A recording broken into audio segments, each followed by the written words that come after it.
Rory.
and gentlemen, if I can just have your attention for a moment, please. Before play gets underway today, we have a very pleasant ceremony for so you'll all be ready for it. Known affectionately as Queen's Jack.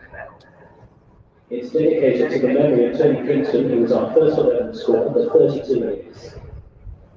You will find a bell on the players' balcony underneath the clock. It's been presented to the Northamptonshire County Cricket Club through donations from our supporters club, the Association of Scorers of Professional Cricket, and the Northamptonshire. Good morning, everybody. Welcome back to Northampton and Wantage Road for day 2 of the County Championship match between Northamptonshire and Glamorgan. My name is Dan Jadzovic and I'm joined again by Phil Rowe. And this morning we've got a very special moment at Northamptonshire County Cricket Club where the family of Tony Kingston will be unveiling and ringing Tony's memorial bell for the first time. He was the scorer here for a long time at Wantage Road. And Phil, I'm sure yours and his paths would have crossed quite often whilst you were working up here at the same time. Yeah, they really did, Dan. And actually, we go back a lot further than that, Kingo and myself. Kingo was associated, when I first came across him, his son, Anthony, played junior cricket at Northampton Saints, and he was a couple of years older than me, but I played in the same teams as Kingo's son. And so I got to know Kingo a little bit then. He was ever present when his son played.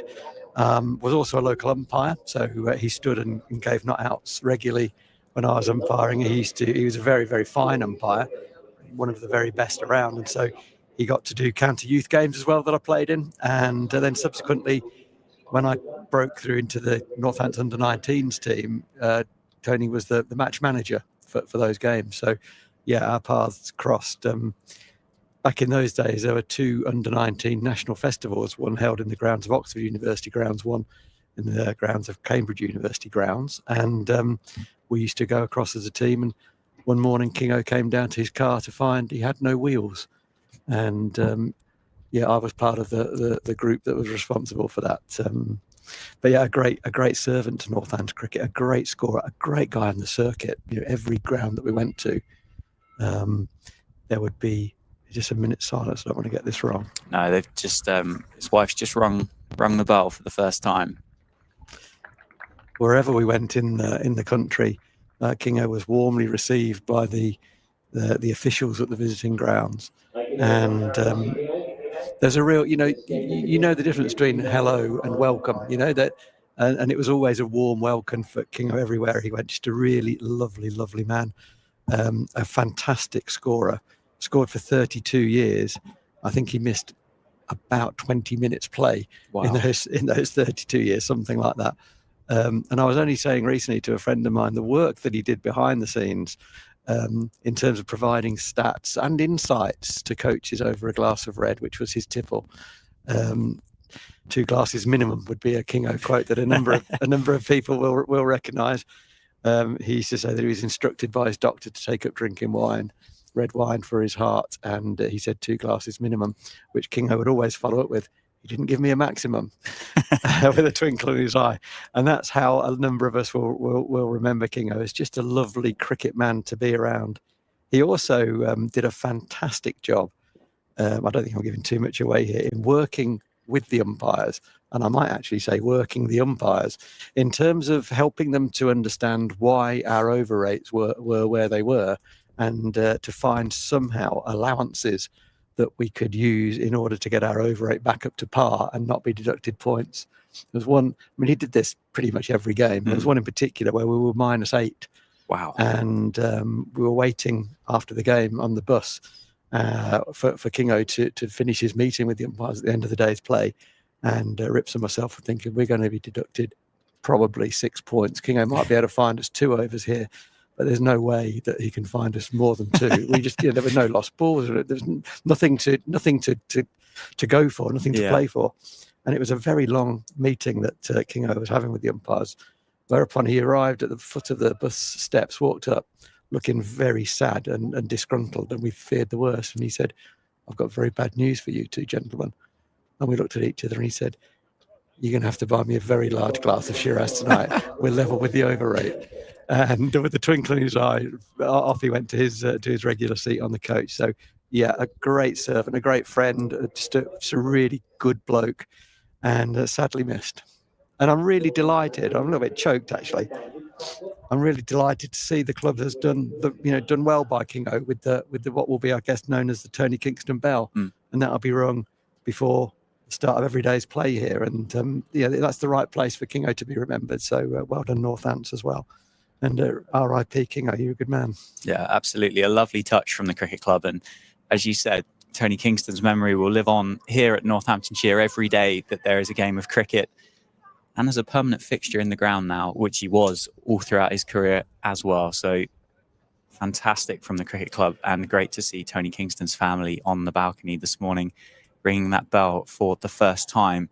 The cricket as it stands, Glamorgan are 203 for 7. Northamptonshire won the toss, or what turned out to be yesterday afternoon, didn't it? After we had a bit of a soggy start on day one.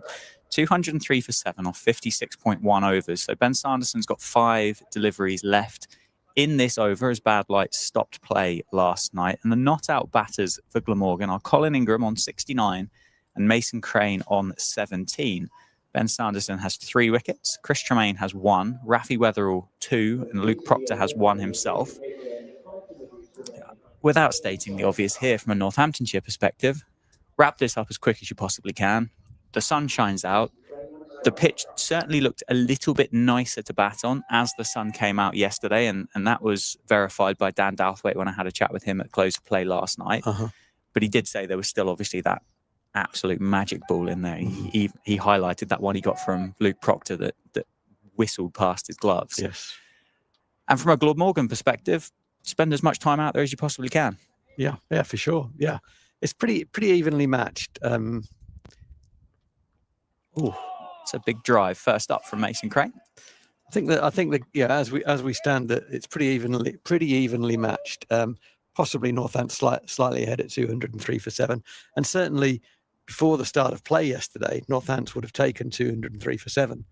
Having got them 27-28 for 4, then 203 for 7 demonstrates a really good recovery from Glamorgan. So this next hour, cliche number 1 of the day, Dan, this next hour is absolutely vital.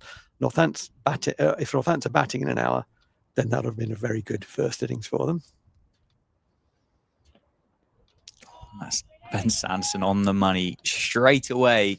2 balls, and he's invited a drive from Mason Crane. He just takes a little wander out towards square leg just to gather his thoughts. I think we're on about 3 or 4 cliches. I mean, I've already said to wrap it up as quick as possible and Glamorgan to bat for as long as they possibly can. We don't try and overcomplicate things on this stream, do we? Simple. Absolutely keep it simple. Say what you see. Looks like the ball's wobbling a bit, doesn't it? The couple of balls that have been gloved by Lewis McManus, they have wobbled after they've gone past the bat. It does wobble here. Mason Crane gets bat on that one. Yeah, the clouds are pretty high again. They're, well, sparse would be unkind, but there are patches of blue sky above the ground today. As on cue, Ben just zooms out nicely for us on the gantry. I think he might have a bit of a chilly day today out there. Yet again. Sorry, Ben. Hopefully we can find a coat for you or something. He does a good job, Ben. I wonder if he's going to show the scoreboard, because there's nothing on the scoreboard. The scoreboard is blank, absolutely blank. Nice shot down the ground. Well fielded, Ben Sanderson, off his own bowling. Yeah, the scoreboard, someone needs to plug it in, I think. It is. Oh, thanks, Ben. Here we go. Wake the hamsters up. So there we go. That's the score. It is 203 for 7. And there's encouragement already, isn't there, for Sanderson? He's gone past the edge twice in the first 4 balls of the morning. He's got to nick one. Northants will want to get batting as soon as they can and enjoy the sunshine whilst it lasts. Oh, short ball from Sanderson. And Mason Crane plays that nicely into the offside. Practices a pull shot afterwards. Dot ball to finish. So Ben Sanderson's work starts with the 5 dot balls this morning. The 1 run coming off that over last night. I would imagine it'll be Chris Tremaine. It is going to be Chris Tremaine from the Lynn Wilson centre end. I think, having got the opportunity to speak with John Saddle last night at close of play, I think he kind of echoed your thoughts at the end of the stream. Another day, Northamptonshire could have been batting last night. beat the edge a few times, picked up the edge that didn't quite carry. Potentially a decision here or there that on another day might have gone a different way around, and actually Northamptonshire could have been in batting right now. I do think, though, Glamorgan, I think, have done incredibly well to get to 203 for 7. Yeah. A couple of partnerships there were absolutely fantastic yesterday. Good start by Chris Tremaine, keeping Colin Ingram honest as he just defends that one and almost gets stuck in the pad and drops at his feet. But that partnership between Colin Ingram and Chris Cook only made 28 yesterday. 28 or 59 balls, batted for an hour and a quarter in a partnership that I think ended up being worth about 60 or 70, didn't it, with Colin Ingram, without looking at the number. But it was so important, and it was such a hard time to bat at that stage as well. It didn't take the game away from Northamptonshire, but it certainly brought Glamorgan back into it in a big way. Yeah, absolutely. It was a foundation, wasn't it? Yeah, and this guy deserves a lot of credit, Colin Ingram, for the way that he played. I thought the Northants bowled particularly well at him, and in the partnership with Dan Douthwaite, and Dan Douthwaite was scoring at just under a run a ball, and looking to be aggressive, with caution, but looking to be aggressive in the style that he likes to play. Ingram just kind of kept him company and recognised, okay, well, we're taking the board over very nicely here. I don't need to take any risk at all. And for that period, just did play second fiddle a little bit, which is good recognition of what's going on, Responded well to that. Yeah, of course. He tucks that one into the leg side and picks up the first run of the morning. Just one to Ben Sanderson. He tidies up. So that scoreboard's just going to tick over for the first time for Glamorgan. And then, that partnership with Dan Douthwaite. Douthwaite made 50 before being trapped LBW by Rafi Weatherall for his second wicket of the day and then his third wicket in first-class cricket. Almost changed the context of the game, didn't he? Came out, we said, Cook and Ingram very watchful in that partnership and took time, which they had to do with the movement on offer for the Northamptonshire bowlers. And Douthwaite came out and almost took the game back to the Northants seamers, which we've seen is kind of the modern approach for a lot of England cricketers. I actually had a beer with Chris Tremaine after play, and we talked about Dan Douthwaite's innings, and we talked about other things than cricket, just to be clear. Just sat there over a pint. It was a good innings. It was a good innings, but it was Chris Tremaine came up with a really nice expression. He said, "You choose your poison," and he was referring to Dan Douthwaite playing positively. Yep.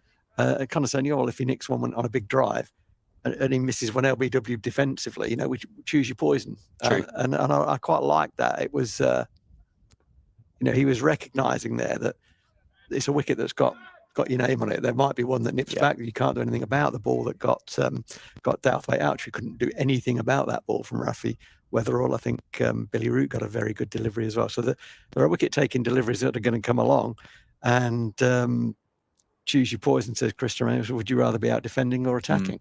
And Dan Douthwaite is an attacking player. And at that number 7 role, he can come and do that. And it did shift the balance of the game, certainly whilst he was back in Glamorgan's favour. So, well played, Dan Douthwaite. Absolutely. Short ball previously from Chris Tremaine. They didn't quite get up. He's going to pitch that one up and just slide it down the leg side. Dot ball to finish, 1 run off the over. So 58 overs have been bowled now, and Glamorgan are 204 for 7. Don't necessarily think there's any...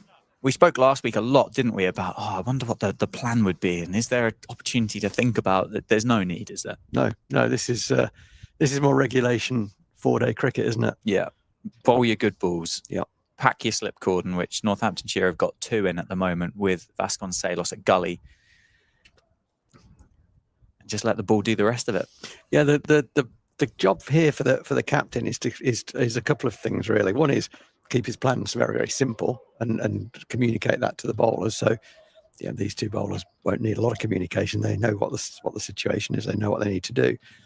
The other thing that Luke Proctor needs to do is balance attack and defence in terms of his field placing. So we saw 3 and at times 4 slips in for Northants, and by the time the edge gets to 4th slip, it's the ball's on the floor. Yeah, doesn't carry, And similarly, later on in the day yesterday, it wasn't carrying to third slip. We did have quite a few slips, so I think he's going to want to balance that. We've got a ball change coming up, I think. We do indeed. Sue Redfern there, just checking whether the ball would or wouldn't go through the gauge, and it doesn't. Funnily enough, though, that over that Sanderson started the day with looked like it caused Mason Crane a bit of trouble, didn't it? It did. I don't know why. Well, thought you might have been quite encouraged by that, but this will be the third ball of this innings, won't it now, as Colin Ingram dispatched one into the houses yesterday afternoon, and this one's gone out of shape. So we just need to have a look in the box and see if we can find one that's roughly 58 overs old. It's always a worrying time when you change the ball, particularly when the ball has done a little bit, as you say.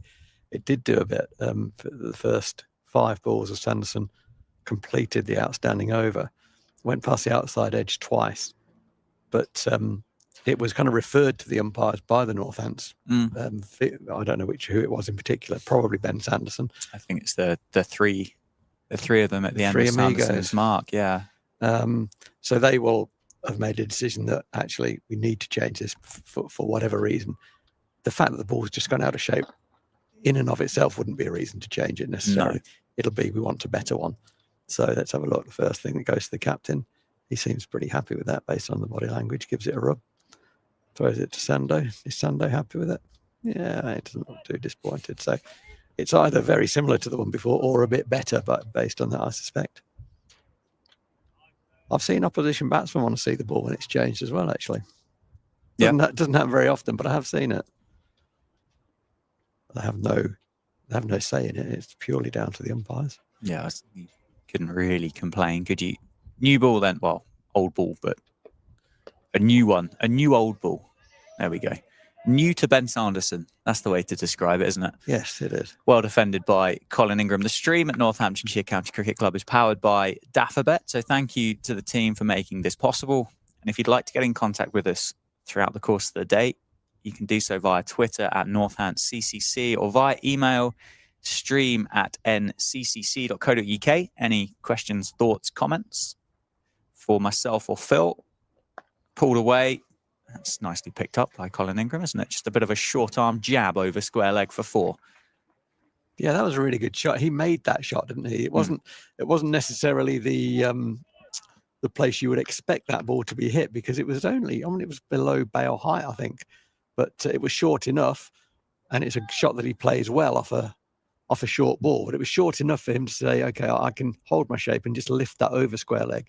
It's resulted in square leg going back to deep square leg.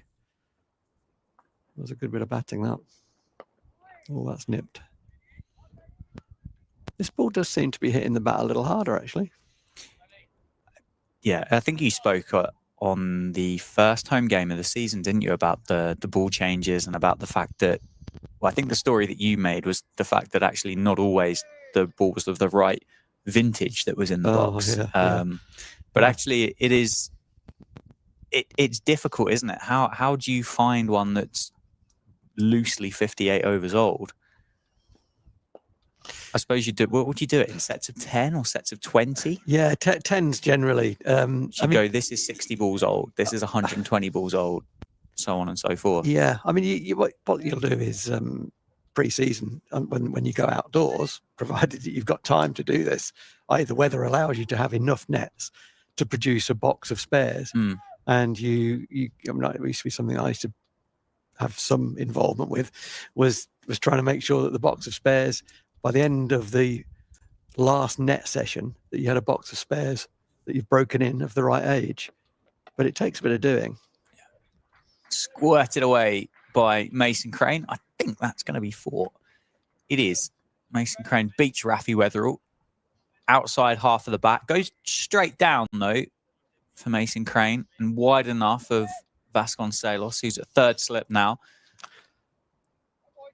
Not sure that would have carried if Vasconcelos was in a gully position anyway. I don't think it would. I'm just wondering about a third man. Crane has got a few down there. A few of his 21 have come through that area. This is what I was saying earlier about the balance at this point. Lower order runs, they really hurt you. Yes. They really are painful. Big drive that time from Mason Crane inside half of the bat, but no run in on the leg side. And the way we've seen the ball behave over the course of day one and in these 59 overs so far, we know it's tough to start. We know it's hard first up, and 250 could be a good score. Well, I mean, it could well be. It's certainly a good score from 29 for 4. You know, that's a good effort. And the scoreboard's ticked over this morning, hasn't it? Already about 10 runs have been added. Yeah. Pretty quickly. The other thing about the ball and producing a box of spares of the right age is that, of course, this season they've needed to have 2 boxes of spares, one of Kookaburras, and one of Duke's. So it's a bit of a logistical nightmare. Triggered across by Colin Ingram, who just works that one into the leg side, takes the single, and will allow Northamptonshire to bowl at Glamorgan's Mason Crane for 5 deliveries. Chris Tremaine has tried the short ball to Mason Crane, although it's kind of been a bit of indifferent bounce, isn't it, from this end for Chris Tremaine. Some have really flown through, and a couple of which yesterday evening got called one for the over, which my co-commentator wasn't strictly in agreement with. And a few of the other ones kind of almost have puddinged back towards Mason Crane and almost beaten him for lack of pace. He's got himself in some interesting positions. Here goes Chris Tremaine. He does go short. Mason Crane hooks that one off his nose down towards the fielder at fine leg. That is the fire alarm going off in the indoor school. Do you think we should find out what's going on? Shall I leave you? I'll go and make some inquiries. Yeah, I'm sure it's nothing too serious. Well, I hope not. If Phil doesn't come back, then I know I'll be on my own and left up here, be like the Titanic. Chris Tremaine from the Lynn Wilson centre end. Colin Ingram on 76. Pitched up, driven square of the wicket, and just another single added to the score.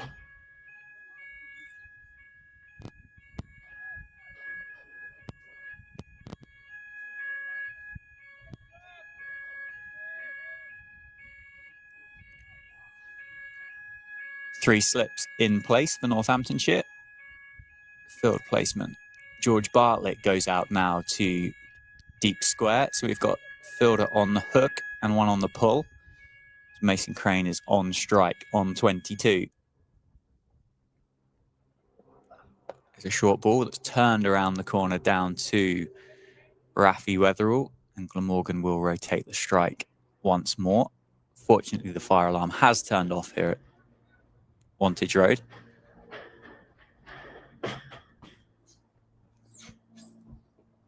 Don't want to be left with the fire alarm going on for too long, do you really? Because it's quite an unpleasant noise.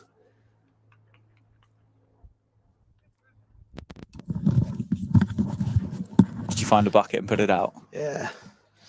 Fill it air, red it air, no fire extinguished. Short ball from Tremaine, and that's timed beautifully out to square leg by Colin Ingram, but just another single.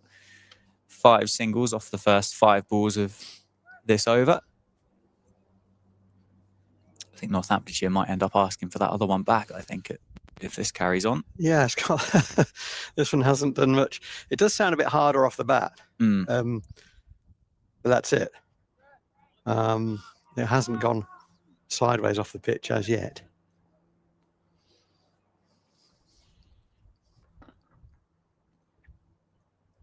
Still the 3 slips wait. 218 for 7. Last ball of the 60th. That is short by Tremaine and well ridden by Mason Crane, who again rotates the strike. Will keep the strike, in fact. 6 runs off the over, a single a ball. 219 for 7. Colin Ingram on 78 and Mason Crane now on 24. Just an observation. It's not necessarily a criticism. Well, I'll raise an eyebrow. Is the number of cross-bat shots that have been played this morning? I think there's been 5 in a small handful of overs. And I would have thought that we'd be wanting them to play with a straighter bat. I get the ball fuller. That's where the deliveries that have caused the majority of problems. I've seen Ingram play 2 poor shots, one for 4 and one for for a single out to mid-wicket. Crane's had, I think, 3 short balls. Yeah. That he's scored off two of them. So, yes, it's good to keep them honest and bang one in now and again. But 5 already is possibly too many. Let's get it up there. Challenge both edges of the bat. I think that's where we're going to get our successes. Yeah, well, dare I say it, with that field change that's just happened, third slip has now moved into a short mid-wicket. That's a nice shot. What field is?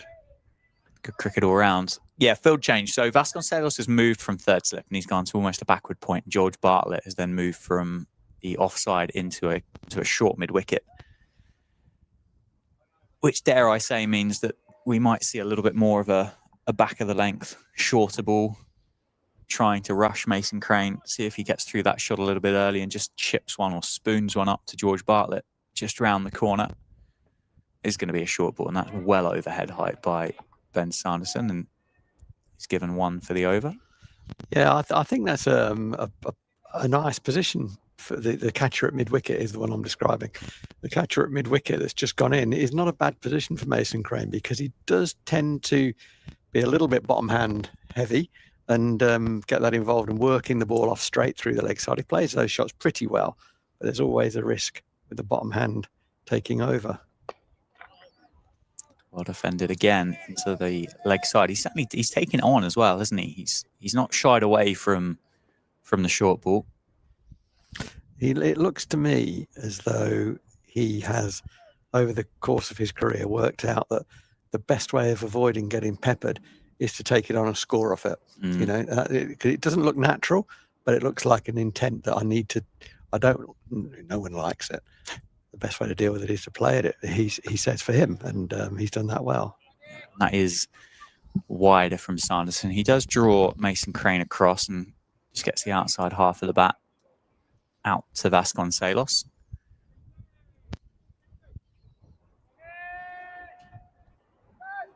I think Northants feel a little flat.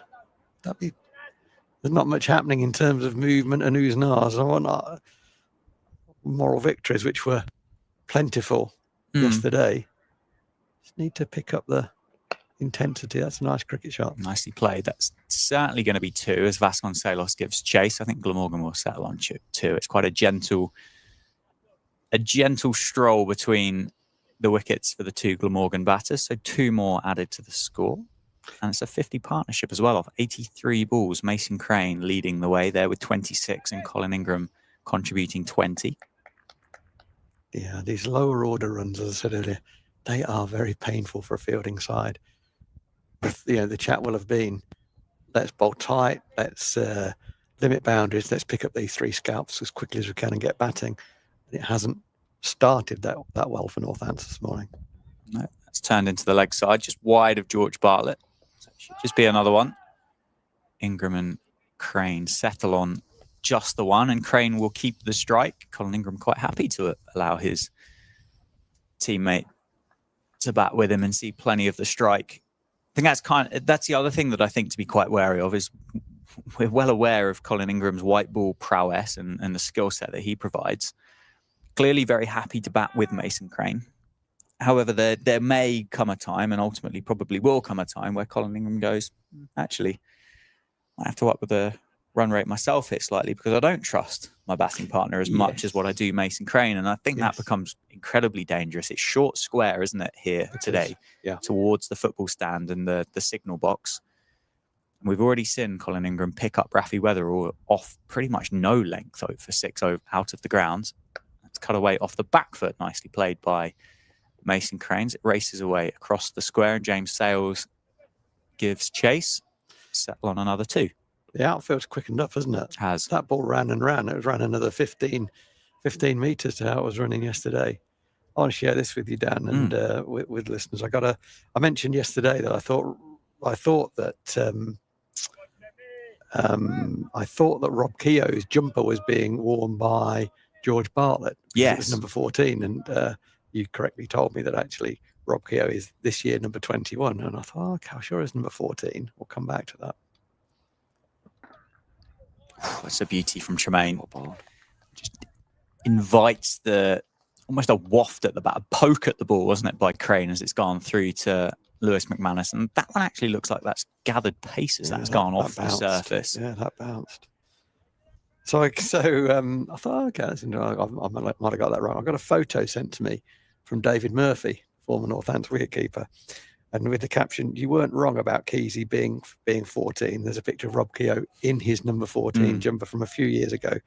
But it says, "You weren't wrong about Keesey being 14. You badger!" Exclamation mark. Cricket tragic. There's a follow-up. Oh. That one's just run back in off the seam. Didn't bounce particularly, just run back in. And Crane will be happy to get a thick edge onto that. Just drops into the leg side. So David Murphy said, "You weren't wrong about Keys being 14, you badger." And then there's a break of about 20 minutes. And it follows it up with, "I do realise the irony of me calling you a badger in these circumstances." As I've now got a picture of Rob Keogh wearing a number 14 jumper. Thanks, Murph. Appreciate that. Hope you're well. That's where we need to live. Yeah, nicely played by Mason Crane as well. Defends it out to the offside. I don't think that. I think cricket badgery or tragicness or anything like that, I think that should be celebrated. I don't think it should be. I don't think it should be used as an insult. I think it should be. Yeah, no, I didn't. It's good. I didn't take it that way. Should be proud of being a cricket badger. Exactly. 14. I think one of the reasons I remember 14 is one of my favourite ever footballers wore the number 14. Thierry Henry. Johan Cruyff. Oh, yeah, I'm a bit older than that, but I did like Thierry Henry. He was quite good, wasn't he? He was quite good at the football. Well footballed. So quite a significant change in plan for this ball from Tremaine. He has put in a catching leg gully. He's put a deep square leg. He's got a deep backward square leg and a man catching at mid wicket. I suspect Crane will be expecting a short ball. He gets a short ball. He takes it on, pulls it significantly in front of square for 6. Wow. So the field was set, the trap was set, the plan was clearly communicated to the batter, who responded with a superb pull shot for 6 well in front of square. He's timed that brilliantly, hasn't he? Really He's moved to 35 as well. I don't think Bartlett had chance to move. It's brought about another change in the field as James Sales goes out to the leg side to strengthen up that area. I believe that's a new high score in first-class cricket for Mason Crane as well. With that 6, take him to 35.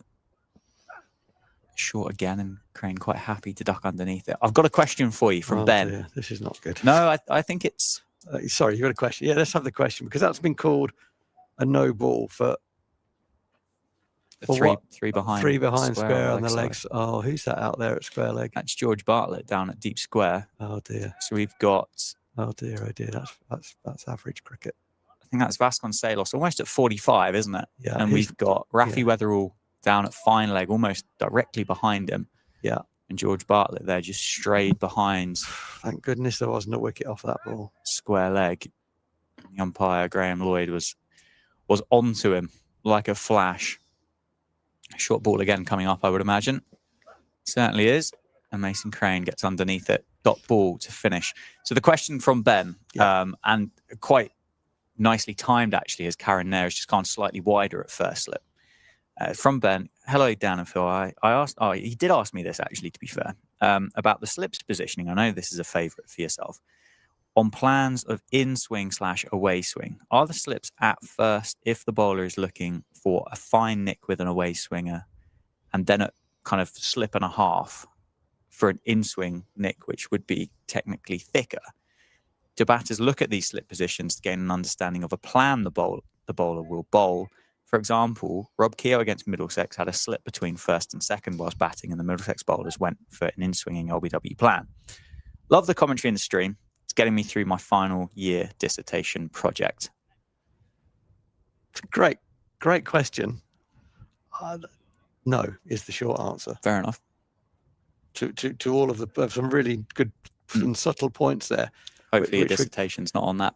We could probably talk about it all day long. And there may be different schools of thought might be available, but in general, no. You are the thing that would influence where exactly first, second slip would stand. I mean, the things that the keeper would influence that for a start. The relationship between the keeper and the first slip would influence that. The age of the ball and the pace of the pitch are going to be two major factors. So we'll come back to that after this ball from Sando. So in general, okay. Oh yeah, actually, this is going to be a long. With keepers going this. We've got time. In general, the concept here would be for any fielders behind the wicket really is start finer, work squarer. Okay. Yeah. Okay. Because the ball gets older, the ball goes squarer, whether it's an edge or whatever it might be. So that's in just that would apply to third man. It would apply to fine leg. It might, I'll use the word, it might apply to your catchers.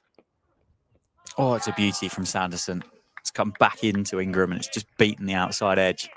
Double teapots from Sanderson, who quite a long stare with Colin Ingram here. That's gone through the gate, hasn't it? That. Yeah. It has, yeah. Ingram just walks back and does a touch of gardening. Ingram would have expected to hear the death rattle there because he knows he's beaten about now, and he's thinking, "That's not hit the stumps. It's Christmas." Go and buy a lottery ticket because he fully expected that to crash into middle and leg, as did Sanderson. Hence the double teapot. So so that if you think the ball is going to come finer because of the pace of the bowl, of the pitch, the age of the ball. Oh, and there's a response. Colin Ingram gets cut in half the ball before from Ben Sanderson. And in response, well, almost just whacks him over Chris Tremaine at mid-off. It wasn't particularly well timed, but the Glamorgan batter got enough of it to clear the big Australian. And those double teapots for Ben Sanderson's continue on their way back to his mark. It's the first shot of that type that Ingram has attempted.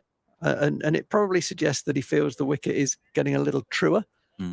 To go aerial on a pitch that's nipping is a brave thing to do, but it was full enough, he felt, that he could play that shot, and he did. And what a catch! What an absolute worldie from Karen Nair. Oh my goodness! First slip. Oh my word! It looked past him, and Colin Ingram gets cut in half, deposits Sanderson back down the ground for 4, and then nicks one. And how on earth has Karen Nair got a mitt under that, Phil Roy? Well, I mean, let's talk firstly, because this is absolutely germane to our conversation that I'm butchering at the moment.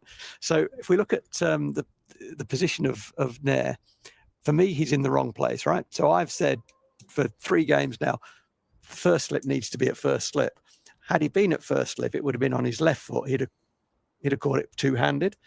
As it was, he had to dive back in. He was wide because his judgment is that the ball is going to go squarer because it's a slowish pitch and the ball is now 63 overs old. He thinks it's going to go squarer. He kind of covered 2 areas there. Yeah. So that is judgment. He doesn't stand there because he's got in the wrong place. He's thinking, and it's going, I think I might better get back there. He did. He got back into the first slip position one-handed and took an absolutely world-class catch. That was a fantastic catch. As you say, he sort of dived back behind himself almost. A wonderful catch. But they're the judgments of, to Ben's question. I would say your first chance has got to be the first slip. And then if it beats you at second slip, that's a bit unlucky. Yeah. Karen Nair's judgment, and there's no right and wrong here particularly, his judgment is, I think it's going to go squarer because it's an old ball, slowish pitch. I'll go wider. And I think I can still get back to that area. He didn't go, he went sort of 1 2/3. He wasn't in second slip. Yeah. And his judgment was absolutely right because he did get back there somehow and caught a fantastic catch right. His hand was on the turf when he caught that ball, palm against the ground. So no danger of him grasping the ball at all. It was a wonderful catch and very topical, really, in terms of the conversation that we're having. Also, it sees the end of Colin Ingram, which Northants will be extremely pleased about, and the end of a really good effort from Ingram. 82 very valuable runs for his team. Yeah, it was a brilliant innings that had to come to an end by a brilliant catch, as good of a catch as you'll see in the county championship or probably any cricket, I would have thought. He's got himself, we'll have a replay here, to get underneath that ball, because that was low, wasn't it, by the time that reached Karen Nair.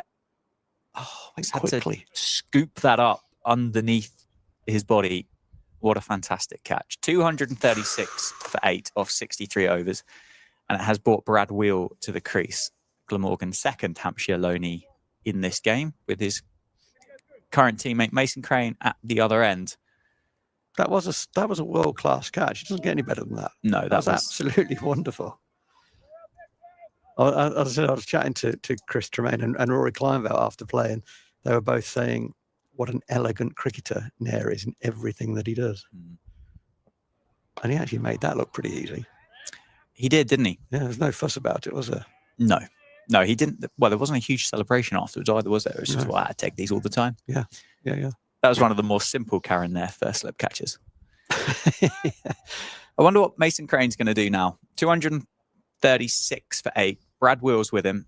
As I said, he'll know him pretty well. Yeah. And he'll be very aware of whether he is capable to bat with him or whether he kind of doesn't, unfortunately, rate him with a cricket bat. But he's been pretty aggressive in this innings this morning for Crane. And I think that might be a highlight of what's to come as he climbs into that cover drive from Chris Tremaine. Straight at James Sales at cover. George Bartlett goes back out to deep square. But anyway, thanks for your question, Ben. Well, that's a great question. I mean, we could talk about that for quite some time. It is. Do you know, Thor? I've got a feeling it might come up again. I'm happy to talk about it. It's all about judgments and decisions and relationships and pitches. There is no hard and fast answer to it. But the keep, in terms of distance, the keeper will set the tone for that. In terms of distance, in terms of how far behind the stumps that the slips start their stagger. In terms of the gap between first and keeper, that'll be a conversation. It'll be preference. Some keepers want to know that they can leave the ball for first slip to catch on their left side or the right side, depending on left or right hand. Some want to know that they can go and take that catch. Ben Folkes seems to be someone who likes a bit of a gap there that he can dive into. So it really is a variable, but the key variable for me would be the speed at which you think, in general, the ball is going to catch that edge. Yeah. Obviously, the batter's got a role to play in that as well, defensively or attackingly. Will add or take pace off the ball, but the pace of the ball off the pitch, and that's the first factor really in terms of the line you might stand. But in general, and I'll say it again, and I like first slip to be a first slip. Yeah. In general, very rare exceptions. Yeah, I think I'd like us to ask Mason Crane to do that frequently, and do that meaning play a very good defensive shot to a top of off ball. I think we've gone a bit searchy at times against him. And in doing so, it's opened up some scoring areas for him. And he's played very well. He's on 35, as you said. That's a career best. And it's never nice. I always found it. I didn't like players getting career best against my team. Fields come in. Last ball of the over. Try and keep Mason Crane at this end, or give him an option for a boundary, and he plays an on drive back to the captain Luke Proctor. So it will be a dot ball to finish, which means Ben Sanderson will have 6 at the new man Brad Wheel. 236 for 8 of 64 overs. The 1 wicket to fall this morning from Ben Sanderson. That great catch by Karen Nair. Colin Ingram went for, well, as good of an 82 as I think you'll ever see, given the conditions that Colin Ingram and Glamorgan had to bat in yesterday. And yeah, Northants will be looking just to tidy this up now before any more potential damage is done. Absolutely. And the game here, as you said earlier about simple plans, the game here is bowl as many balls at the new guy as you can. It's as simple as that. Your fielders need to be on notice for that. The fielders in the ring, there are 5 men saving 1. They need to be really tight on the single. Do not allow that. Do not allow him to scamper away. That's caught the edge, but it's gone down before it reaches the keeper. So nicely played, actually, in terms of technically. Brad Wheel got some bend in it. He had weight over his knee, as we see the replay. Didn't carry. It was a genuine nick, wasn't it? Yeah, it's quite a long way short, wasn't it? It was. Of McManus. Yeah, that's well bowled by Sanderson. Again, But this is the matchup. So, hopefully Proc doesn't need to communicate beyond the one, but just in case he should be shouting beyond the one to the guys in the ring. That's a bit high, I suspect. It nipped back. It was left. Wasn't a great leave by Brad Wheel. It nipped back considerably off the pitch, but I think as it often does when it nipped back, it bounced a bit. I couldn't see exactly where the impact was made as I squint at the monitor, but it sounded high. I think it was knee roll. Okay. Knee roll area, I believe. It was quite a big stride in from Brad Wheel, so whether he did get himself just outside the line there. But it was lavish movement off the seam, wasn't it, to come back in? Lavish at 25-12. That's fantastic. No, I think the word what you're trying to say is I've peaked. No, never. I hope not, because it's going to be a long day. That's as good as I've got. If lavish is the best we've got, no, that's it. I mean, if it is, don't use it at 25-12. But I think you've got better than that. I'm like a 7-year-old in the back of a car on a road trip with a packet of sweets, aren't I? Gone. And a dictionary. Right on the money again by Ben Sanderson, forcing Brad Wheel to cover up, and he does that nicely. Early shout here. He looks like a guy who is happy to defend. I don't know from what I've seen whether he can get himself into scoring positions. That would be a blink after about 4 balls that he's faced. But let's encourage him to keep playing defensive shots. Don't go searchy and let him get away. Oh, that's beautifully bowled. Takes the outside edge. It wobbles. It was quite a good catch in the end by Lewis McManus. It looked regulation, but that ball wobbled nastily, and he caught it without fuss. But he will have had a moment there when he thought, "Oh dear, this has wobbled very late." I don't know whether we'll be able to see that on the replay. Beautiful delivery by Sanderson as we see the replay. Pitches, leaves the right-hander, and that did wobble, didn't it? Lewis McManus was aiming to catch that in the middle of his body, and in the end, he caught it outside his right hip. Here we go. Pitches, leaves. That has wobbled late. And there will have been a moment where he thought, "Oh my goodness gracious!" But good skill by the keeper. Pouched it comfortably in the end, and it was a simple plan, wasn't it? Let's bowl top of off, and let's see if he can keep defending those balls. Sanderson showed him about the third ball, one that nipped back with exaggerated movement back into him. He's then got to play a number of balls that he might want to let go. That one just kissed the surface and went away. Beautiful bowling. That's Sanderson's 5th wicket, 5 for 86. He's very good, isn't he? Ben Sanderson, absolute wizard with the jigs. Yeah, 5-wicket haul for Sanderson. First one this year. We spoke yesterday on stream, didn't we? I think that kind of highlights the differences between the two. The fact that Ben Sanderson's had to wait till the 3rd game of the season to pick up a 5-wicket haul. That's his 19th in first-class cricket. Getting a little arm around the shoulder from the captain. It must be nice as a captain to have Ben Sanderson in your team bowling well. I mean, that's what you want, isn't it, as a captain? Absolutely.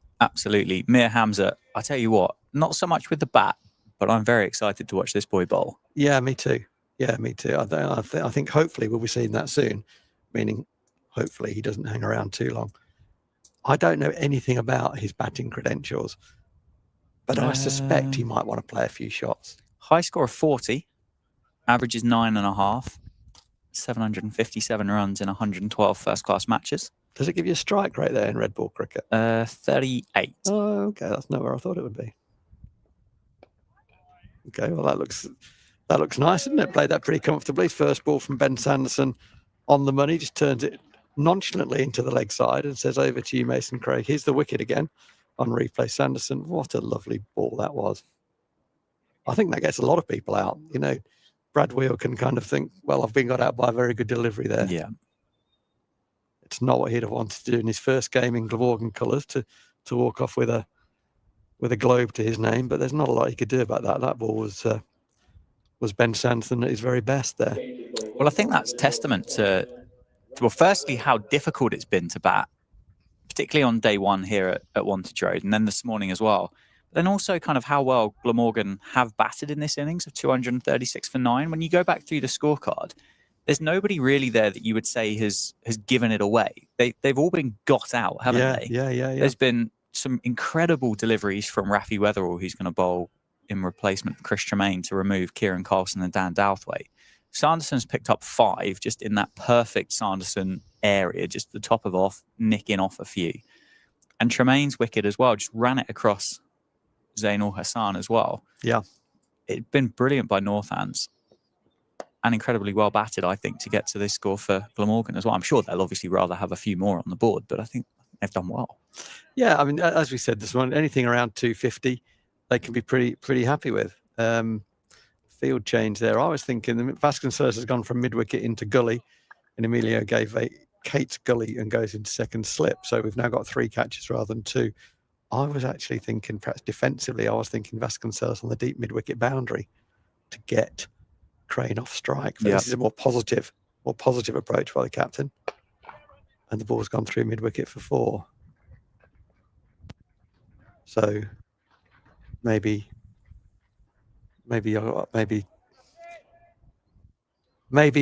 that fielder will go to deep mid-wicket. I like to keep these things simple. I want to bowl as many balls that the guys just come in.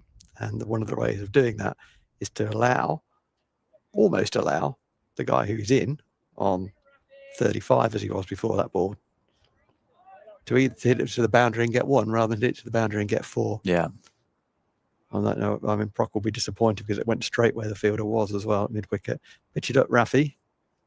He does. Hits Crane on the pad. The ball's going down the leg side. Interestingly, the ball ran out into the vacant leg side area. It could easily have been a single. They didn't take the single. So does that tell us that it was a bad call, or does it tell us that Mason Crane has decided, actually, I want to face the majority of deliveries, and Hamza, you are at absolute number 11. He's faced 76 balls now, Mason Crane, and I'd say it's started to look more and more organised as this innings has gone on. He's certainly timed the ball well when he's taken it on, hasn't he? He has. Yeah, that's a nice area for Rafi Weatherall. But the field change that I talked about, the mid-wicket going into gully, has been undone 2 balls later, and he's now back at mid-wicket. So, you'd suggest that the captain thinks, actually, probably didn't need to do that.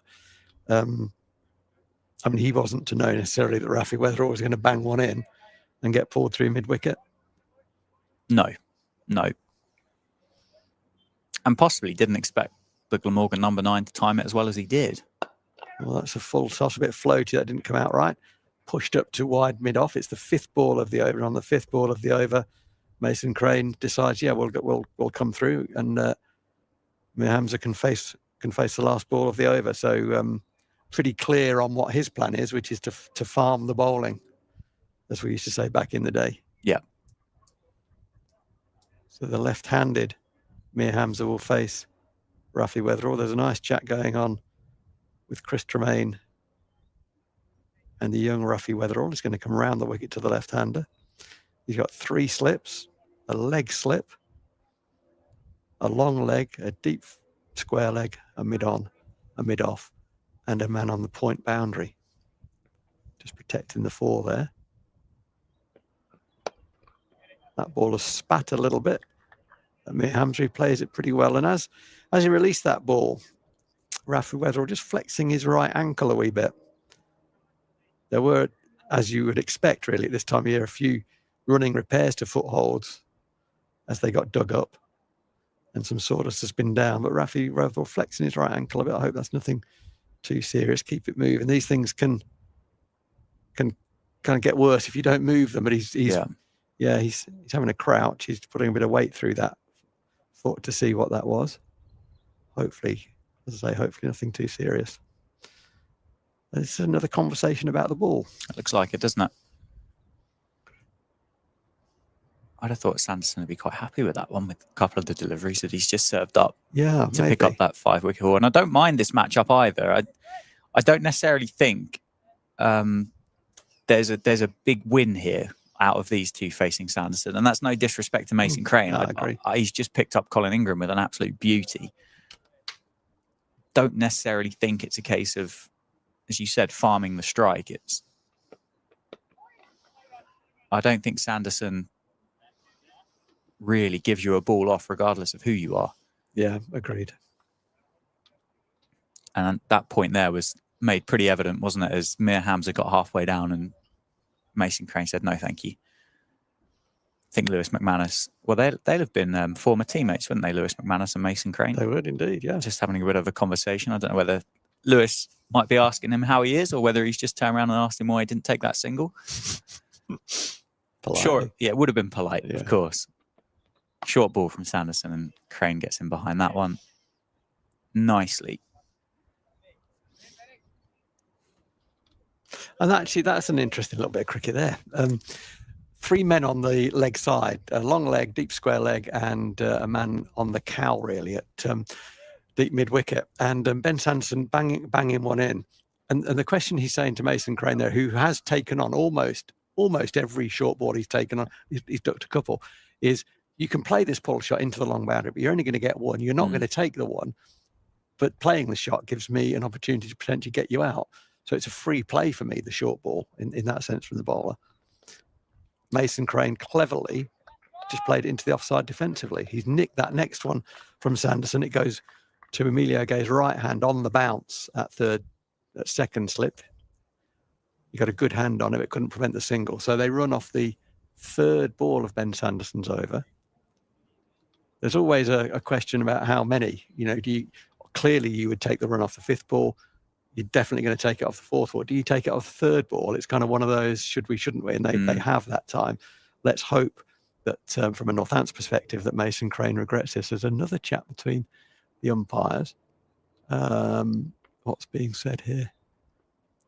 There's a problem. Yeah, okay. So there's a problem with Mir Hamza's helmet. And I think that problem is he doesn't have stem guards. The stem guards, for those who don't know, I mentioned stem guards yesterday, and I did get a question about it.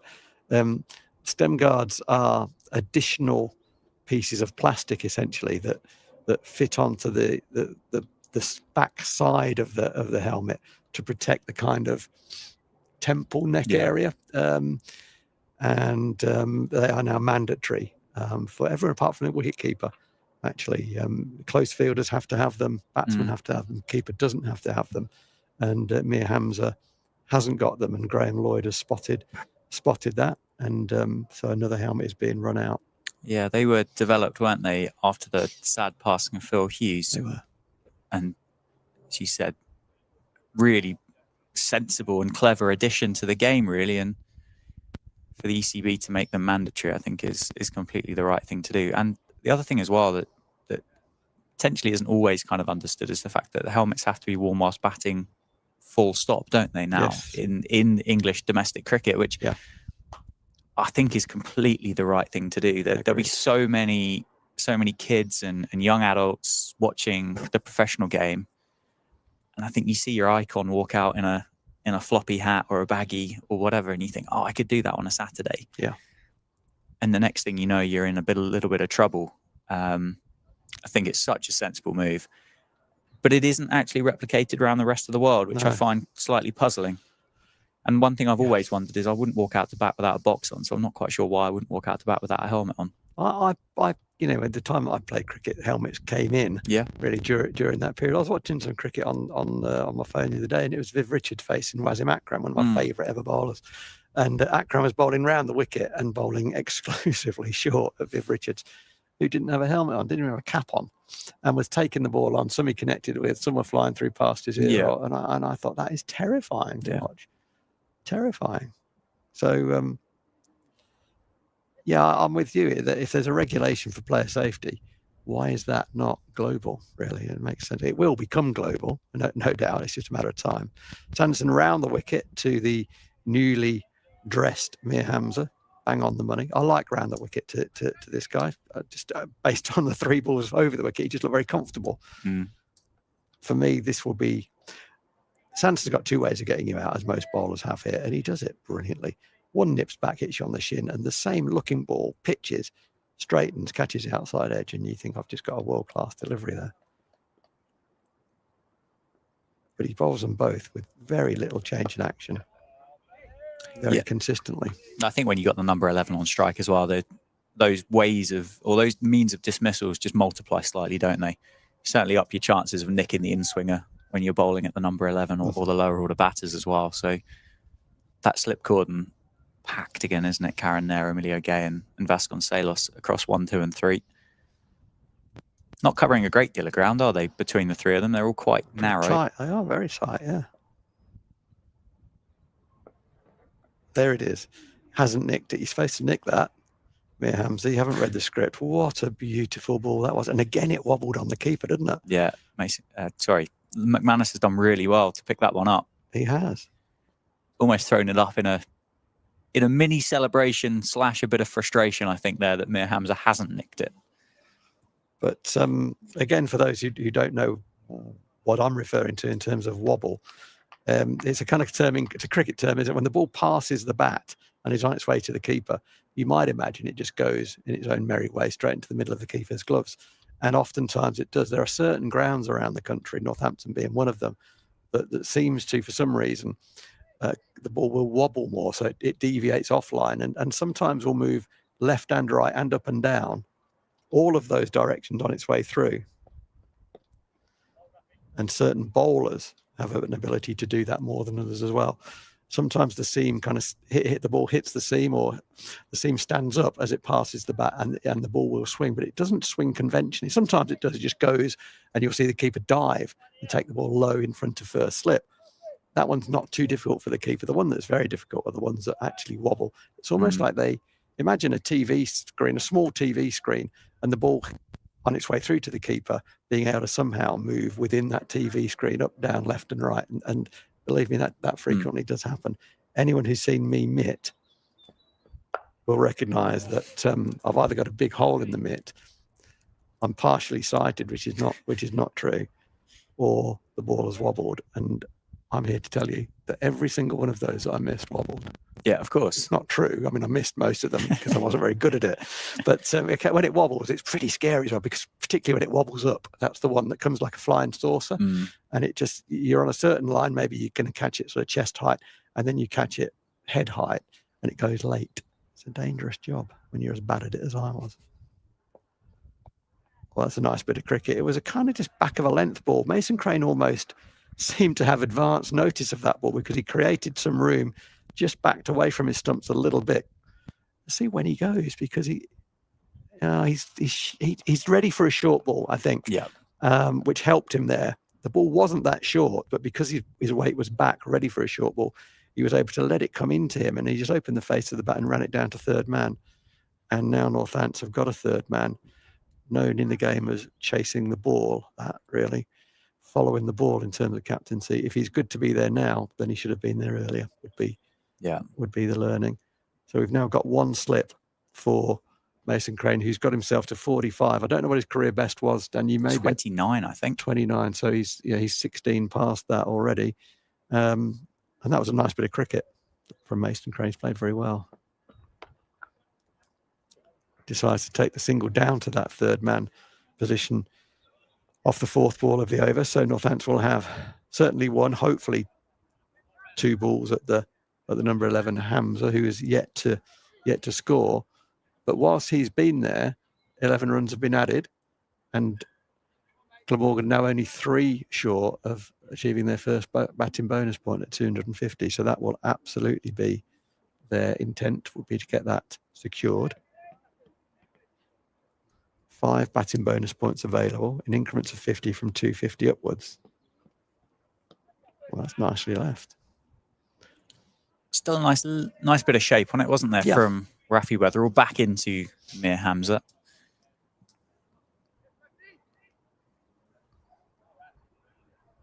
I do find, as a spectator, Phil, I do find these passages of play quite frustrating. I think if there was a way of almost fast forwarding through these kind of periods, I'd be more than up for it. It would be interesting to do cricket by negotiation. Yes. How many runs would you like to add to your tally so that we can well, how many runs would you trade for this wicket, essentially? Yeah. I'll tell you a guy who you wouldn't want to play that game with is the late, great David Capel, who would, what was it, 203 overnight or something like that? He'd have said, okay, you can have 204. he would think we're going to go out there and take 3 wickets for a maximum of 1 run. 3 for nothing in the morning, please. On declarations and so on, where there is sometimes, less frequently nowadays, but still there is, a conversation between captains and coaches. And if you pull out and give us this many overs and so on, Cates was just so hard to negotiate with. He gave nothing away. Sanderson into Crane. He's on 46. He pushes it that one, gets an edge down to third man. They decline the run. I think Mason Crane's got one eye on that 250. One eye on a 50 himself as well, isn't he? He's on 46 now. And one eye on the ball. And one eye on the ball. Quite a safe field, isn't it? Now not having those catches in and spread, because Mason Crane's not interested in taking those singles on. Yeah. We can talk about Ben's point earlier. That ball played nicely into the offside, no run. So Ben asked earlier about the position of first slip, and I think the overriding answer is it depends, like a lot of things. But at this point, Ben, if you are watching, if you're not, you can't hear me either, probably. So it's a bit redundant. But Karen Nair has gone to 1.3 slips here for the right-hander. So either he or McManus can get that first slip ball, but he's just also given himself a chance to dive to his right, to his covering, almost sort of 2.5 slip positions. That's nipped back. I thought initially that was edged, but I think it was trapped inside edge into thigh, I think. Another good ball from Ben Sanderson. Let's have a look at it on replay. It was squeezed, wasn't it? Yeah, I had visions of McManus taking the catch, celebrating, and the players walking off there, but the ball never actually got much further past Mason Crane, did it? I thought exactly the same, yeah. I thought it was coming through to the keeper. Wishful thinking. So the fielders start to converge for this, the 4th ball of the over. Banged in from Sanderson. Crane again taking it on. He declined to take the one on earlier in the previous over because tactically it wasn't sensible for him to do so. Took that one on, recognised that if he got it down to one of the 2 men behind square on the leg side, he would have got his single and got off strike, which he wanted to do there, but he was through it a bit early. It's just hit him in the shoulder, hasn't it? Nice selection of spectators in the ground today. There's a few young fans over by the football stand who have just been having their mini bats signed by Emilio Gay and Vasconcelos during the course of the over, which is a nice touch, nice to see. Well, it's a bit of a hack, to be honest, from Mason Crane, but he's hacked it well. Not a lot of foot movement in that. Hacked it wide of mid-on, which, as you could hear the announcer, that is 50 for Mason Crane. And what a 50 it's been. It's also 250 for Glamorgan, which brings up their first batting bonus point. He's done that from number 7. And it's been a really important contribution. Really important contribution from him initially with Colin Ingram. They put on a few together, and he's got all of the 15 runs that have been scored in this partnership for the last wicket, with power to add, really. He doesn't need to start doing anything other than what he's doing. He's playing very well. Plays a pull shot at the final ball of the over from Ben Sanderson. I think slightly disappointing when someone gets away from you in that situation off the last ball. To Ben Sanderson's credit, I think his thinking was, I'm going to bowl a high bouncer, get it over his head. He won't be able to hit it. I just pick my jumper up and we bowl at Hamza. And Mason Crane's played a bit of cricket. He looks tactically very aware of what's going on.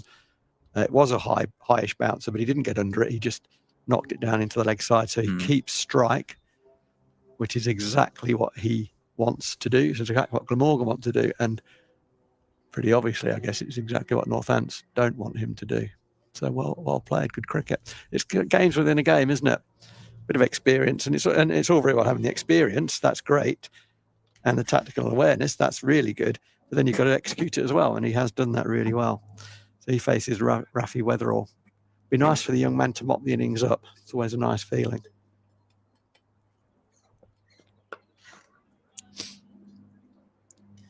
Mir Hamza's pretty keen and enthusiastic to get down the other end, isn't he?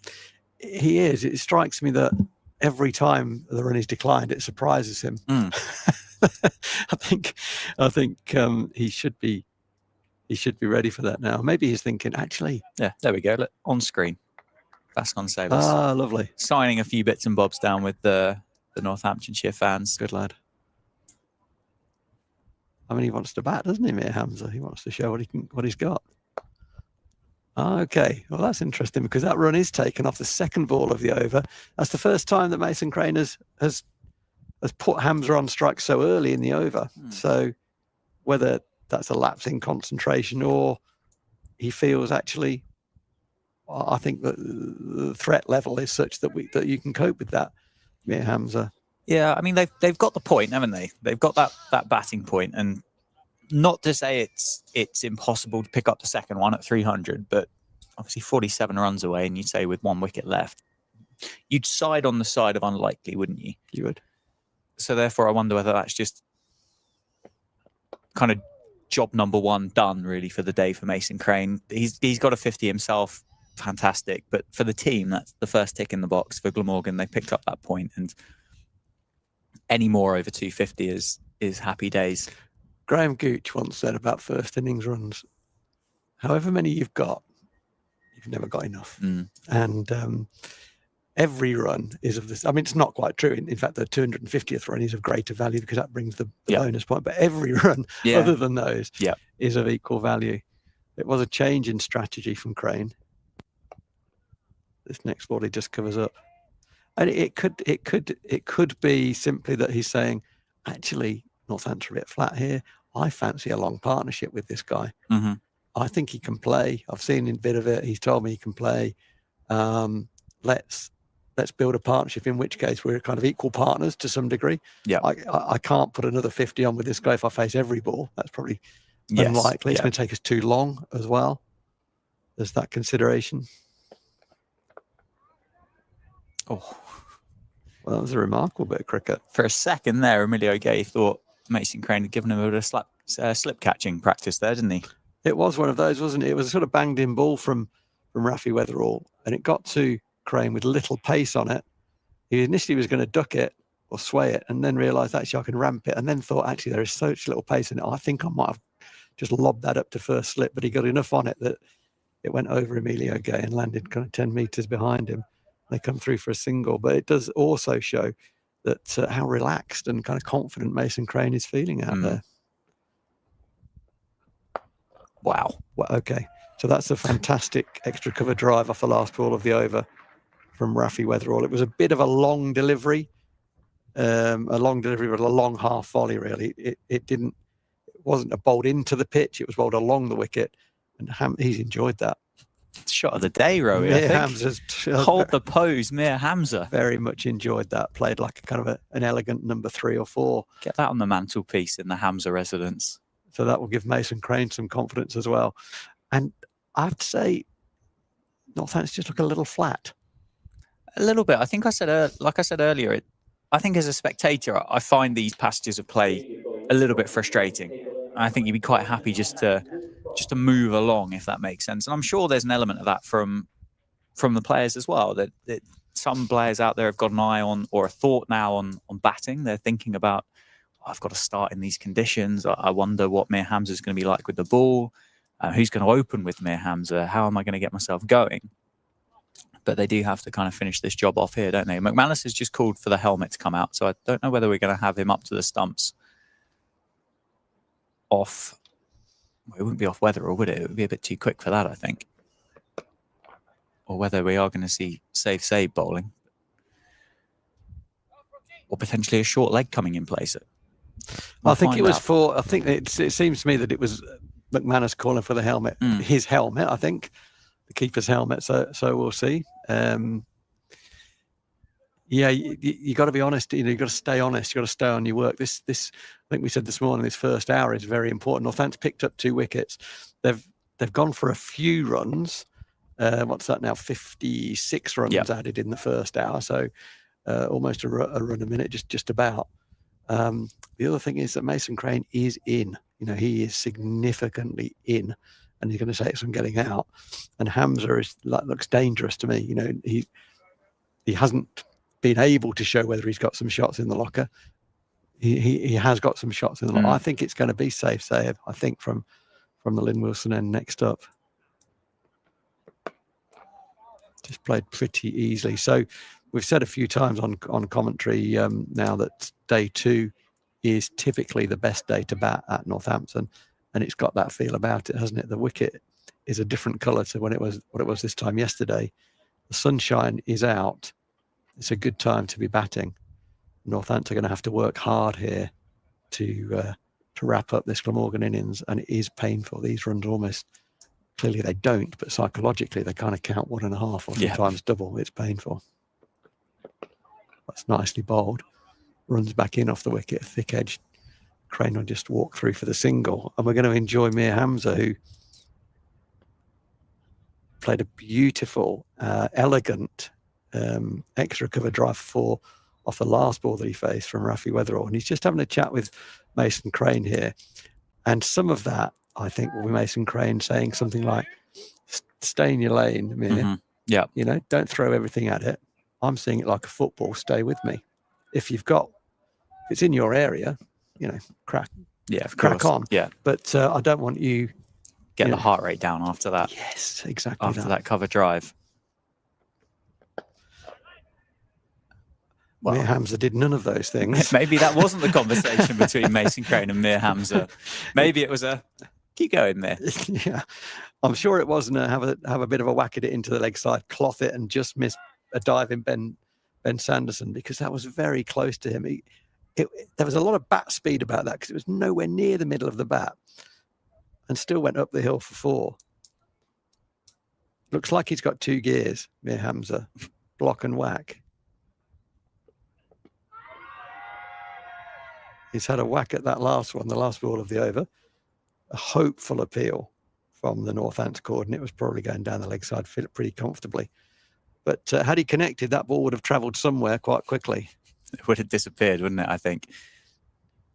Save is going to bowl from the Lynn Wilson centre end. First look of spin in this game so far. 264 for 9, 71 overs done. I don't mind this tactic, Phil. I like the idea of I think it's almost potentially a little bit of a test of patience here for the two lower order batters. I think Saif will back himself to bowl to the plan for Proctor, but I think that there's an element here of going, well, can you resist it, Mason Crane and Mir Hamza? And he may not want to. You know, it's a shortish boundary on the leg side for the right-hander. That's good. Rafi Weatherall. What I'm saying is Rafi Weatherall's gone out to kind of cow, and there is a man at deep square as well for the conventional sweep. Luke Proctor is sort of hanging around at a deepish mid-on. Yeah. Mason Crane may think that he can loft over mid-on. That ball is very full as Saif starts. So we've got a mid-on and mid-off who are both set a little deeper than normal. Extra cover on the single, a man on the point boundary, and a man at backward point and a slip. That's the offside field. Nicely bowled. Captain, as I said, is a sort of a hanging around deepish mid-on. There's a man on the slog, a man at deep square, and a man on the 45 who's perhaps not close enough to save a single. It's just turned very easily away into the leg side for 1. Now this is the matchup that I think is going to be the interesting one. As you said, Mir Hamza's got 2 gears, and I think he's very much in his second gear at the moment. Filters are going to just move out on the leg side, aren't they? There's James Sales, who was at deep point, just going a bit further round to deep mid wicket. Chris Tremaine has dropped, what was he, about 15 foot off the boundary at long on. And a fielder at backward square, 1 at 45 as well. And now Hamza just defends that one back to save. Yeah, the question is when, not if. He's going to try and pump him over the leg side somewhere. Just looking to shape it up, but quite happy just to defend back to the Northants spinner 5 balls gone in the over, just 1 run from it. Last ball. Flighted delivery from Safe. And Mir Hamza says, well, I'll just block that one back to you as well. 72 overs done. First over a spin just goes for 1, 265 for 9. We often talk about premeditation from batters. And when we talk about premeditation, we almost exclusively mean premeditating a big shot, whether that be an inventive ramp or a reverse sweep or a run down the wicket, whatever it might be. We talk about premeditation in terms of aggression.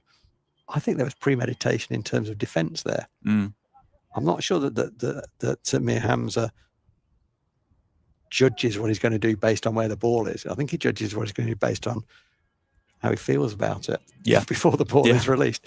Because he had no intention of scoring off those balls. But whether he can keep up that level of concentration or whether he should, in fact. Yeah, this partnership between Crane and Hamza, now worth 29. It's Mason Crane defending that one into the offside. We saw a lot during the second round, particularly of county championship fixtures, with bowlers testing out white ball skills, Yorkers, slower balls. I wouldn't mind a nice Luke Proctor Yorker here to Mason Crane or Mir Hamza if he were to be on strike. Yeah. He's quicker than you... Well, without using your line, he's quicker than you think, Luke Proctor, isn't he? He is quicker than you think. Get that on a T-shirt. Some Luke Proctor merch. Quicker than you think. But I wouldn't mind one. That slingy shoulder. Just see if you can sneak one under the bat of Mason Crane. Just make sure he's fully aware of the situation. He is on 55, so he's got a great chance of being able to dig that Yorker out. But batting looks pretty comfortable right now, doesn't it? It does at the moment, doesn't it? It's 72 overs old, this ball, though. So if it were to get to 80, it's not far away from Northamptonshire having a fresh one. And that's a short-arm jab from Mason Crane over the leg side. There's going to be a couple of bounces over the rope towards the coffee van. Bit of backspin from the 9-iron into the green. Dan, I felt that man, and I didn't say it, so it looks like I'm now wise after the event.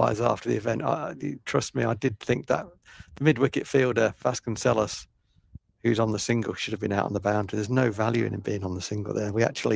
It's much more important that we save 4 than it is that we save 1 there. I don't think that's... And Mason Crane plays that shot very well, doesn't he? He scored off of both the front foot and the back foot through that wide mid-wicket area. Yeah. 269 for 9 and Mason Crane on 59. Short ball from Proctor and Crane gets underneath that one. One for the over signalled. That went through, didn't it? It really did. It did indeed. There's still enough life in this pitch, isn't there?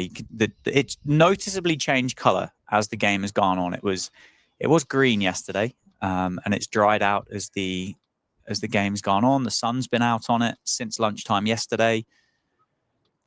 It's got a little bit lighter in colour.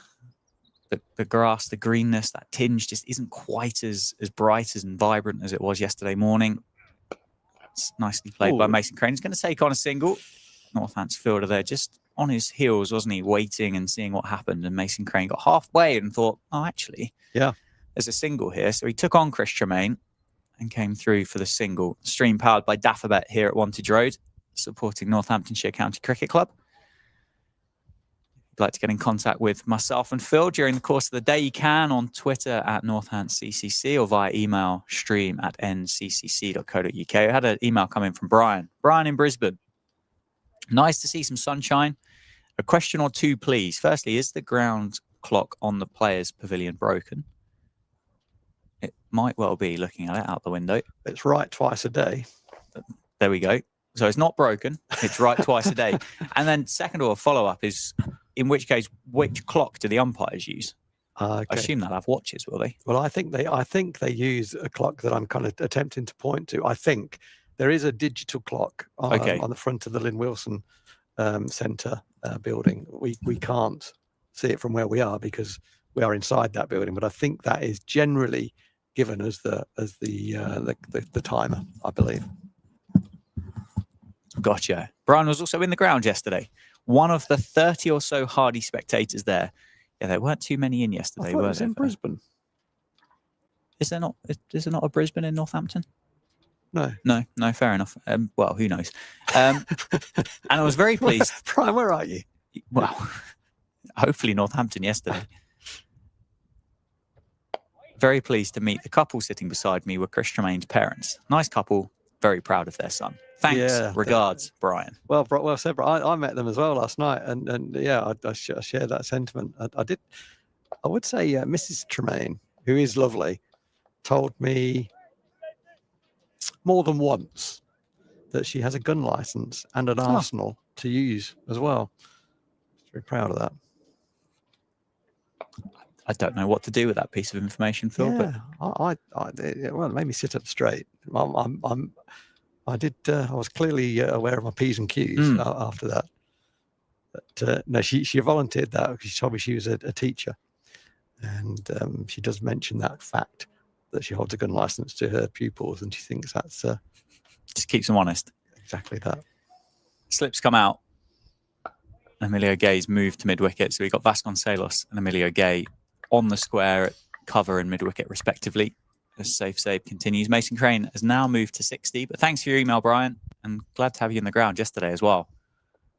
As you say, one of the hardy 30 or so that stuck around in the ground yesterday. After that delayed start, 61 now for Mason Crane. One ball left, and Mir Hamza is yet to cut the rope with the bat swing off safe save. Just waiting for one here, just to attempt to be dispatched over the leg side. Big swing and a little bit uppish, but well fielded. Very well fielded. In the covers. That ball was timed beautifully. And to be fair to Mir Hamza, Dan, and we must be fair, I thought he had started to get a bit carried. He had a beautiful extra cover drive for 4. It was a great shot. It was a half volley from Rafi Weatherall, beautifully tucked into.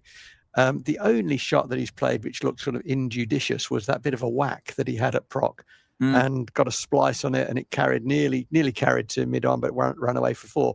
On that basis, I thought he'd kind of gone all in, but he hasn't. He's resettled. As you said, the heart rate has got back down, and he's now contributed 9 in a valuable partnership of 35 with Mason Crane. And it is 35. It's not 135, but it feels like about 75, I would imagine, from the Northants perspective. Because 271 for 9 with power to add, that kind of feels like it's going to edge up towards 300 before it's knocked over. And then that's a very good first innings score, having been stuck in on a green wicket and being 27 for 4. To get somewhere near 300 is a great effort. Yeah, Mason Crane comfortably in behind that short ball from Luke Proctor. Yeah, I think it's been a fantastic effort from 27 for 4 to get to this stage. So yeah, agreed. Yeah. I think to get from 27 to 4 for anything over 200, I think at that point was looking like a fantastic effort. So these are all fantastic runs for Glamorgan and the team. And as you said, they're certainly going to have something to bowl at. Short ball again, and that has got the shoulder, and Mason Crane's guided that to Karen now, who takes his second catch at first slip, and that's the end of the innings. 271 for 9. Fantastic innings of 61 by Mason Crane, a new career best to pick up Glamorgan's first bowling point in the innings. And yeah, as we were just talking about, what an incredible effort by Glamorgan to get up to that stage and get that number on the board, having been put in yesterday morning on a pitch that was doing plenty.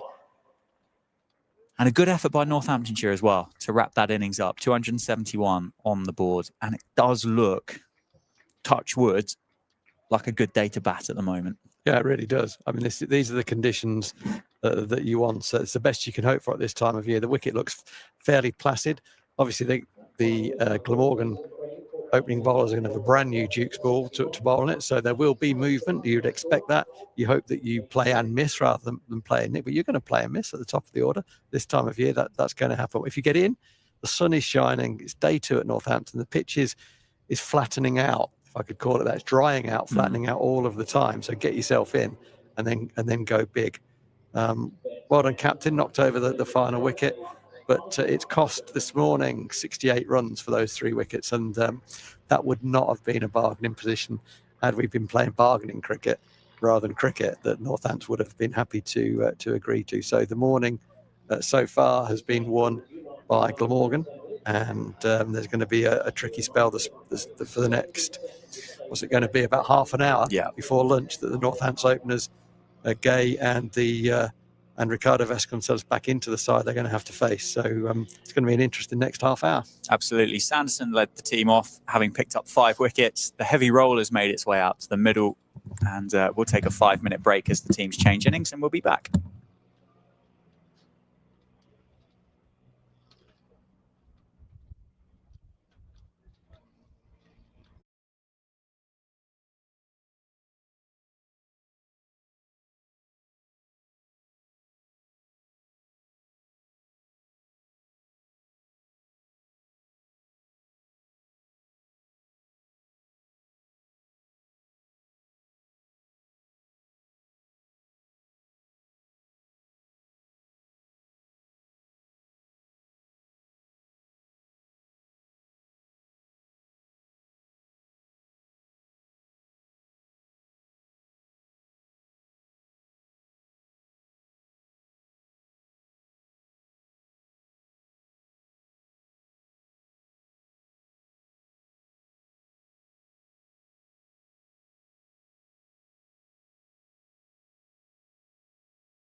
Returning to the middle, umpires green ball and Sue red.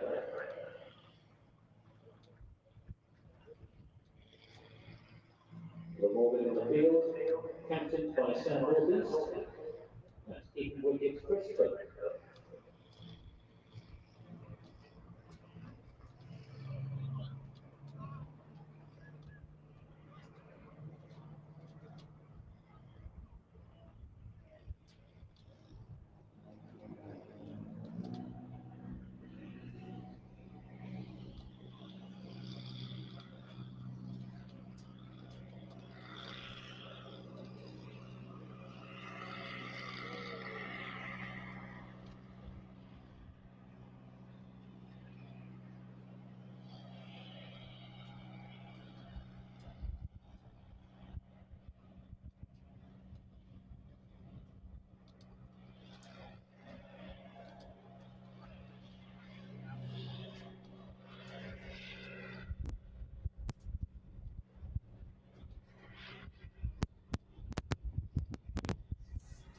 Welcome back, everybody. Northamptonshire openers make their way out to the middle. Ricardo Vasconcelos and Emilio Gay, having just bowled Glamorgan out for 271. Glamorgan already out there waiting for the Northants openers. My name is Dan Jadzovic, and I'm joined by Phil Rowe for the entirety of this match against Glamorgan.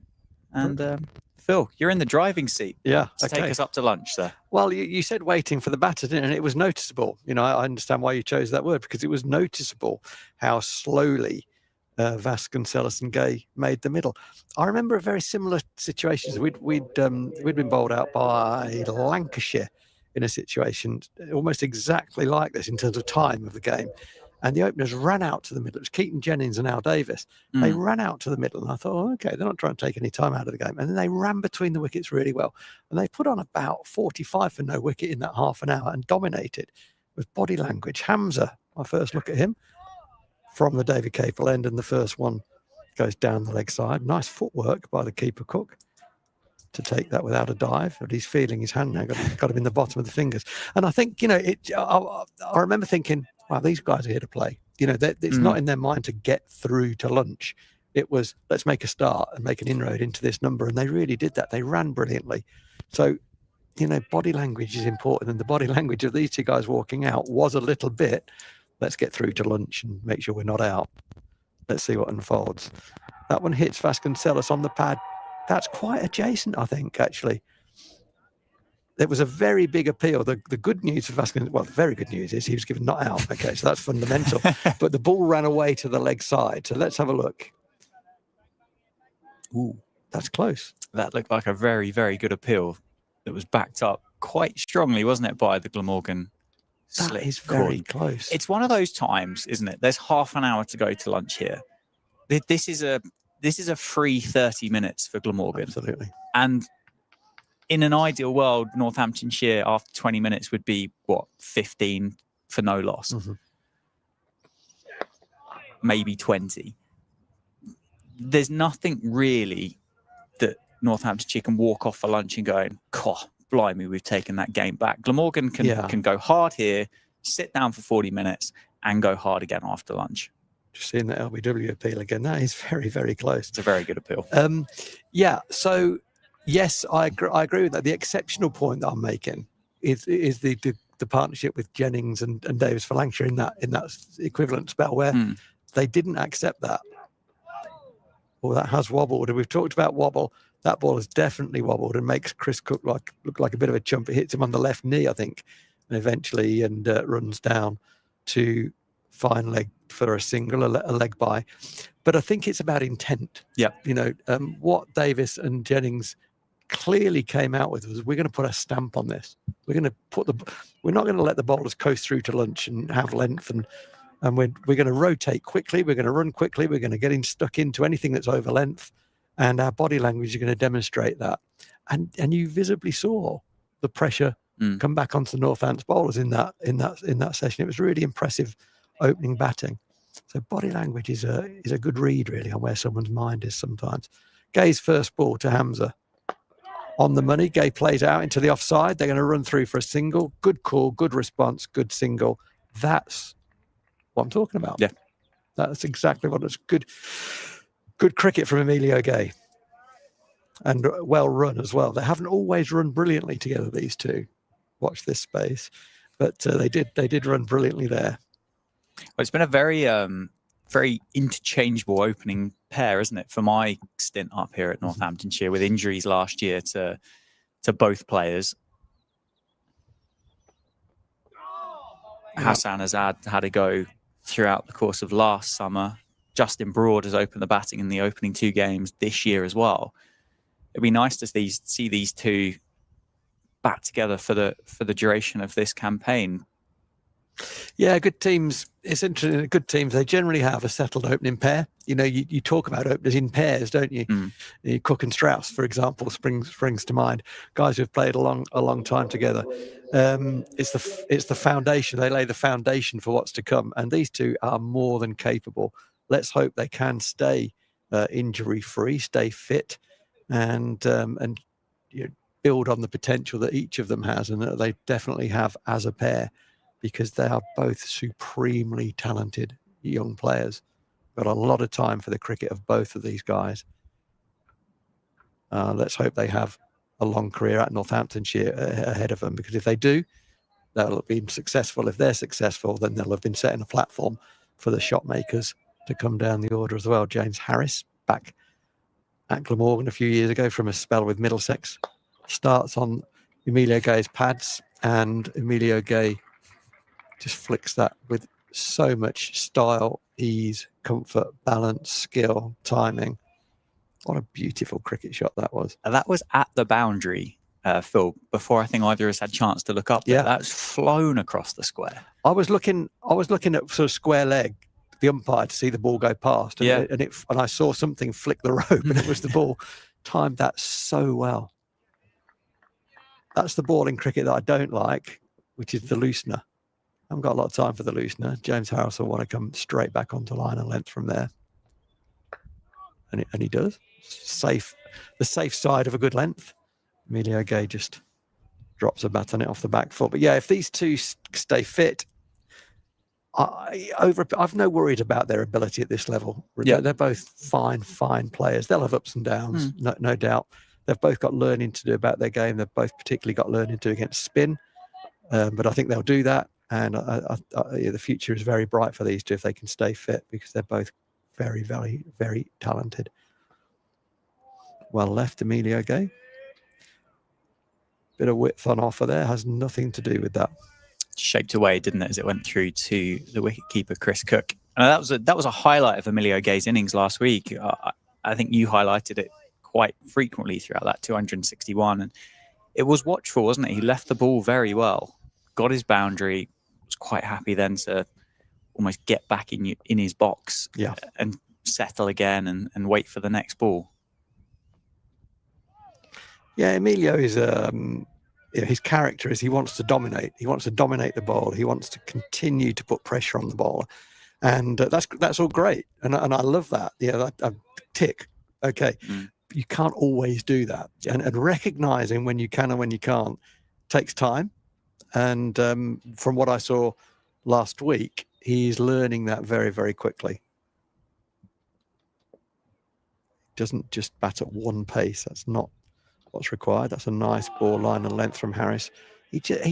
I love watching James Harris bowl. It's like poetry. He seems to have no effort at all in his action. Very easy on the eye, and the ball kisses the surface.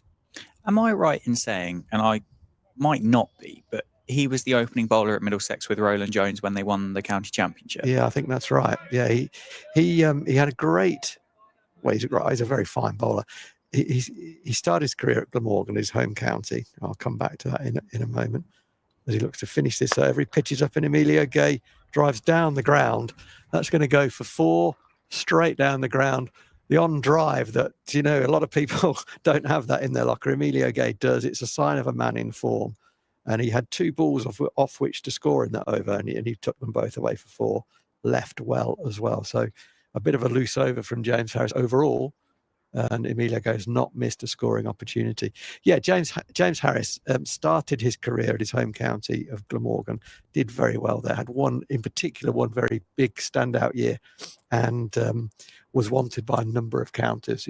We spoke to him. We weren't. I had a feeling you might have done. Yeah, well, I think everyone. I think there's less players in the circuit that you haven't spoken to, Phil. Yeah, well, everyone, if seam bowlers, domestic seam bowlers, rocking horse drop-ins in terms of rarity, everyone wanted a bit of James Harris. That's nicely bowled, nicely played by Hamza again.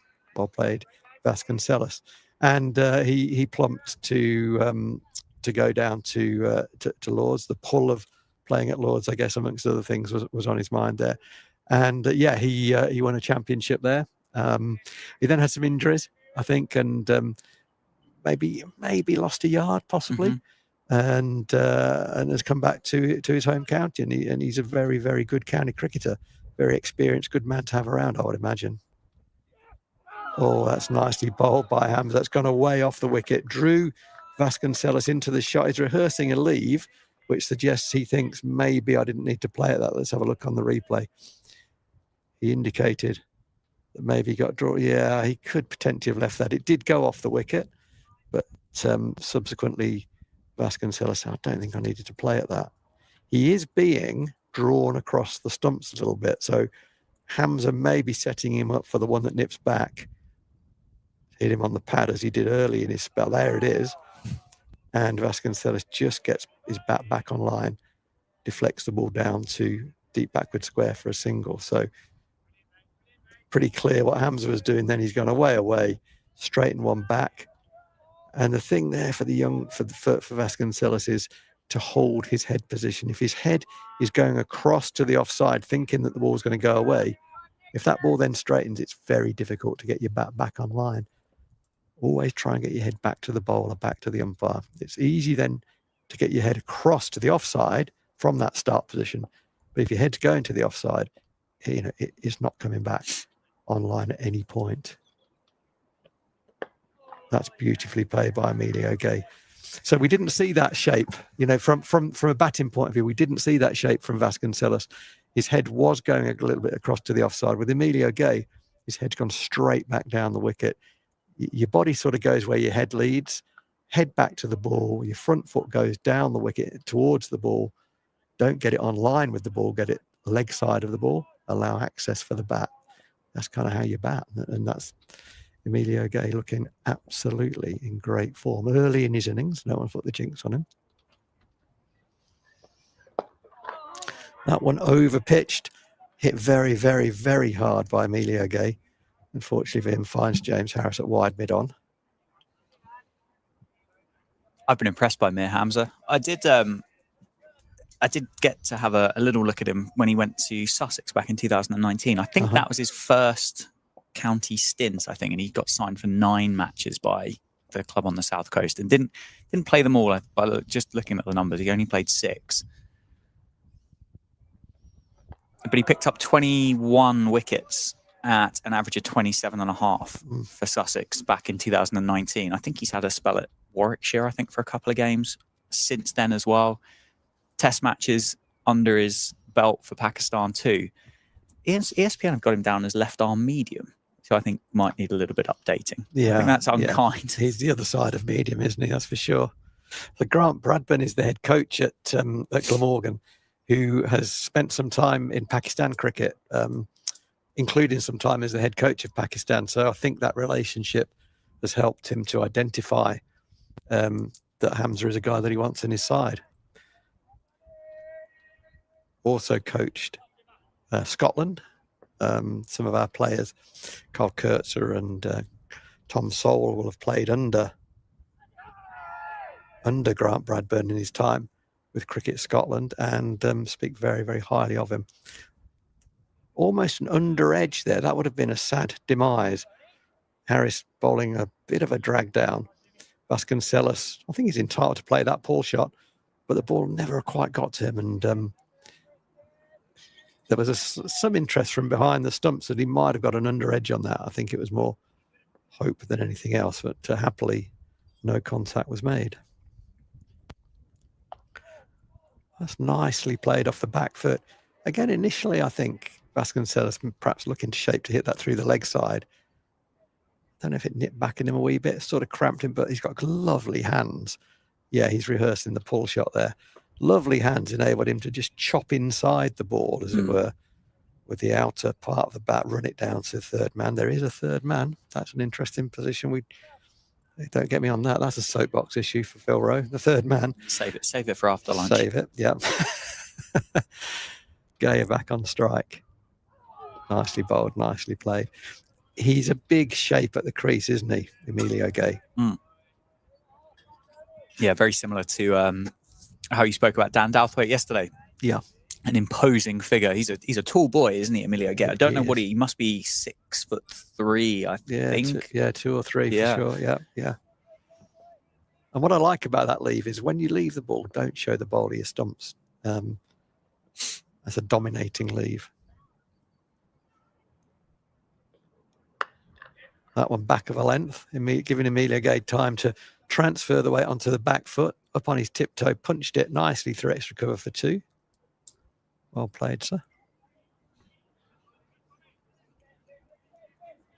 So Harris, not really. This is dangerous commentary now.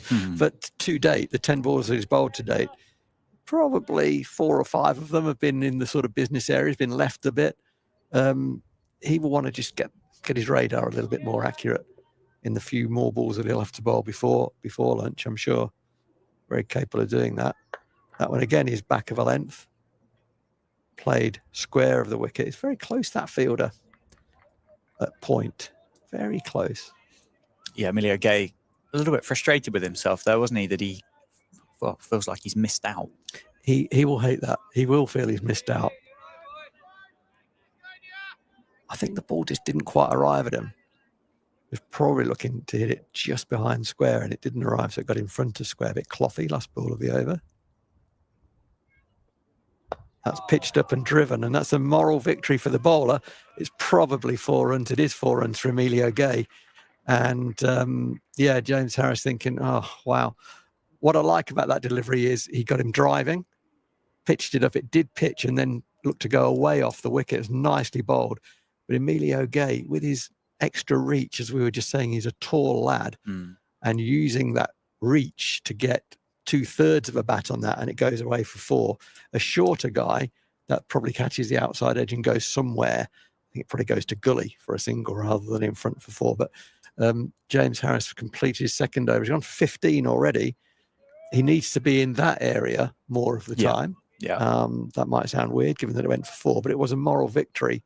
It drew an error from Emilio Gay. He'll be happy that it went away for 4. That's nicely played down the ground, probably for 4 runs, certainly for 3 runs, certainly for 2 runs. No, they're not going to get a third. Certainly for 2. They got 2 so far. I think it might have just been on the inside half of Vasconcelos' bat. What I like about that is that he got his front leg out of the way. It would strike me that at the moment, Hamza feels his main mode of dismissal right now against Vasconcelos' LBW. He's gone full and straight the first ball of that over, and Vasconcelos was up to it. He's fallen over very slightly, just fallen across just a bit to the offside previously, held his balance well, which enabled him to play that ball nicely down the ground. Eventually it was 2. I've got all options covered. And that's good. Nice forward defensive shot. Something to look out for when watching a batter play a forward defensive shot is movement after contact. Is there any adjustment there? Sometimes you'll see someone play a good looking forward defensive shot and then their back foot just goes across to the offside just to balance themselves. So they're kind of just recognizing their head is going across to the offside. Vasco was slightly guilty of that earlier in this innings, just wanting to get into the business area, covering away movement, but he looks like he's balancing himself up beautifully. A lot of batting is about moving from one balanced position to another balanced position. Something these two guys do very well when they're both playing well. Yeah, straight again, well played again from Vasconcelos. This is a nice contest. Yeah, you can hear the encouragement, can't you, through the effects mic of the Glamorgan fielders. For their bowler, for Mir Hamza, they're happy with where Mir Hamza's operating. And from a Northamptonshire perspective, happy how Vasconcelos is playing it at the moment as well. Yeah, experienced bowlers pick these things up. Sometimes they don't even know they're picking it up, but they imperceptibly pick up movement and adjust what they're doing accordingly. Oh, this next one has gone away off the wicket. That looks an absolute peach of a delivery. It would have looked even better had the ball carried through to the keeper, but it kind of died a little bit. It doesn't take away from the ball itself. As we'll see on replay, this one had to play at that, and it's gone away off the wicket and wobbled as well. Well caught in the end by Chris Cook. That's a very good bit of bowling. Just to remind Vasconcelos, yeah, I'm coming at your stumps, but I can get you on the outside edge as well. So you better be good both sides there. So far he has been. He's on 5, Gay on 15. That was a firm push, that. So that's Vasco being a bit eager to get bat on ball. He got beaten the ball before comprehensively, a beautiful bit of bowling. And I would say that ball is a ball that he didn't need to play at, but wanted to feel bat on ball. Yeah. There's a massive gap between point and mid-off. And I think Vasco's thinking, oh, let me get them bat on ball. Let me make contact. Just practices his first, am I right in saying it's his first game of the season? Yeah, he played against Glamorgan 2s for the Northamptonshire second 11 in the week, where he made 35, I believe, at the top of the order. And then obviously got called back into the first 11 squad, so didn't bat in the second innings. But yeah, obviously with those shin splints, missed those opening 2 rounds against Middlesex and Sussex, whereas Emilio Gay obviously had one of probably the innings of his life so far. Yeah, against Middlesex here. Yeah, Vasconcelos not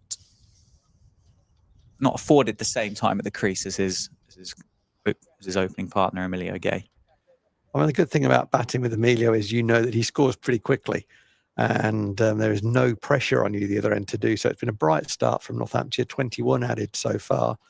Harris, who's been a little wayward, is again a little wayward, and Emilio Gay again will be cross with himself. That's a ball that he will want to have scored through extra cover. He had plenty of time to do that. Again, it didn't quite get to him, difficult to time. Caught the bottom of the bat. We saw that last week, didn't we, between innings? The heavy roller came on the pitch and just took a little bit of life out of it, didn't it? And it looked a touch easier for Middlesex to bat on.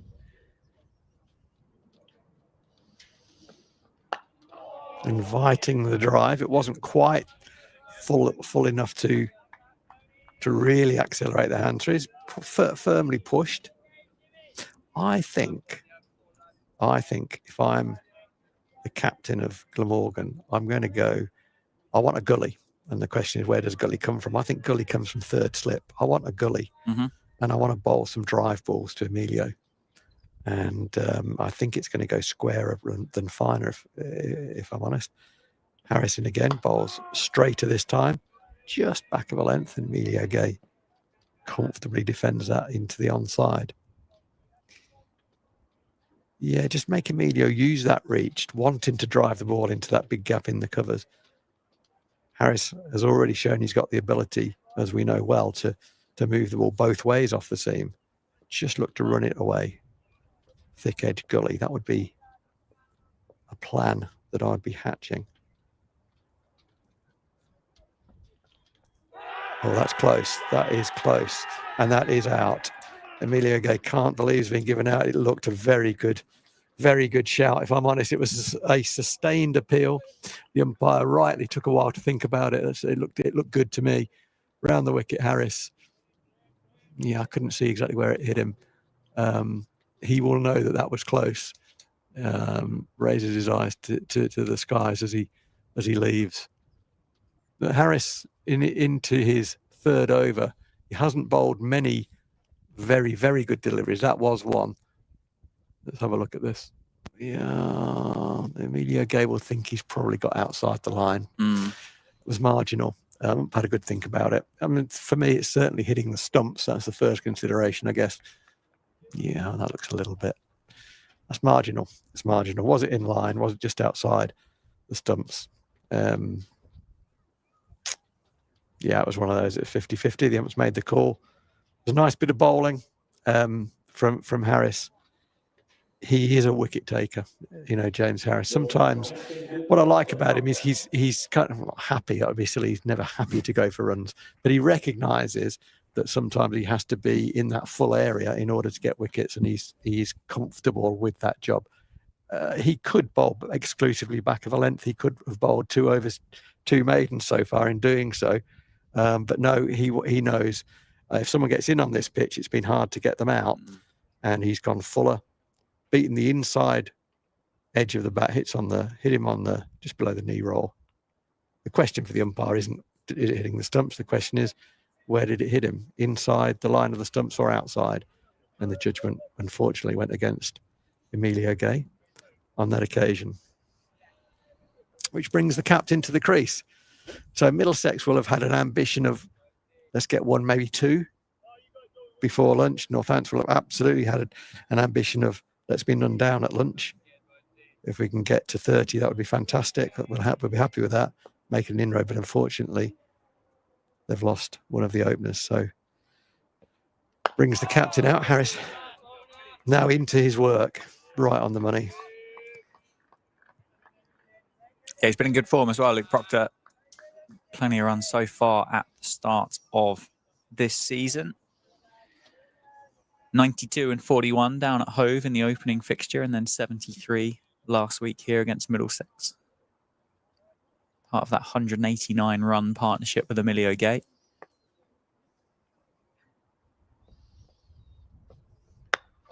Yeah, he's in good touch, isn't he, Proc? It's been great to see. Tough time to start. 5 minutes till lunch. James Harris, tail up. 2 balls left in that over and was on the money, wasn't he? Made Luke Proctor play both, and Mir Hamza probably likely to be the last one, do you think, before lunch? Or do you think Glamorgan will get another one in? They don't seem in a huge rush to get round between overs. No, they don't. Chris Cook's ready, so the captain showed his intent, the keeper. Yeah, I want 2 overs. That's not, you've got to try and take every advantage that you possibly can. Let's bowl that second over now before lunch. Exactly what Northants don't want. Let's get around and make sure we do exactly that. That's nicely played through wide mid wicket. It was very full. It was very straight. And Vasconcelos was. The ball did carry in the air for about 15 metres. He was always in control. And boy, he timed that beautifully. Right between mid wicket and mid on for 4 runs. Yeah, he played it well. Quite a big gap as well between the two. Dan Douthwaite in there at mid-wicket. Quite a square mid-wicket, isn't he? Yeah, he is, yeah. Stood there with his hands waiting, but was quite a long way wide of him as it ran up towards the ComSave stand. A similar line, but a better length that time from Hamza. He just looks like a very skillful operator, doesn't he? Mm. Very skillful operator. Pakistani seamers, no surprise, they're usually very skillful operators, aren't they? Yeah, 9 wickets in 5 test matches for Mir Hamza. When did he last play test cricket, Dan? 2024, sir. Okay. So a current... In another way of saying it, this year. This year, yeah. Yeah. Yeah, a current international. And if you get to bowl seam up for Pakistan internationally, you are a very, very fine bowler, because there's a lot of them. There's a lot of very skillful bowlers who never get to the international stage. Such is the competition for places, such as the depth of resources. Yeah, it was Pakistan's tour of Australia, and he played in Sydney in January. Picked up the wicket of Steve Smith for 38 in Australia's first innings. Effort ball. You probably heard the grunt on the effects mic. Yeah, whoever's got that down as medium is inaccurate, I would say. He's livelier than that, that's for sure. But it's not going to be... He's got enough pace. He's got enough pace for sure, but it's his skill. his accuracy, his knowledge, and the way he can work players out that have got him onto the international stage. Yeah, it's been 6 years between his debut and his most recent Test match. As you said, Pakistan are blessed with fast bowling options, aren't they? Yeah, absolutely. You know, a lot of the wickets they play on domestically are very, very, very flat. And what that does, it puts a real premium on bowlers honing their skills and honing their accuracy. It's all very well having the skills. If you're not accurate, you're not going to play.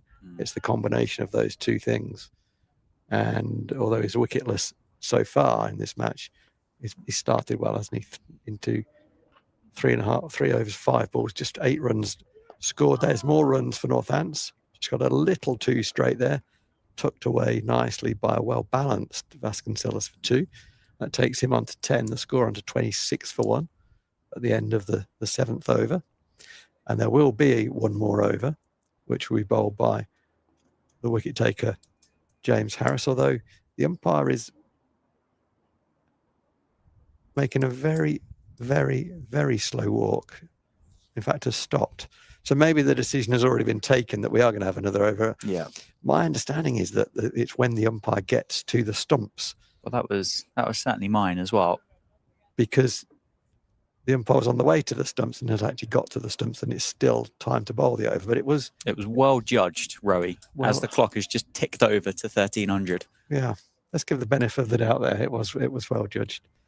So exactly what Northants don't want is their captain facing the last over before lunch from James Harris, as you say, tail up, forces an error there from the Northants captain, went to leave that ball. That's happened a few times in this game already. Batters looking to leave the ball and withdrawing the bat, but the ball still hitting the bat as they withdraw it. It's actually something that Dan Douthwaite has made a pastime of. He did that a number of times, looking initially that he was going to leave the ball and then deciding actually he would leave the bat to run the ball down. Proctor did that accidentally there, an accidental skill, as Carl Kurtzer would call it. That one's straight, good line and length. Sounds like my cricket, full stop. Accidental skill was something that Carl Kurtzer, a very funny man, Carl Kurtzer, he used to love that. It was usually at his own expense, accidental skill. And that's exactly what it was for Luke Proctor there. But I've always enjoyed watching James Harris bowl. That's one of the reasons I was trying to encourage Rifts to size. He's just a lovely guy to watch. But bowling isn't as easy as James Harris makes it look. An economy of effort and a maximum of skill, really. That one's Fuller, driven back down the ground by the captain. He'll be happy with that. He's got it through. He'll pick up a couple of runs. Looking, can he get back for a third? He can't, because the fastest man in the world that's on a cricket field at Northampton, wearing number 5, Kieran Carlson, prevents that from happening. He is lightning across the ground. You started to sound like Monty, didn't you? You emailed in yesterday. Yes. The only teenager watch, but you did add an extra couple of caveats to your statement.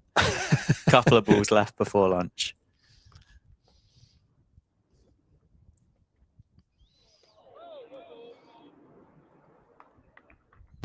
A little bit wider there from Harris, saying you can have a thrash at that one if you want to, Proc. Quite rightly, that invitation was declined. So 2 balls to go before the interval, and almost no matter what happens off these 2 balls, you'd have to say it's been a good morning for Glamorgan. Yeah, absolutely. 3 wickets that fell, added 60 plus runs this morning to take them to 271.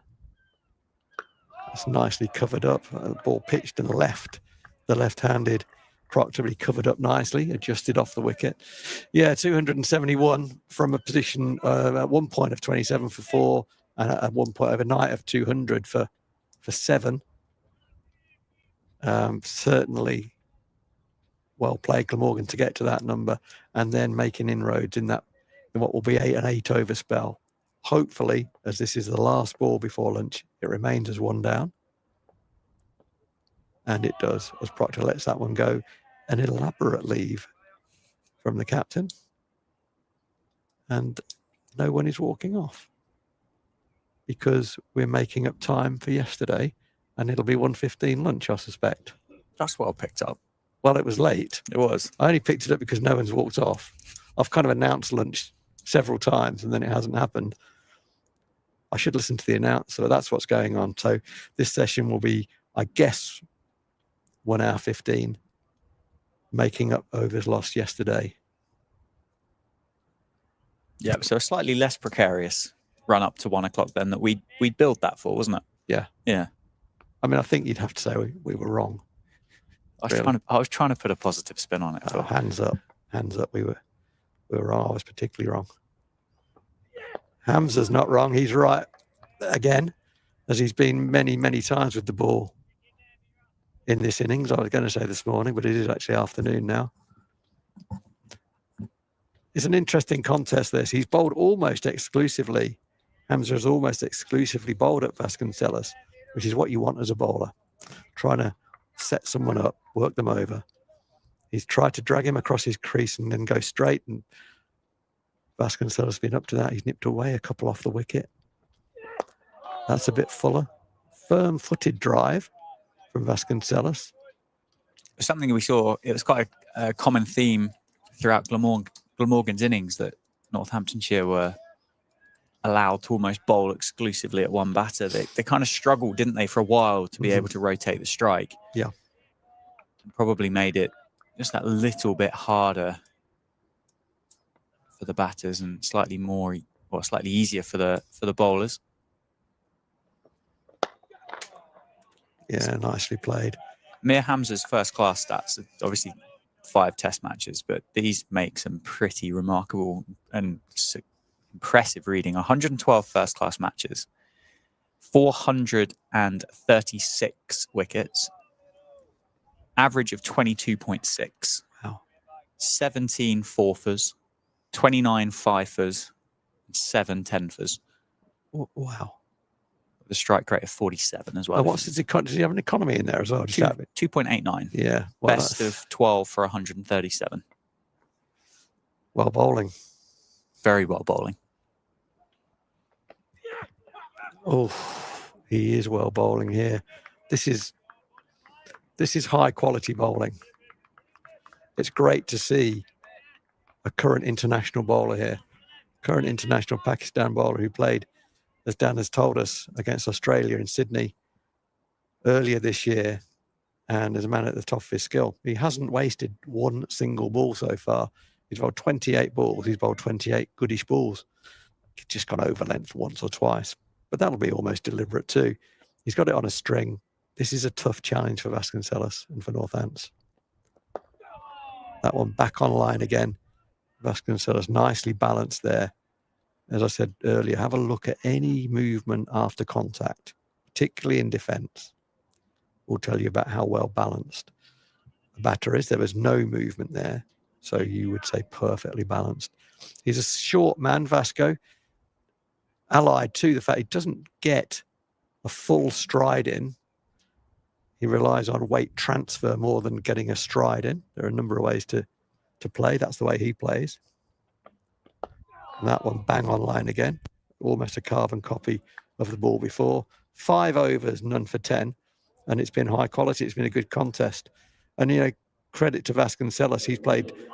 He has not played a first-class game this year. This is his first. He played in the Northants seconds victory over Glamorgan at Dunstable earlier in the week when Gus Miller got 150 and Alex Russell took 5 to wrap up victory on the final day. Vasconcelos played in that game, and with all fairness to the bowlers on display in that game, it wasn't Mir Hamza and James Harris. So this will be on his opening game, and this is a fine opening pair of bowlers to be challenged by, and he's up to it so far. It's been good, hard cricket so far. Harris to continue. Bowls very straight to Luke Proctor, who turns it away into the leg side. Very unusual player. There's not many players play in the way that Luke Proctor plays. He's almost always on the move. I talked earlier about movement after contact. Well, Proctor frequently moves after contact. It's the way that he plays. He's got his own way of doing it. Doesn't really get particularly far forward. Lets the ball come in. Very skillful hand-eye coordination. And there again, you see quite a bit of movement after contact as he plays the fuller ball up to mid on. You often see a little bit more contact when the ball is that full, as the batters kind of get their body out of the way in order to make contact, and then the body follows through. So you'll see that from time to time. But Proctor is someone who very often moves across to the offside, having made contact into the leg side. Rarely misses those, though. Very, very rarely. Well, let's hope that continues today. Yeah, I mean, I think it'd be fair to say James Harris took sort of a dozen balls to get into his work, but having now got loose, he's not a spring chicken anymore. Having now got loose, he is not wasting a single ball. No, that last one there, that clocked in at 80 mile an hour as well. As we learned in that first game against Middlesex, there's a slight difference with the way that those speeds are calculated, and we can add another 4 to that quite comfortably. So 84 mile an hour from James Harris. There again, Proctor covering up, almost shuffling after the ball as he played it. Not quite exactly a carbon copy, but for viewers of a certain age, there is something of the Kepler vessels in the way that Luke Proctor shapes up. A very fine opening batsman for both South Africa and Australia. A very rare club of guys who have played for both those countries and captained both. Pitched up, oh, it's wobbled. Chris Cook hates that. He's about to tell First Slip just how difficult that was. First Slip's got no interest in that. No, those hands have gone firmly back in First Slip's pockets there, haven't they? Second Slip gave him a low 5 there, as if to say, mate, I know that. I could see how that wobbled, because that went significantly late. It can make a real chump of you, as I know. Harris, with his last ball of his 5th over, he's full, he's tucked into the leg side. Just gambled a bit with that one. Is Proc going to miss a full straight one? He's not. He turns it into the leg side. He's got 4 for that. That didn't initially look like it was going to go all the way. It's a long boundary on the leg side. But things have quickened up. The players are now walking off for lunch. I assume that's been called, or whether Captain Luke Proctor's led that. Kind of looks like he's come back for the 2 there, just before it's gone over the rope. He's gone, well, just carry on going. You know, there's a bit of Lancashire in that. Proctor played a lot of his cricket at Lancashire, and we talked about Lancashire off air earlier, and about how they want to do things their way. So Luke Proctor said, no, it's lunchtime, it's 10 past, we're going off. And there was no doubt. It would have been interesting to see if the umpires had not agreed with that, whether they'd call them back out. But it is clearly 10 past. A nice way to finish for Luke Proctor. Timing went beautifully through mid-wicket for 4, moves him on to 6. Vasconcelos, his partner, not out on 10. But 32 is good. Off the 10 overs, the 1 down is the blemish. It was a good delivery to remove Emilio Gay, pitched and nipped back to him. There was some question mark about where the contact was made. Was it in line with off stump? Was it outside? The judgment went against Emilio Gay, who had to walk off. So overall, as I said earlier, Dan, Glamorgan's morning. Yeah, absolutely. I don't think you'll get many people argue with that. Added a nice tally of runs to their first innings score, and then picking up the wicket of one of the 2 openers for Northamptonshire. As the players make their way off and get some lunch, well, actually, I think as it stands, they're not allowed in the door at the moment. They're struggling to get through the patio doors into the Curo Wealth Lounge. But we'll take a break, we'll go get our lunch, and we'll be back in about 40 minutes.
Welcome back, everybody.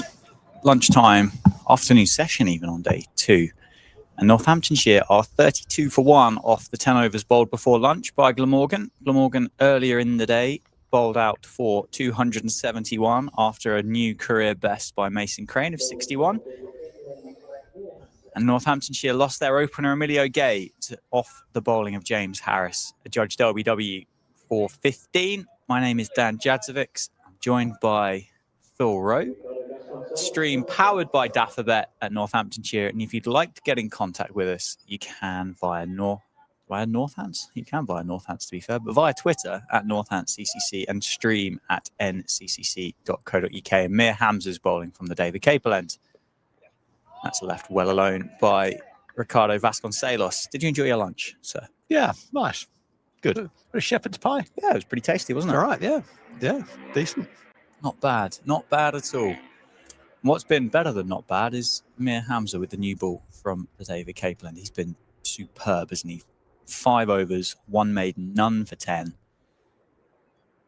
A good model for the young Northants team. I saw Gus Miller and Justin Broad having a bowl through at lunchtime. And let's hope they're sitting down with a bit of shepherd's pie and watching this guy, Mir Hamza, because this is how you bowl with the new ball in English conditions. In fact, probably in any conditions, but in particular in English conditions. And by that, I mean, he has been relentlessly accurate. I don't think he's given the batsman a ball off. He's now bowled 32 deliveries, 1 maiden, none for 10. But he has challenged the inside edge, the outside edge, the concentration, the technique, skill, application of the batter. It has been very, very high quality bowling. The benefit of that short session of 10 overs before lunch means the Glamorgan opening bowlers can resume straight after the break refreshed, and that's what they've done. And guess what?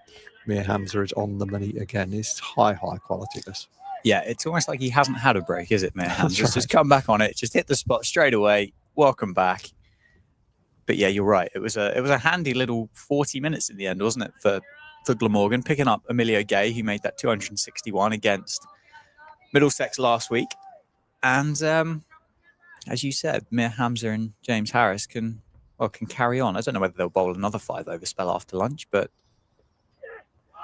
that's a bit wafty from Vasconcelos as it's gone through to keeper Cook. So that was, I think you will see on the replay, I think he's lost his shape on that a wee bit. It looked like he tried to overhit it, if I'm honest. Let's have a look. He pulled, yeah, it was certainly a full swing of the bat, wasn't it?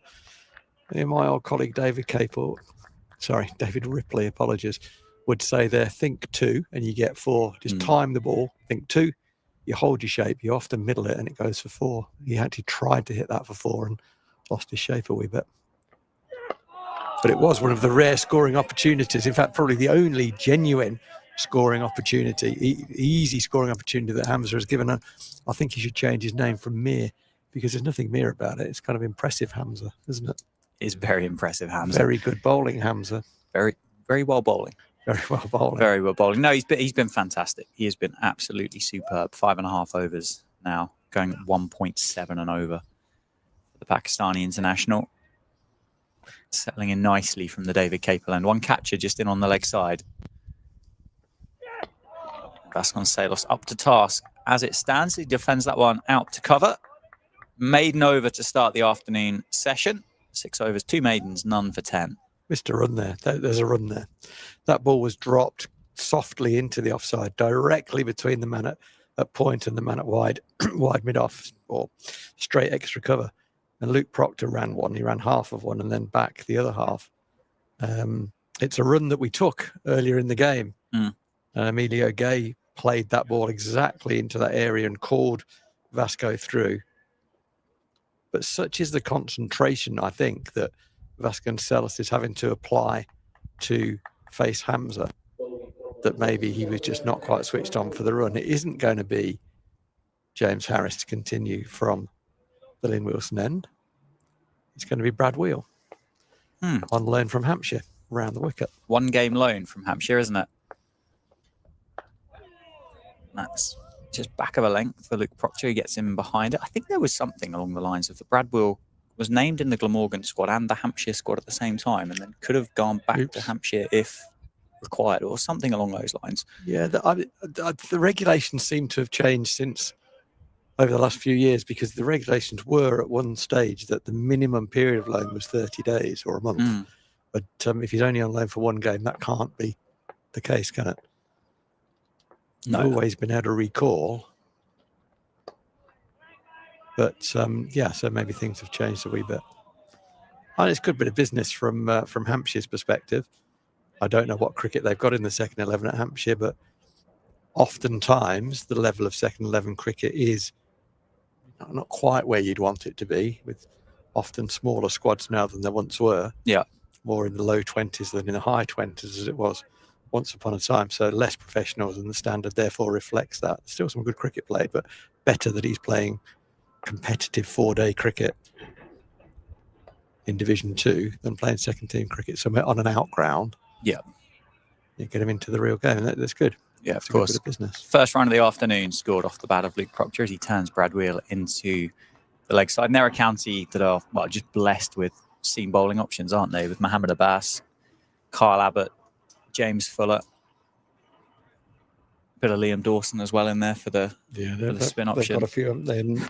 Glamorgan are missing Podmore and Van der Houten through injury. So, nice business all round, really. Like that, just shaped away from Vasconcelos there slightly. I don't know whether it swung from the hand of Brad Wheel at 77 on the speed gun. So about 81 at the moment. Scotland international, 25 ODI wickets for Scotland, 17 T20 international wickets as well. And of course, as I mentioned earlier, the relationship that Grant Bradburn, the Glamorgan coach, has with Pakistan and Pakistan cricketers, even more true of his relationship with Scottish cricketers, and that's probably led to Wheel finding himself here right now. Solid by Vasconcelos, who it feels like this might be the first set of deliveries that Vasconcelos would have faced from Lynn Wilson centre end today. I don't remember. It's only been 12 overs. Yeah, I don't remember him being at the far end hardly at all. I'm struggling to. Surely he must have been there at some point, but it's been very infrequent visitor to that end. He's pretty much exclusively taken Hamza.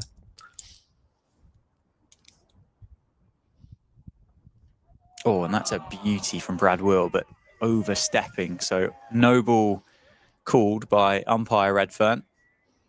Absolute peach of a delivery from Wheel, and it was a beauty. Sigh of relief that it didn't pick up the outside edge.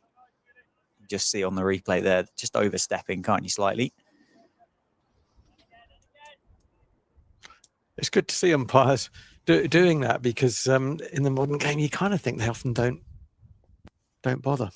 See Redfern's done a lot of international games on the women's circuit. Well pitched up, driven to the right of a wide. Well, so it's gone a straight extra cover probably. Carlson, no one's taking Carlson on there, no run. So a nice start from Brad Wheel. Yeah, just the one run off the over and the no ball as well. So 2 off it. 35 for 1 off 12. He's been around a while, Brad Wheel. He's at Hampshire, so it's difficult to break into the first team and hold your place there when they've got, as you said earlier, the wealth of options that they've got available to them. But he's a nice man to have as part of your bowling stock, that's for sure. Yeah, he made his debut for Hampshire back in 2015. Over 100 first-class wickets as well. Is he a Safa by birth? Have you got that? He is a South African by birth, yeah. 3 slips and a gully in place for Mir Hamza with Luke Proctor on strike. I'm certain this is the first look that Mir Hamza will have at the Northamptonshire skipper, and that's a beauty to start off. Welcome.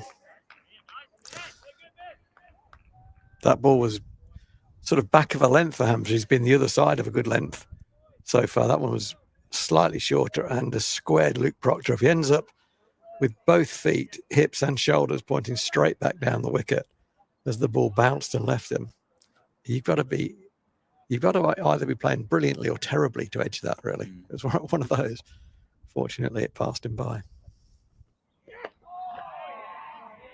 Defended into the leg side this side. Yeah, the other thing about Brad Wheel, and I must admit, maybe there was an injury concern last year, but his last first-class game was September 2022 for Hampshire. Okay. Against Warwickshire at Birmingham. So it's been a lengthy break, isn't it, for the on-loan seamer before he's got back out there in whites. So no first-class cricket anywhere last year? No. Okay. Well, yeah, that must have been down to injury, because otherwise he'd have been out somewhere on loan, I would have thought. Defended by Luke Proctor back to the bowler. Is this a period of play here? But just try and see Mir Hamza out, wait and see what Glamorgan have got else? Well, I think it's the nature of the way Luke Proctor plays that he can play a variety of ways, but his natural way of playing is kind of just play what's in front of him and play the innings that the team needs at any time. And the team needs him there. He's gluey in that sense. It suits the way he plays. Oh, and that is a genuine outside edge that gets the Sam Northeast on the half volley. He does really well to pick it up. Fortunately for Northamptonshire and the skipper, it bounces just in front of Northeast, who I think is just pointing to his teammates, either where the ball landed or where potentially he should have been standing.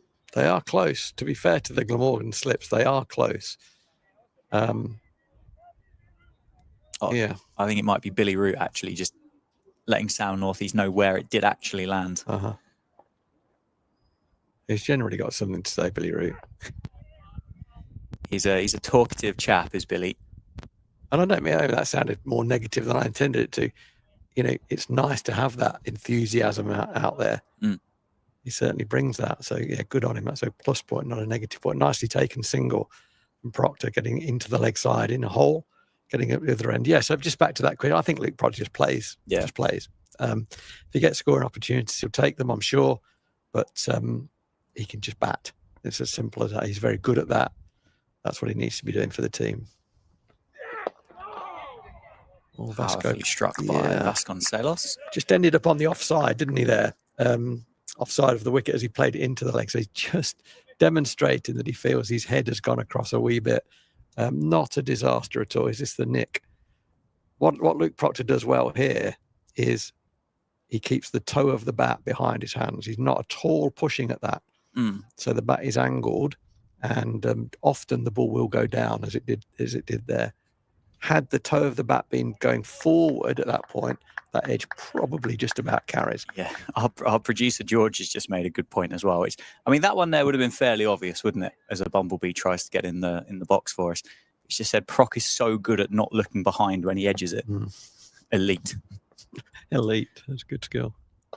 Down the leg side, nicely timed by Proctor. That is going to be fought. That's going to beat the man down on the boundary. It's raced again across the square. It really has. And the outfield as it continues to speed up.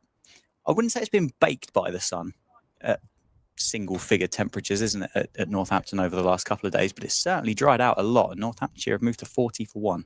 Yeah, it really has dried out because that ball reached not just the boundary rope, which is quite a long boundary, it then clipped off that and reached the advertising boards. And had it not hit the advertising boards, would probably still be going. That's how well it was timed and how quickly this outfield has dried out.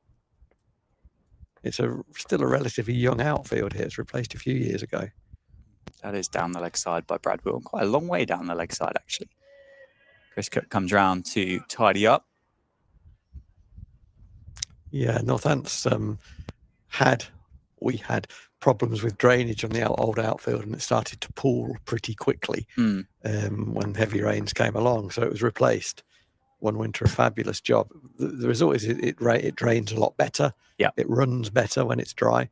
There's a slight downside to that, however, which wasn't anticipated and couldn't have been anticipated, is that actually it draws water from the square.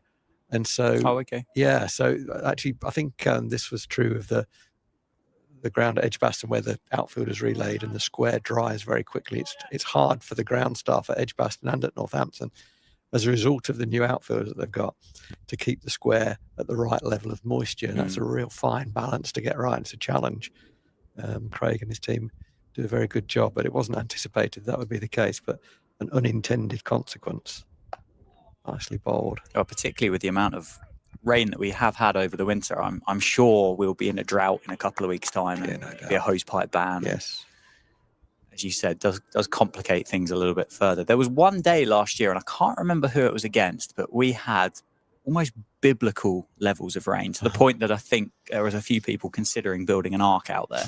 And there were those massive pools of water, and the play got abandoned for the day. And by all account, you were thinking, it's a nice shot by Proctor, who plays the on drive down the ground. Fielder gives chase, and it's not going to go for 4, but Vasconcelos will look for 3. Proctor rightly says no. And by all money, there were lakes on the outfield at this point, and you thought, blimey, that's going to do well if we're actually on at 11 o'clock the next morning, on there 11 o'clock. Really? But nothing had happened. Wow.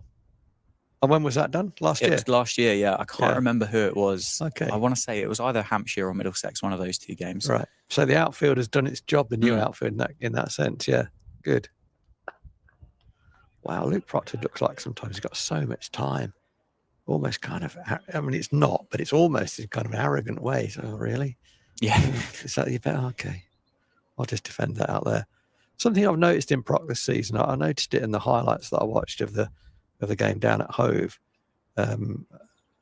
is he does look a little freer in taking advantage or looking for, executing, scoring opportunities, a little freer. And I think it takes a bit of pressure off him. That one down the ground there, and then he got 2. Having tucked one off his hip beautifully, as we talked about, 4, beautifully timed.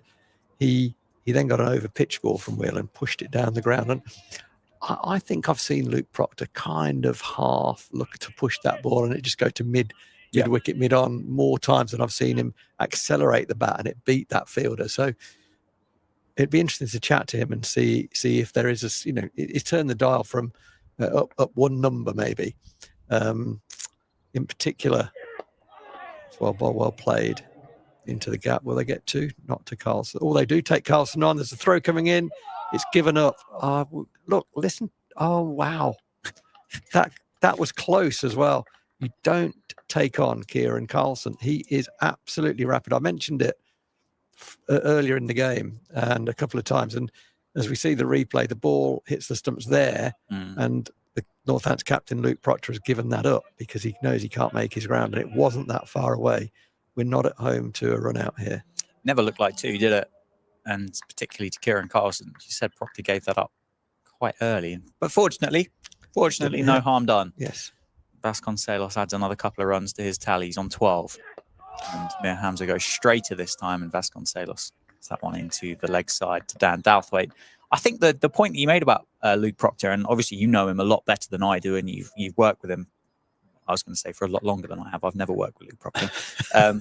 However, last year was hard, wasn't it? Let's be honest. And he's that character where he wants to lead by example. And I'm sure there was almost the weight of the team on his shoulders quite often, whilst those collapses, there's no other word to describe it, is there, from the batting lineup.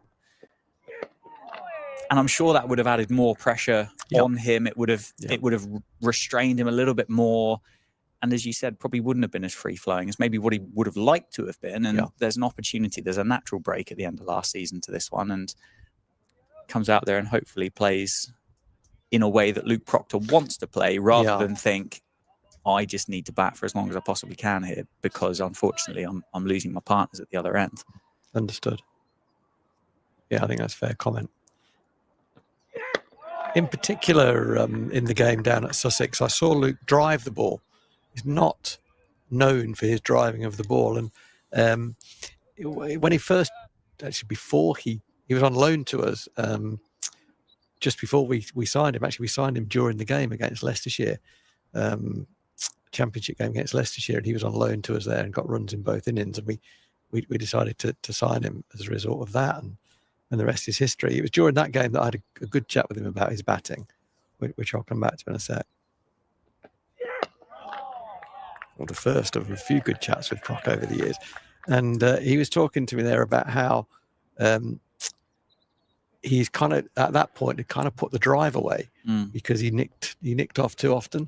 And it was very early. I knew he didn't know that we were going to sign him at that point. I didn't want to confuse him for too much. Hopefully I didn't. But I was cognizant of that. And it just seemed quite a dramatic shot to leave alone, really. A bit of a dramatic play is I'm not going to drive. And, Yeah. he is in the Sussex game. I saw him drive more balls than I've seen him drive in one innings for quite a long time. And just overall, I think he has freed up. He's driving the ball when it's on offer more of the time now as well. So I think he's done a lot of work. He's done a lot of thinking. He knows that he can play that shot well. It's not his natural. No, he likes to work the ball through the leg side in particular. He's a good cutter of the ball. Good player of spin, particularly good player of spin.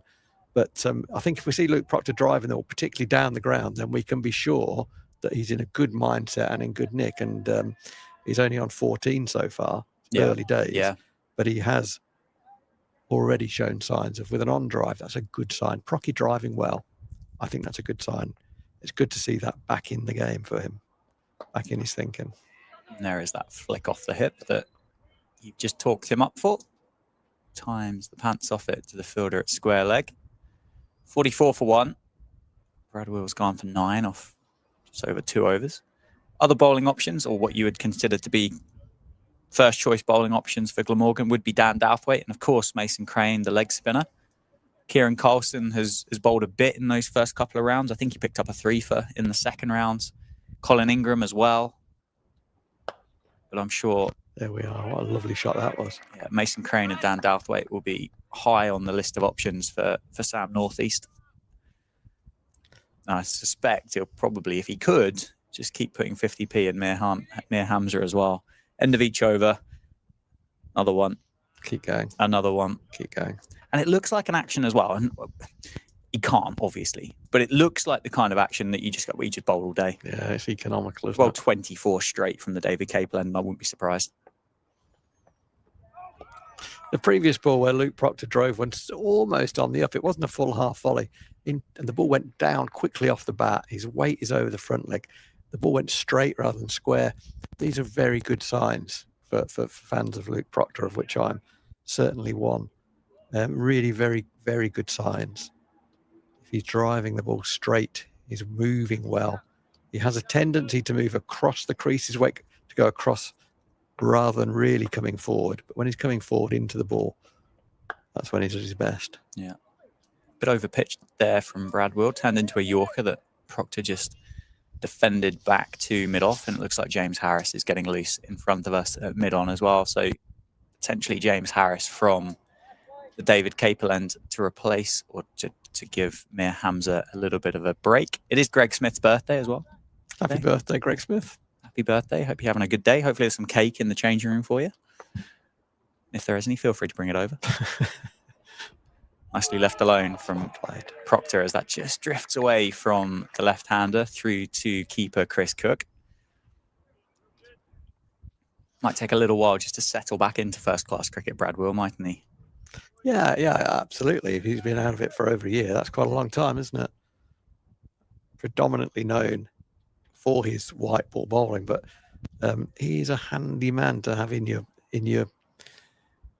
back room, really. You know, you've got your front, as a Hampshire man, you've got your front line guys, international quality. If you've got Brad Wheel up your sleeve, he's not a bad guy to bring in. No, of course not. Proctor just turns that one into the leg side and rotates the strike as he picks up a single off the last ball. The stream powered by Daffabet here at Northamptonshire County Cricket Club. Is there going to be a change of a bowling from? No, there isn't. No. Just interesting. I'm just wondering, any thoughts, Dan? I don't have any thoughts on this really, about why not James Harris to resume after lunch. He bowled 5 overs this morning, bowled very well after a couple of looseners, but then his next 3 overs were phenomenal. Picked up the very important wicket of Emilio Gay, but then didn't feature on the resumption. I have a thought, which I'll come to.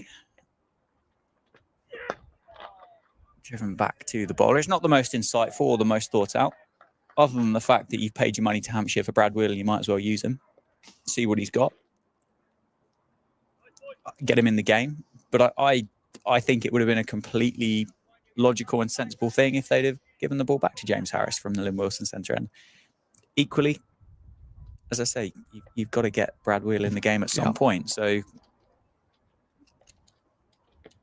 But I think the two of them bowled well, didn't they? They bowled well together. Not to say that Bradwell hasn't, but just offered a few more scoring opportunities than what James Harris did before lunch.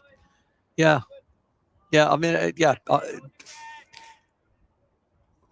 my had I been Glamorgan captain with the information that I've got available, which is nothing, I would have started with Harris without even thinking about it. Actually, as I've said before, unless there are strong reasons not to, you start with your best two bowlers. You start the session with the best two bowlers before the batters can get back in. Yeah, left alone by Proctor, and wow, that's come back a long way past the stumps, isn't it? Cook's taken that, well, by his right hand, actually, by the time it's finished swinging. It's not really done a great deal through the air off the pitch until it stood up as it's gone past the stumps, and then swung big, hasn't it, to the right-hand side of Chris Cook. Or, sorry, the left-hand side of Chris Cook, the right-hand side as we look at him out the window. 16 and a half overs into the Northamptonshire innings. And left well alone again by Luke Proctor. Not quite been as accurate post-lunch as before lunch. But he set himself such a high standard, it was going to be virtually impossible to continue in that vein. But I mean, he's still been very economical, isn't he? 8.4 of his 2 maidens, none for 13. So the scoreboard is kind of going pretty much nowhere from the David Capel end, that's for sure. Nicely bowled. Yeah, squared up Luke Proctor slightly. He plays it well in the end. Goes straight down as it runs out to Mason Crane, a backward point. Bit of excitement, though, wasn't there, from the Glamorgan fielders? Yeah, a lot of it. I mean, and understandably so, because it nipped, didn't it? And induced a false shot. But Procky's skill, he's got great hands there. Just decelerating the bat. Just adjusting for the slight bit of movement that he's picked up. Yeah, 15 off 39 for the Northants skipper. Still 3 slips in place. Similar to the fields. Cover is wide open. Mir Hamza is on the money as per usual. End of another over of Mir Hamza. And unsurprisingly, it's another maiden. 9 overs, 3 maidens, none for 13. They're almost video game stats, aren't they? Really, they don't sound real. They sound like you've just turned the difficulty down a little bit on your PlayStation. You've gone, I just bowled 9 overs, 3 maidens, none for 13. I was looking as you were rightly praising Hamza's accuracy, looking to see if Northeast was going to have a chat with him then. At the end of the over, but no. So I suspect that means he's going to continue and probably have at least one more. Yeah, he's not put the jumper on just yet as he's tossed it over the boundary rope. Bradwell, short ball, and that's gone straight up down towards Mir Hamza. And fortunately for Ricardo Vasconcelos, I think Q ended that, didn't he, in the end? It's landed in a bit of no man's land between Mason, or Billy Root, I think that is, and Mir Hamza. Top edge, in fact, wasn't it? Yeah, it was a top edge. Vasconcelos was pretty convinced that ball was going to carry down to third man. Northants didn't have a third man pretty much throughout the game, throughout the innings. Hampshire have started with one and still haven't. It didn't carry to him, thankfully. Vasconcelos is a short guy. He's a very good player of short, but very good attacking player of short bowling, I should say. That one, I don't know whether it hurried him or whether he just misjudged the length. It didn't look particularly short, but it's a slowish pitch, and certainly we saw Colin Ingram take balls off the bail height with a pull shot. But it was a mistake. It was an edge. It went up in the air. It was in the air for a long time, and thankfully for Northants and for Vasconcelos, it fell safe. Yeah, left alone by Proctor. It wasn't a shot of a man who hasn't scored after lunch. 46 balls had been faced for 12. Maybe a little bit of a rush of blood, maybe. Yeah, I think there's something in that. We saw before lunch he had an opportunity to score off the back foot from Hamza, and he threw his bat at it rather than timing it.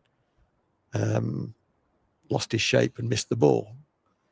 So I think there's a bit of anxiety in those 2 shots. I think that's a fair comment. Yeah. Proctor solid in defence. Question come through for you, Rowie. Oh. Where do the batters stand on the bowler grunting on the delivery crease? Poor sportsmanship or just part of the game? There might be. I know genuinely, this is a genuine answer. There may well be players for whom it does put them off. I haven't heard that feedback from a batter. That doesn't mean that there isn't one. I haven't spoken to everyone by any means. But overall, as we watch this next one, well played. Overall, I don't think it's an issue. I think they're tuned into the ball out of the hand.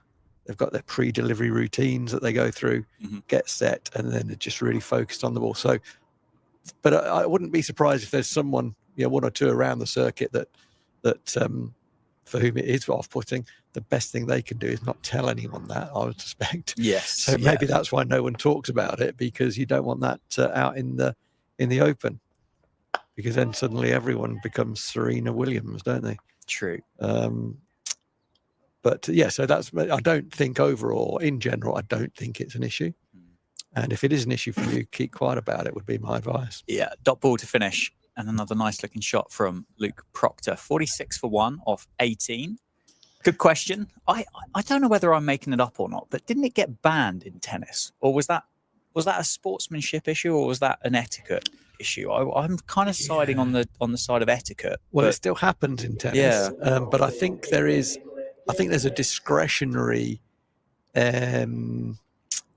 ruling that the umpire can introduce it should the umpire think it is unsportsmanlike, rather than in the swing of a game, if I could call it that, in the throes of a shot. Yeah, of course. Sabalenka is a grunter. She's a very loud grunt, not the only one by any means.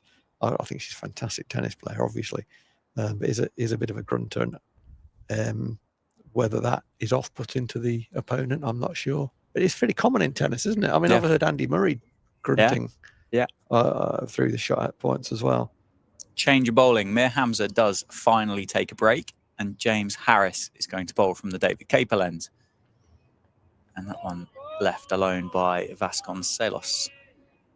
5 overs so far for Harris. 5 overs, 1 maiden, 1 for 21. Got the wicket of Emilio Gay. OBW for 15 before lunch. No, I mean, there are bowlers that grunt their slower ball, and only their slower ball, as though it's an effort ball, but actually it is a slower ball. That's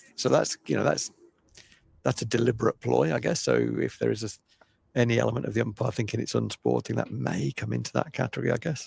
That's a nice shot into the covers, just slightly mistimed. Looking at the bottom of his Vasconcelos.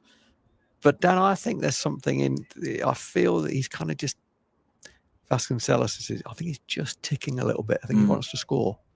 And he may try to create an opportunity or overhit as a result of that. Procky's a good man at tuning into these things, though. I was about to say, last week there was a many moments, wasn't there, where Luke had a chat with Emilio. Oh, and that's an absolute beauty from James Harris that draws Vasconcelos into a full shot. He looks back down the pitch. And here comes Luke Proctor, just to maybe have a calming or reassuring look or a word with Vasconcelos. Just stuffed him, didn't it? Yeah. The thing is, when you're not scoring and you've clothed a couple and so on, you kind of think they're not playing very well. Whereas actually, if you're playing really well, you just think, actually, he's just done me there, well bowled, and you don't worry about it so much. Yeah. Well, that thought and that mindset, whether it's directly thought of at any level, but it certainly resonates through any level of cricket, doesn't it? Yeah. That's such a common theme throughout every level that you might play, from the very lowest tier of club cricket up to the highest tier, first class professional cricket. I'd like to see Vasco just change his body language a little bit.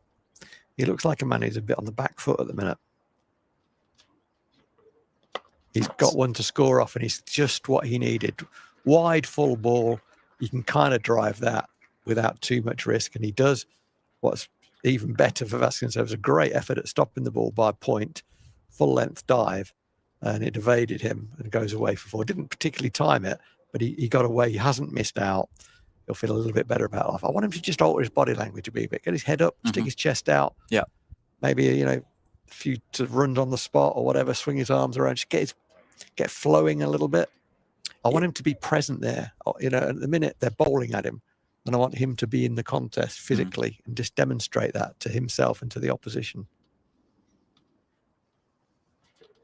That's left alone to end the over. 4 runs off it. I think that 4 might have just, well, I think it's helped him no end, I think. Absolutely. Mason Crane was so close just to stopping that as well. And you're left wondering as to what impact that might have had on Vasconcelos if that had been stopped. You think, oh, I've missed out on a wide R volley. And absolutely. And then you push at the next one. Yeah. And as it is, picks up his boundary. Yeah. Plays an assured leave to end the over. And he can have a chat and a conversation with his captain, who, as I said earlier, did such a brilliant job with Emilio last week. Yeah.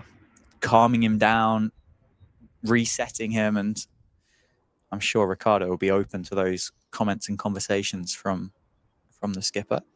Yeah, he's not a naturally kind of demonstrative young man, is he, Vasco? Just want a bit more presence from him at the crease, just to show he's in a contest. I'll give you an example of that in a moment. That's nicely turned into the leg side by Proctor. We were just getting a little bit straight again. But Ian Bell would be a player that, when he first got into the England team, just looked like a walking wicket. Like, is this kid, does he want to play for England? Is he a competition winner? What's he doing here? And I know the Australians reminded him of that quite a bit. And over the years of Ian Bell's career, he walked taller and more upright, and the chest was stuck out. And he believed over time that he was due to be at that level. And what a fantastic player he was. Beautiful to watch as well. But I think there's a bit of sort of fake it till you make it. Yeah. You know, you don't want to walk in with slopey shoulders because the opposition, this bloke doesn't want to be here. And it just makes the game slightly easier as a bowler if you think you've got the batsman's number. Again, that's another thing that I think resonates throughout every level of cricket, doesn't it? You can walk out feeling a bit sorry for yourself if your bowling innings hadn't gone the way you wanted it to, and it's such a psychological game, isn't it? Cricket, and you get one inclination of a positive or a negative mindset, a movement, a stature or whatever, and opposition is just going to go, okay, well, that's a little win for us, isn't it? Yeah, this boy doesn't want to be here. That's a classic. That is classic. This bloke doesn't want to be here, right? Yeah, absolutely. And that message goes around pretty quickly. I mean, it may not necessarily be true, but if you're indicating that, even if you know you do want to be there, you're just not that kind of guy. Yeah. What you are giving some advantage to the opposition by them thinking that you don't want to be there. And as you say, it's a game of margins, and it's a game played a lot of the game between the ears. And as a bowler, you know if you're running in, the guy's not really going to be in the battle. It just gives you a bit more margin. Square leg goes back to deep backward square leg. That's happened a couple of times towards the end of overs from Wheel. This one's driven to mid-off. Well, that shorter ball in the middle of that over actually just rushed Luke Proctor, didn't it? And it was aerial, but fortunately dropped safe into the leg side. I'd say Wheel and Harris are similar kind of speed. I wouldn't have said there's a great deal of interest on Brad Wheel in comparison to Harris. No. I think I've just picked up Dan Douthwaite warming up down at fine leg.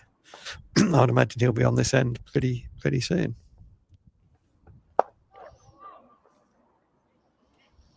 That was a long delivery, wasn't it? That ball seemed to take an age to reach Luke Proctor. It ended up Yorker length.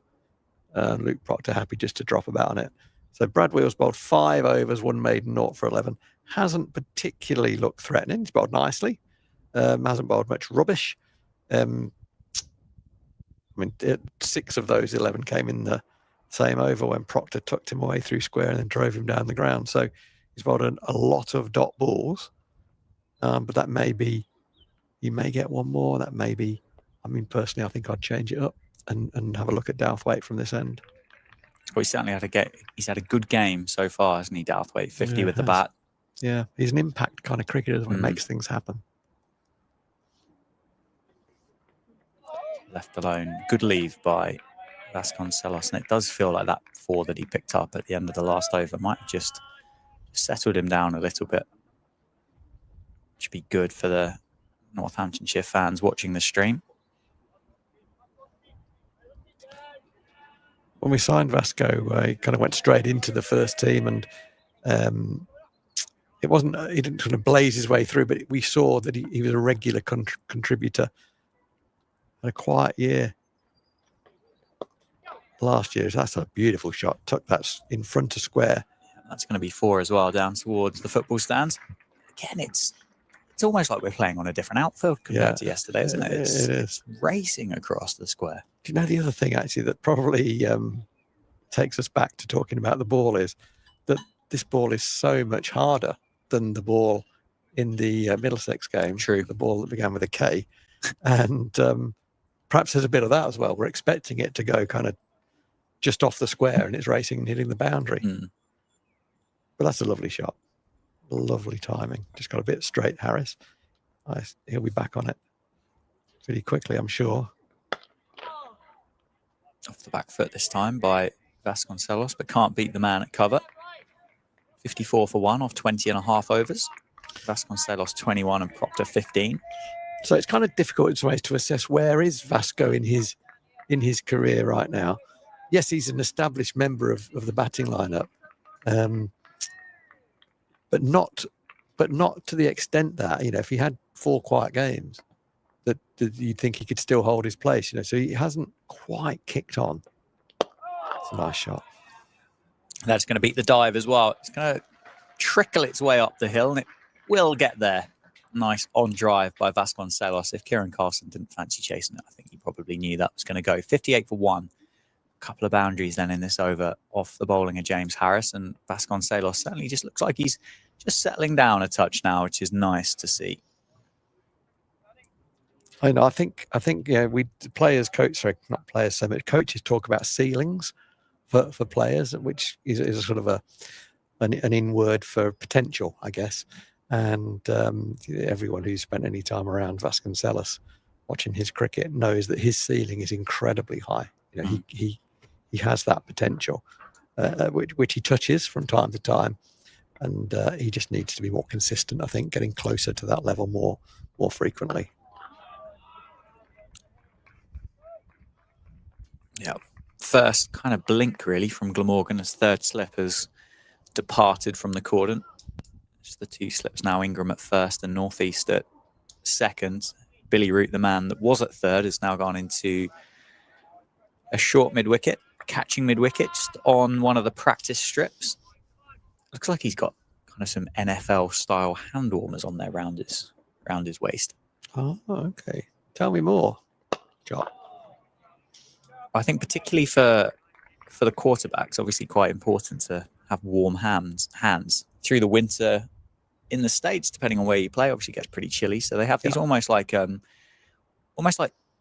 sleeves with like a fleece lining. Okay. You almost wear as a bum bag, so to speak. You can kind of put both hands in either end. So I'm certain that's what he's got going on. Yeah, there is. I think you're right. It's almost like a kangaroo's pouch.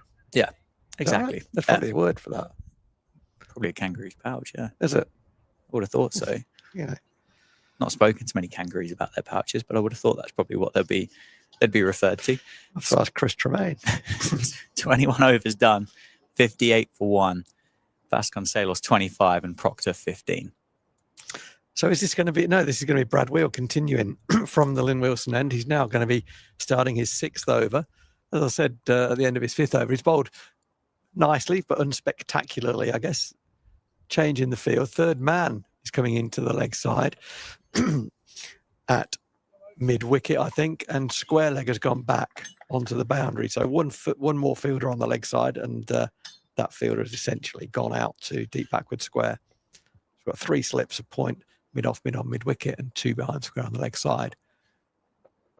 Over the wicket from Wheel. He's bowled pretty exclusively round the wicket so far. So a change of strategy here to Proctor, going over the wicket. Looks like he's going to bowl a little bit straighter. I don't know why he couldn't bowl straight from around the wicket. So he settled in fairly nicely, Rowie. I mean, he's just conceded 1-4 and he's gone for 11 off 5 overs. Yeah, he's bowled decently. Yeah, absolutely. But really, I want to see more threat, you know, with the ball still fairly new. Oh, there's threat, and that ball has been left played, an anti-skill. Get used to hearing that through the summer. An anti-skill from Luke Proctor, who attempted to leave it. It was a late decision, a good decision to leave, but he wasn't able to get his bat completely out of the way. And therefore, the ball ran off the face of the bat as he's taking it away and through the vacant gully area down to the third man boundary for 4 runs. And Brad Will will think, oh, jeepers creepers, I just moved third man. Yeah, a lot of people thinking they can leave the ball as well as that. It's a good anti-skill, isn't it? It's one worth adding to your armoury, I think, if you can be good at it. A moral victory for the bowler, nonetheless. So there's more threat already, I guess, from over the wicket. That one's pitched up and goes across. A nice bit of bowling. So good signs. You know, I wasn't sure about the change from round the wicket to over the wicket. One further fielder on the leg side suggests going to bowl a little bit straighter. That ball pitched and left Luke Proctor. He hasn't played and missed at many, Proc, and that one did him all ends up. As you said, that change of angle just seems to have just livened it up a little bit. Not to say that he bowled badly, but certainly just looks just a touch more threatening. Yeah, looks happy there. There's a bit more aggression in the run-up, a bit more purpose about it. It's been a good start to this over, I say, from over the wicket. I'm not sure about deep backward square. I mean, can we use him? Can Glamorgan use him more productively?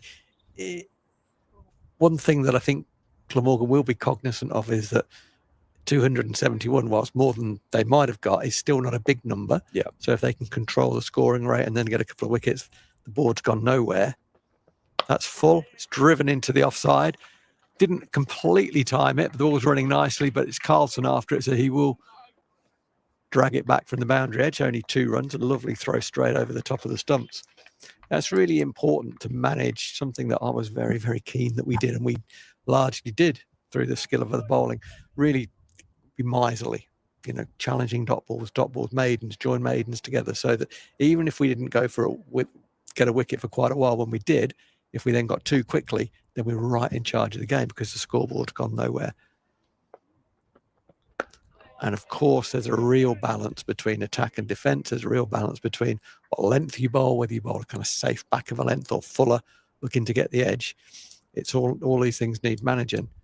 But it's very important, in my opinion, to control the scoring rate at any time. Because if you go wicketless for a while, as I say, when you do get a wicket, then you're back to parity. Bit of a conversation taking place between the umpires, Graham Lloyd and Sue Redfern. They're looking at their notebooks at the minute. Is it the notebooks or the ball? Oh, is it the ball? Billy Root not far away from the conversation, as you'd expect. He's got something to add. Isn't it odd, though, with how many ball changes did we have last week? Too few. But that's what's so peculiar, isn't it? The fact that we saw those photos, and it was made to look like one of the local Labradors had been enjoying it for a couple of walks in the park. But we've had 3 changes, I think. Yeah. I know, and I think 4 if you obviously include the one that Ingram dispatched into somebody's back garden. But yeah,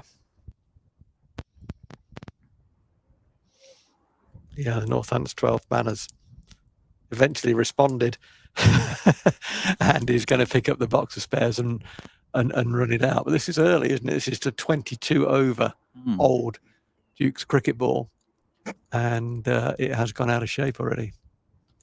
And it's the 3rd or 4th time that has happened in about 100 overs. About 100 overs. Around about 100 overs. So that's not good. You do get rogue batches sometimes that do go more out of shape. But last year or the year before that Dukes copped quite a bit of criticism for that, didn't they? I think it might have been the year before, actually. Yeah, I think it was, yeah.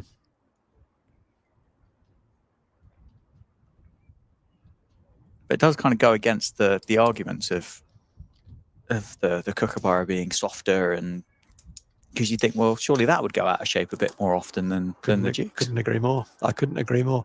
I was talking briefly to Chris Tremaine about it, who obviously knows the kookaburra ball very well, and saying, have you seen these photos of balls from around the other games? Said, yeah, I saw a few, and obviously I saw the one at Northampton that I bowled with.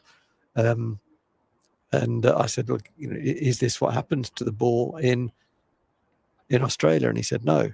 And I said, well, my logic is it should be the same, because it's harder there and so on. It would get more scuffed up. And we kind of talked around it a bit, really. But it seemed to me that from that conversation, I didn't really know a lot about it, but from that conversation, it wasn't categorical and clear. But the only thing that really between it was Rory Kleinveld was involved in it as well. The only kind of thing that we could think is that the ball got a bit wet. Yeah. And that led to the leather getting soft, and then it got scuffed very quickly. Whereas the Dukes doesn't do that, because that's more of a sheen on it, more of a shield from the wet, I guess. So, that's not, by no means is that the answer to the question, but it was a kind of a working hypothesis at that time last night when we were talking about it. But one thing is for sure, the ball was not acceptable for first-class cricket in this country at that time, for whatever reason. Just was not an acceptable ball. Completely agree. Dan Douthwaite's definitely going to have a bowl, isn't he? He just did a run through whilst the ball was being changed, and doing a few warm-ups in front of the cinch football stand away to our right.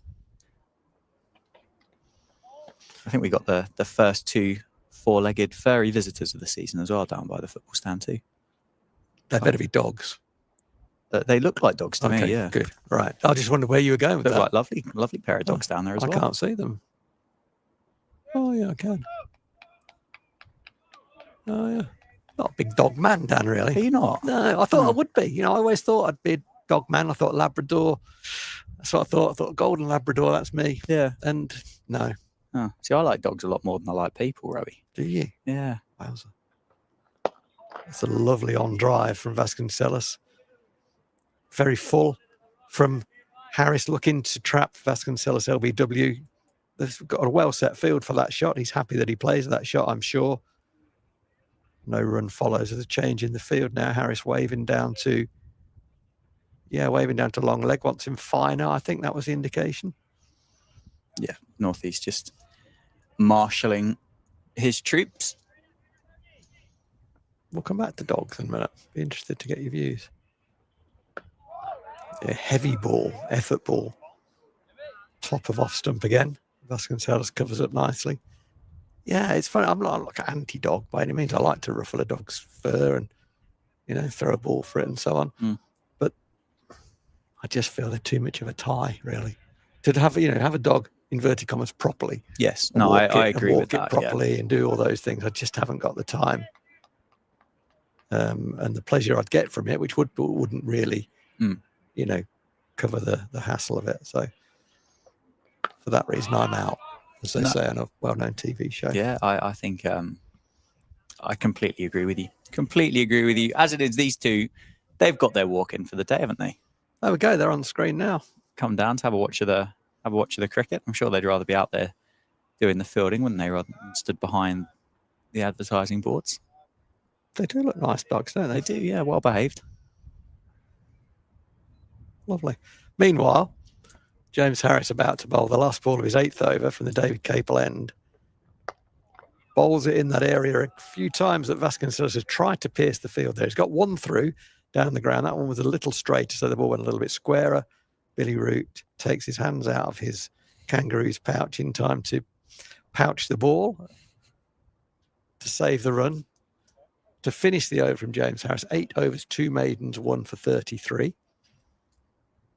Hamza had bowled very, very well. Went wicketless. The only wicket to fall is to James Harris, the LBW that he picked up earlier. Emilio Gain nipped back from around the wicket.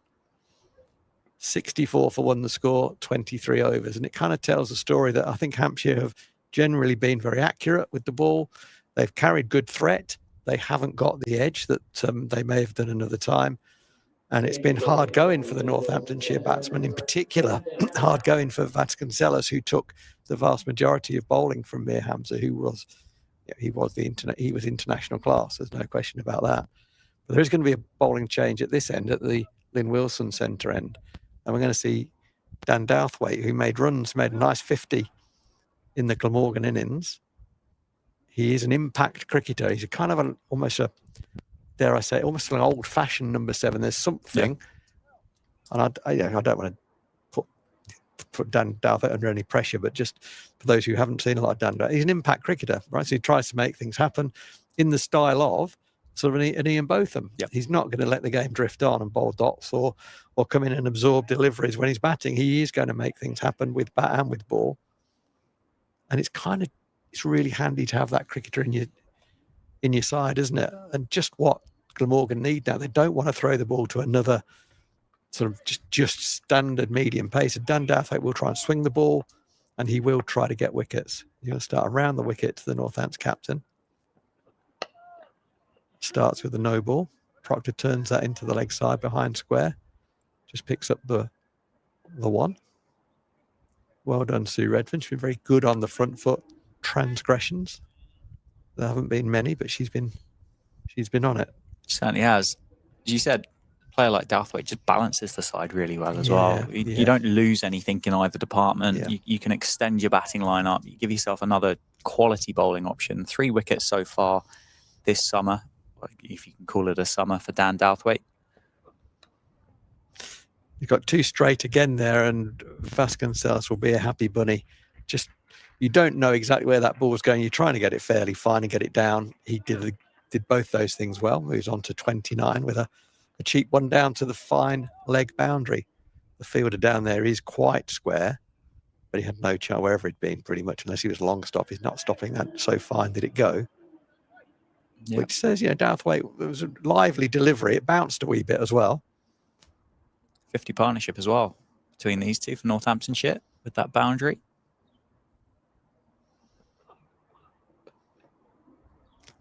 And again, just down the leg, an interesting reaction there. I don't know whether you caught that, Dan. Vasconcelos' reaction was almost like it got out there. The ball is the closer the ball is to your legs on that shot, the easier it is to score off. And that one was well wide of his legs, Vasconcelos. And you have seen people strangled down the leg side like that. He just missed it, but he was really annoyed with himself at that. Just suggests there's still a bit of anxiety about his. That's a nice shot through the covers. Unfortunately, straight to extra cover. Nicely picked up by Billy Root. That's a nice shot. That should make him feel better. Good movement into the ball. Nice positive body weight transfer over the front foot. It came right out of the middle of the bat. So Douthwaite's really, his radar's not on yet, but he's that kind of bowler, that suddenly you're out.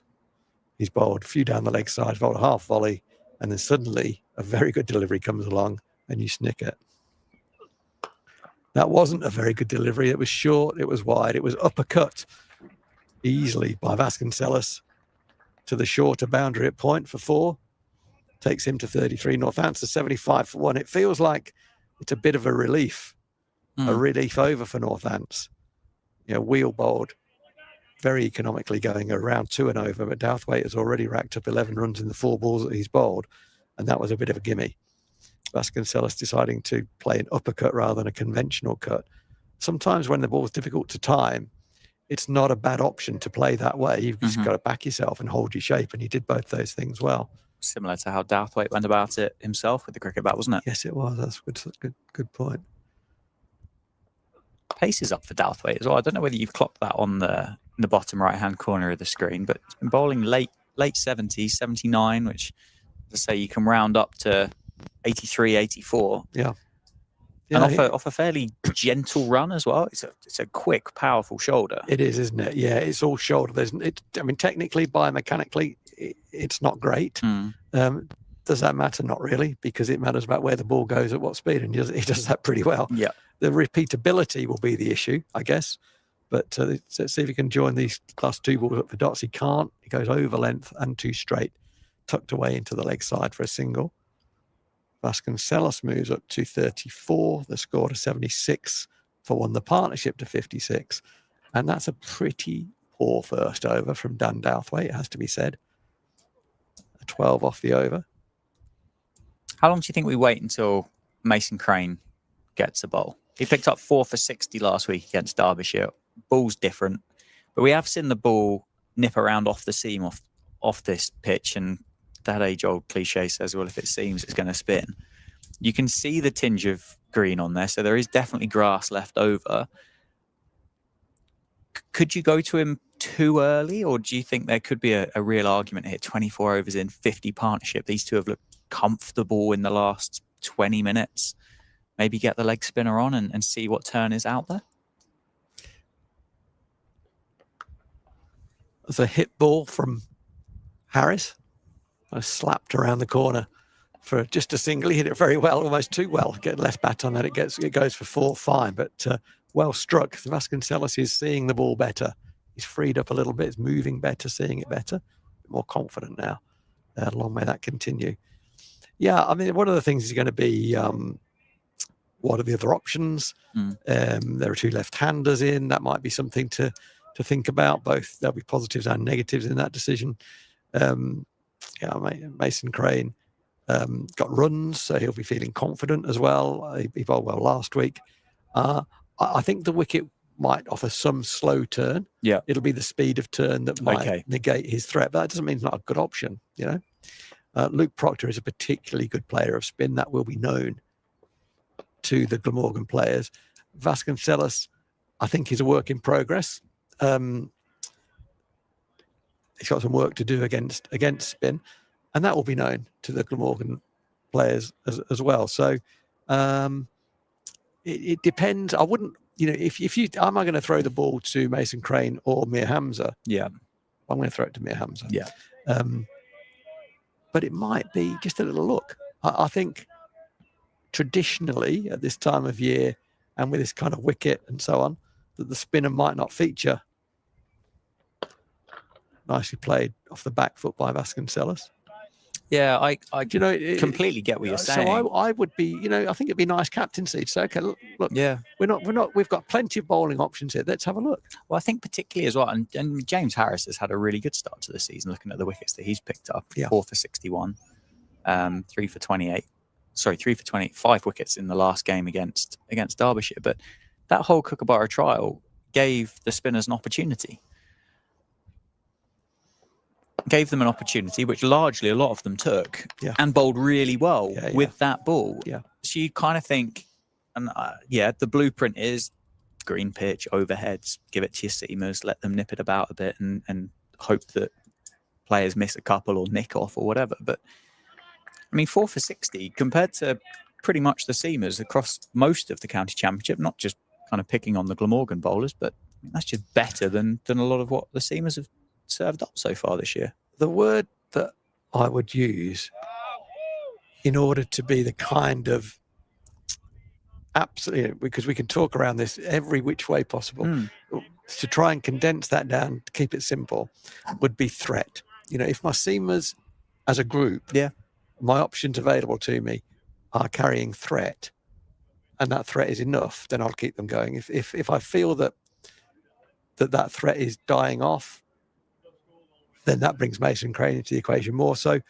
Or if I'm feeling a bit maverick, I just get a feel for, I might just get a feel for, I just think spin's going to be difficult here. Yeah. I think James Harris is okay there. It was half driven back down the ground. He stuck out a left boot. I think it caught him on the instep. So you'd go threat over form then? Yeah, I would. Yeah, I think I would. Because what's the game here for Glamorgan is to bowl Northampton out as cheaply as they can. So that needs threat. So where's my biggest threat going to come from? Which pair of bowlers, which ends, and so on. So yes, I think I would go. The 2 are not separate, are they? Because someone's in form, they carry threat and so on. But if I've got a 5th seamer, let's say we've got a 5th seamer who might be, who can we say this might be? Let's say the 5th seamer for Glamorgan is called Joe Bloggs. Yep. And Joe Bloggs is good, brilliant bowling, back of a length. Yeah. He bowls back, but goes for no runs. Brilliant in the One Day Cup. He's got good white ball skills. Doesn't do a lot with the ball. Bangs away at a length. Yeah. Is it him or is it Mason Crane? Mm-hmm. It's probably Mason Crane. I'll be honest, I haven't asked you that question to set you up for this, but I've just looked because Cam Steele at Surrey has had the start of his life to the Championship. He's got 17 wickets so far this season. I'm not sure whether they do or don't include these ones, but he'd come in with 4. Maybe he provides a different level of threat to maybe what's perceived that Mason Crane does. Both leg spinners, both had good weeks last week. Kemar Roach 1, Dan Worrell 2, Jordan Clark 1, Tom Laws 2, Cam Steele 13 overs, 3 maidens, 3 for 33. Where is that game? That is at Canterbury. Okay. I just wonder whether there's an opportunity. And when did he get the ball? His 5th bowler, right? Yeah. Okay. So they've had a look at the others and they've decided. I mean, it could be that Rory Burns, I guess, is captain of Surrey. Yes, he is. Yeah. It could be that Rory Burns has thought, do you know, we're not going anywhere here. There's a lot of maidens. We're not carrying a lot of threat. And that can be enough. So it's about, that we don't know what the decision making was. No, of course. But I think threat is the thing, isn't it? It's let's have a look at Douthwaite because he is an impact cricketer. He does carry threat. He might go for a few more, but he does carry threat. He's a bit of a golden arm. He's better than he's not an occasional, he's a proper frontline bowler, but he's a golden arm in that he will get people out,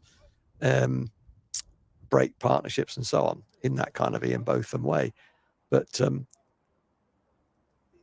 so Steele has come on as the 5th bowler in that game. Yeah, I've only seen 4 so far here. So maybe it would follow that blueprint, wouldn't it? If that's how it were to go. And I think, I do think for all of its problems, and there are many of them with the Kookaburra experiment, I do think that some of the lessons for captains and thinking for captains will alter. Yeah, will have altered. And without the Kookaburra experiment, would Callum Steele now be bowling down at Canterbury? Probably not. Yeah, I probably don't. Not. Yeah, I agree.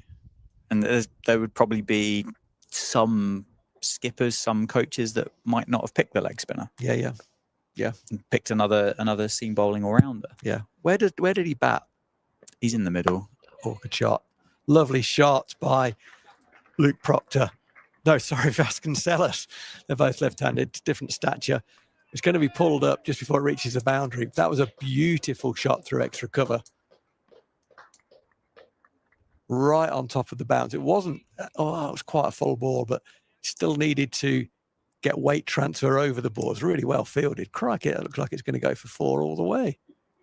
Brilliant bit of fielding on the boundary edge by my mate, Kieran Carlson. Gee whiz, he wasn't entitled to stop that. He really, absolutely phenomenal dive to save a run, but a great shot. Douthwaite happy to go full, looking for the edge. Another no ball from Douthwaite. He is frustrated with that. Unhappy. Sorry, I was just saying that's ballooned over Luke Proctor, isn't it? I mean, it was a slower ball by the looks of it. 72 mile an hour has been clocked on the gun, but it's got to Chris Cook on the half volley. He does well to get the shin pads in the way. It's really tennis balled over Proctor, and I'm not convinced short is the length on this pitch. Not just because it's nipping about. Nobody's really been able to bowl a quick bouncer, have they, so far? There was one. I think there's been one really good bouncer, which was Luke Proctor. Bowled a really good bouncer to Mason Crane. Yeah. But they've been few and far between because they've just sat in the pitch a wee bit, haven't they? As you might expect at this time of year with the weather that we've had. The wickets are not as firm as everyone would want them to be, and that's nationwide. That's not just about Northampton.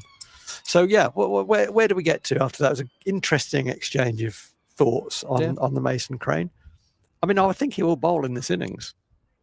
The way it's looking, I would completely agree with you. Yeah, Northamptonshire are taking the game away from Glamorgan as it stands, aren't they? And Sam Northeast might have to think of something outside the box. Oh, I didn't, but I thought I heard a noise as the ball passed Vasconcelos' gloves there. I thought he might have got a faint one on that. I mean, Douthwaite, yes, he's a wicket taker, he's an impact player. He's bowled 2 overs for 18. And the Glamorgan haven't got 471 on the board when you might say, keep going, Dan, you're going to make something happen. They've got 271. So currently the lead is 187. Northants 84 for 1, the partnership 64. So there's got to be a balance of attack and defend here from Glamorgan. They've got to get that right. Yeah, good run taken there as Vasconcelos pushes firmly to mid-on's right-hand side. And again, as we've said before, James Harris willing to bowl full of a length.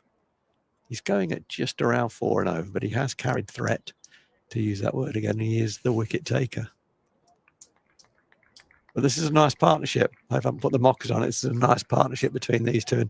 And again, the captain playing like the captain, isn't he? He's only on 24, but he looks in. It looks like he's going to take some getting out. Harris over the wicket to Proctor.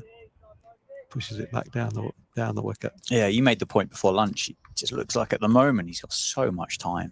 And that shot there isn't really going to generate any kind of replay, is it? But it just looked like he had a year and a day to play that shot from James Harris. It's a horrible feeling. The feeling I can still remember when you run in, bustling away, and you bowl the heaviest ball you've got, and the batsman sort of puts his cigarette down and defends it back down the wicket to you, and you have to field your own rubbish, your own delivery. James Harrison bowled a lot of rubbish. I bowled loads. And it's kind of dispiriting. You think, this bloke's got so much time. It was something, working closely as a new coach into the county setup, I'd sort of sat myself next to David Capel frequently to see the game through his eyes. He's very generous with helping me to understand what he was looking at. And I remember he used to talk about time. How much time have they got? Well fielded. How often does the ball hit the middle of the bat? That was his kind of blink. That's where he went to. Everyone kind of develops their own blink, really, as a coach.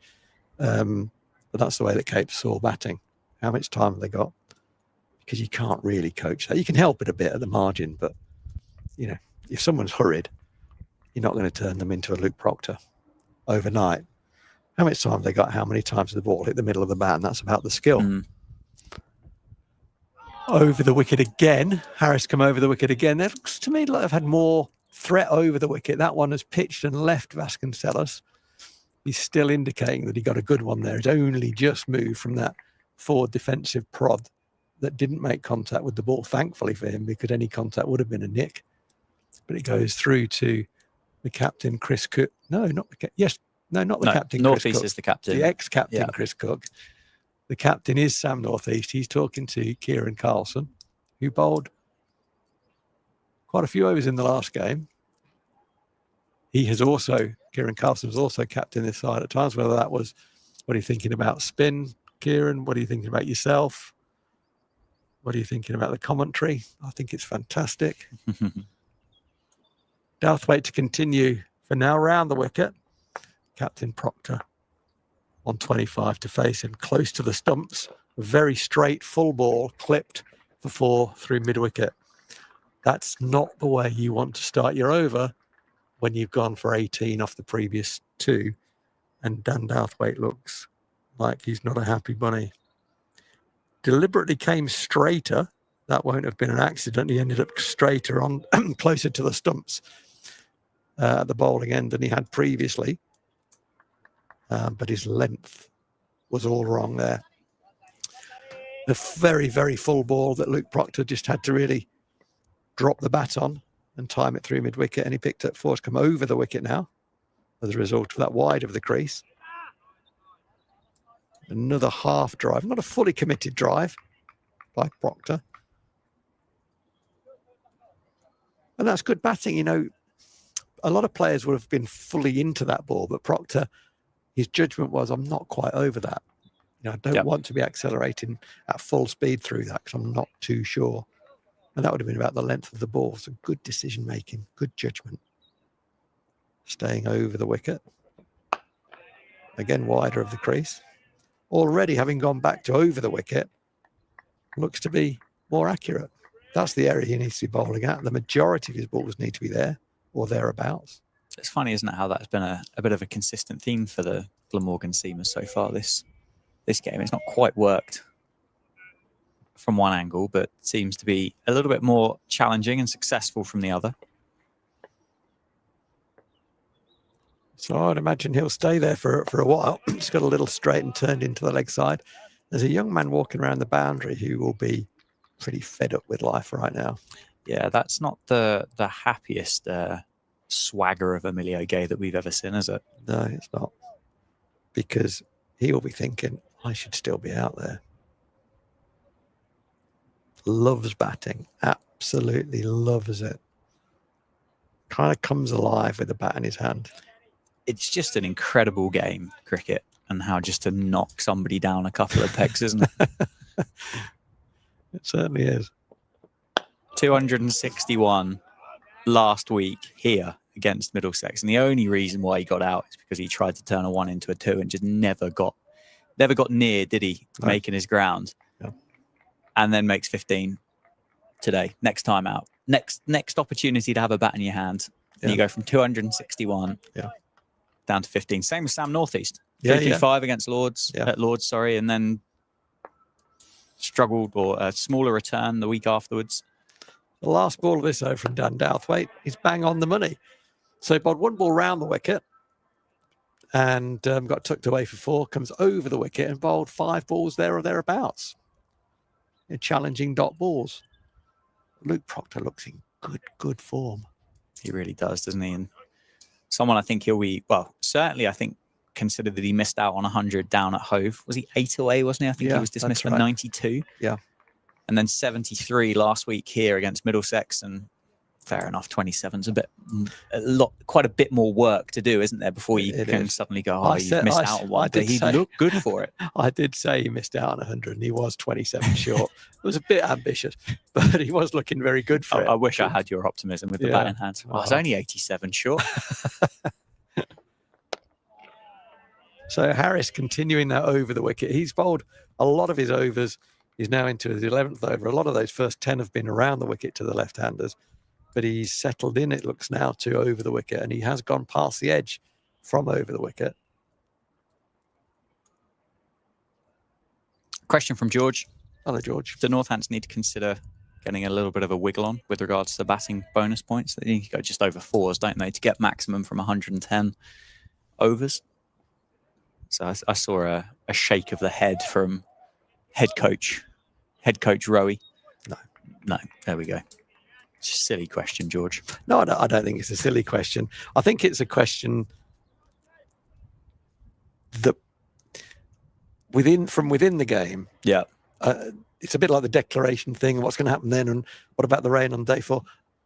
Let's win the session we're in. Yeah, of course. Let's win the over we're in. Let's win the ball we're in, and the rest takes care of itself. Yeah. If these two get going, well, it's not going to be an innings where the ball flies to all quarters. It's not got that feel about it. That's nicely played. It does look nicer to bat than at any time. I'd say that, to George's point. But no, Northants will play what's in front of them, really.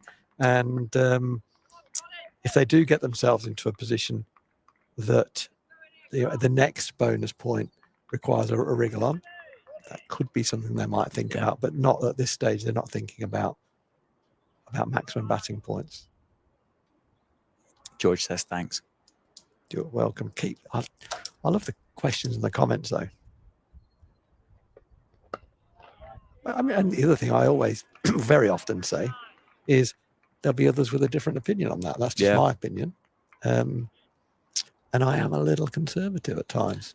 I think the point was highlighted last week with Luce Deploy and Max Holden, who were quite happy, weren't they? Just ticking along and not really taking a risk. And until we got to that business stage of it towards the end of that 110 overs for the bonus points, and all of a sudden I think they added nearly 110 overs, didn't they, to secure. No, it wasn't 110 overs. I think it might have been about 60 of 10 overs, wasn't it? Just to make sure that Middlesex got another one of the points out of the game. Looks like Mir Hamza's getting loose again. And Crane as well. The big difference there is they've got the platform. They were finishing the job, not starting the job. These two need to keep doing what they're doing. Not by no means every over is there a play and miss, but there's every other over there's interest from the bowling side's perspective. So we don't want to be getting too far ahead of ourselves just yet. Yeah, Hamza is definitely getting loose, but I think Mason Crane is also. Whether it's going to be a double change, I don't know. I think Dan Douthwaite's going to continue at the moment. He's certainly got the ball in hand, isn't he? Well, he did have. No, he's carrying on. That's just come off. I think, given the way he finished that over, I'd give him another over. But I think this needs to be equally as good an over in order for him to get. This will be his fourth. In order to get a fifth, I want to see more consistency. Yeah. Hamza's getting loose down at third man, a position that Northants didn't have occupied, and it would be interesting to know how many runs went through that area. Actually, quite a few, I think. Ingram to start his innings played a lot down there, and Mason Crane as well. Douthwaite to Vasconcelos, who's on 40, and that's a big drive up-ish, but drops in front of Mason Crane at point. 91 for 2 is the score. Northamptonshire just chipping away at Glamorgan's 271. They're 180 behind. It's a pretty elaborate warm-up by Mir Hamza, who's now on the floor down in front of the player rooms, giving the back a stretch, giving the hamstrings a stretch.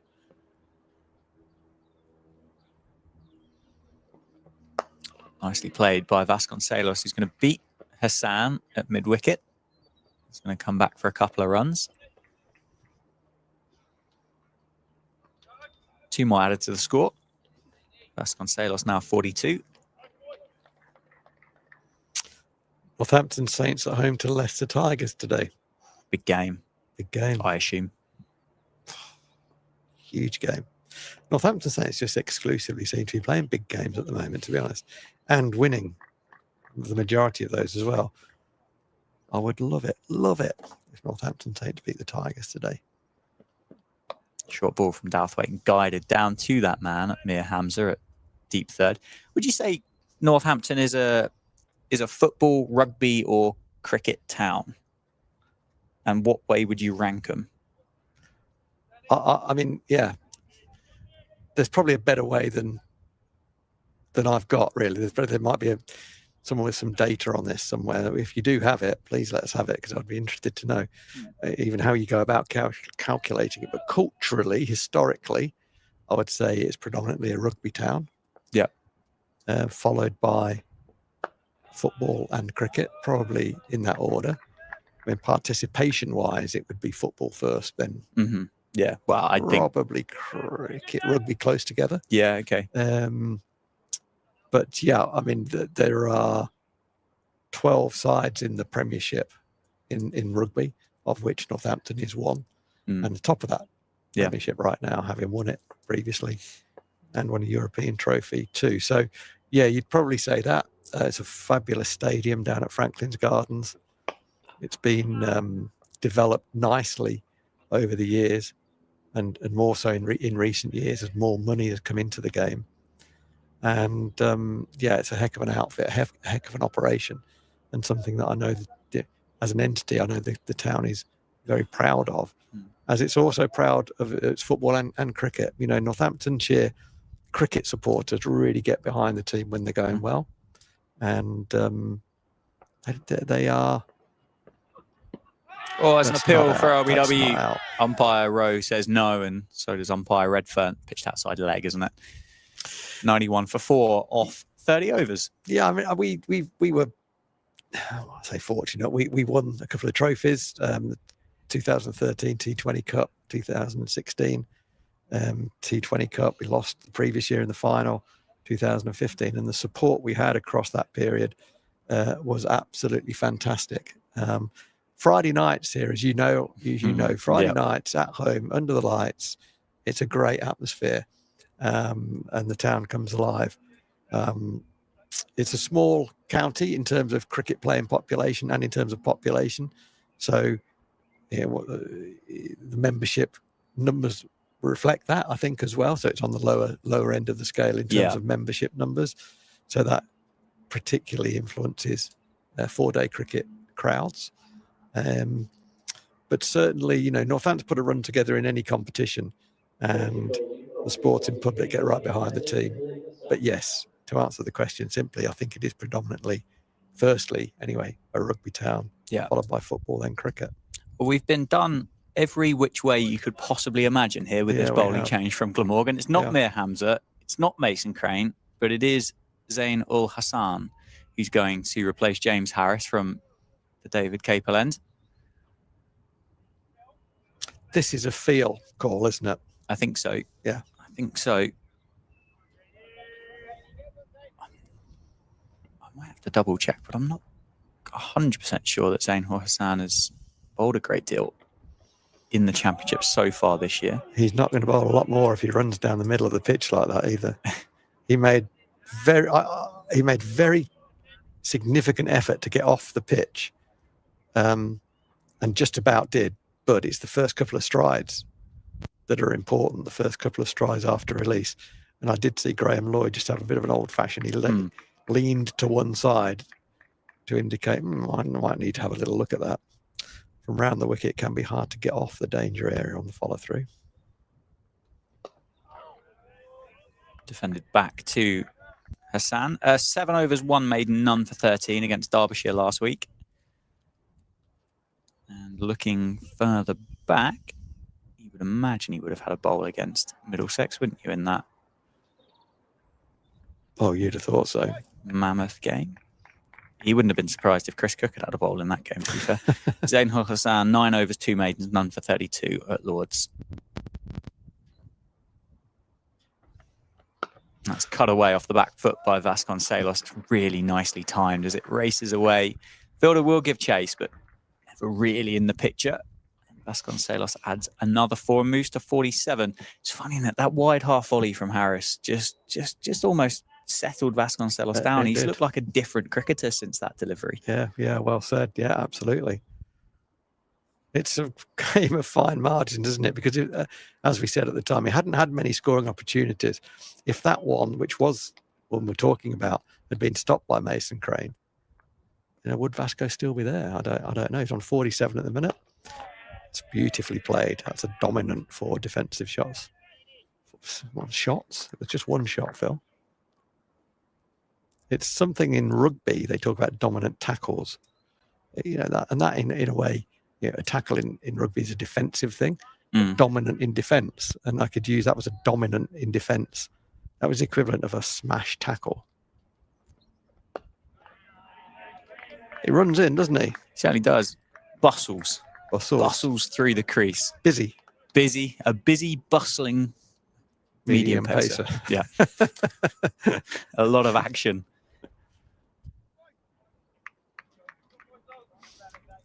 But yeah, Vasconcelos just changed, just completely changed his outlook on life with that delivery from James Harris. Oh, he was going to pull that. Yeah, he's adjusted really well, and he's driven it straight down the ground. It runs across the advertising board. It's going to go to 4, and Vasconcelos, with his return to the team, makes 50. 51 runs not out for Vasconcelos, and yeah, as you said, he shaped up for a pull shot, got in behind it, and just punched it straight through the legs of Zain ul Hassan and makes 50. And that's how much time and skill Vasconcelos has got. He could have still pulled that ball, but thought, I'll punch it down the ground instead. And did so beautifully, timed it beautifully. That's great to see.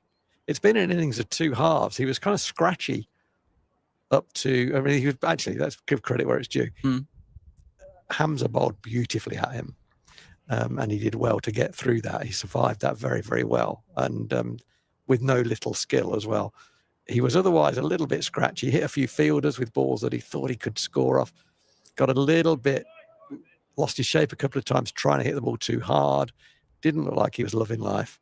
As you say, there was a release, full ball, smashed it for 4 through backward point. And in the second half of that innings, he's looked more like the Vasconcelos that we know and love. Absolutely. Dan Douthwaite to continue. 4 overs, no maidens, none for 25 so far. 2 slips in place. And that's flicked off leg stump by Luke Proctor. Brad Will's going to give chase, and I think they're going to settle on 2. Oh no, Proctor is going to come back for 3. quite well run between the two of them. There was one little scare, wasn't there, earlier today, which Proctor would have been gone for all money as they took on Kieran Carlson. I just wondered, with the way that the runs had flowed recently, whether they were just going to go, no, we'll settle on 2. We don't need to risk anything again.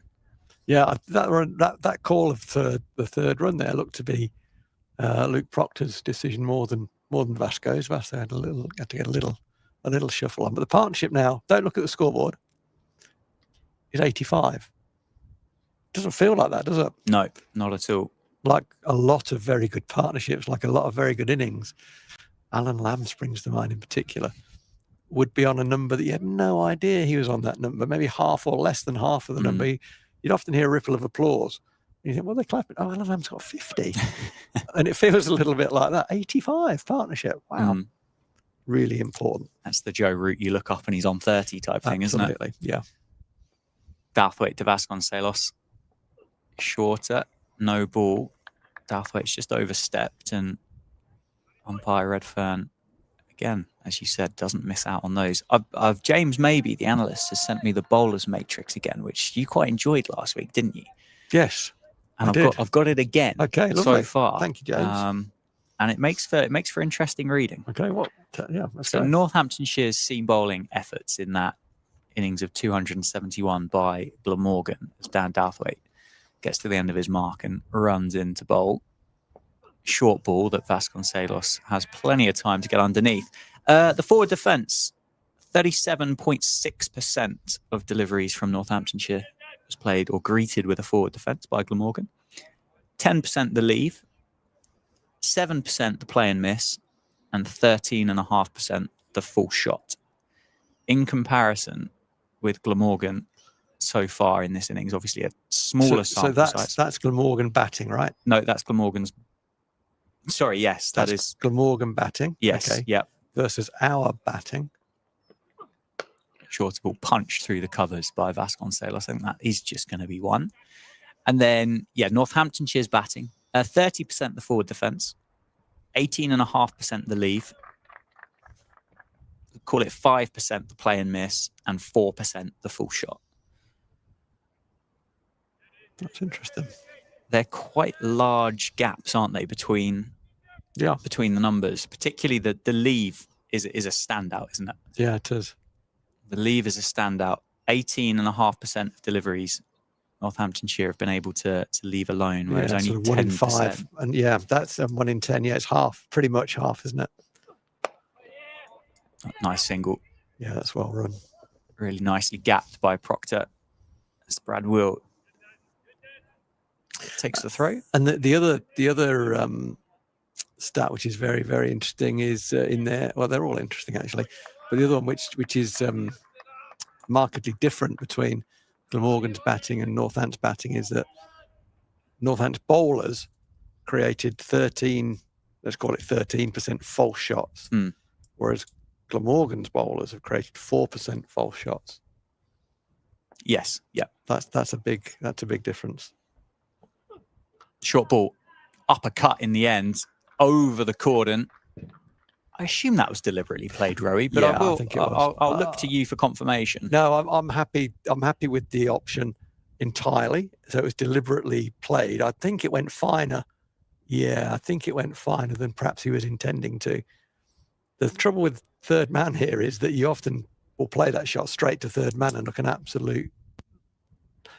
Yeah, I think he went pretty fine, to be honest. And not quite as fine as that, but I think he was going to third man's right-hand side. It just went a lot finer. But so long as you don't nick that, so long as you don't overhit it, it's pretty safe shot, really. So that's the last ball of Dan Douthwaite's 5th over. He's now bowled 5 overs, no maidens, 0 for 36. That's been quite a scruffy spell, really. There's been a few no balls, a few half volleys.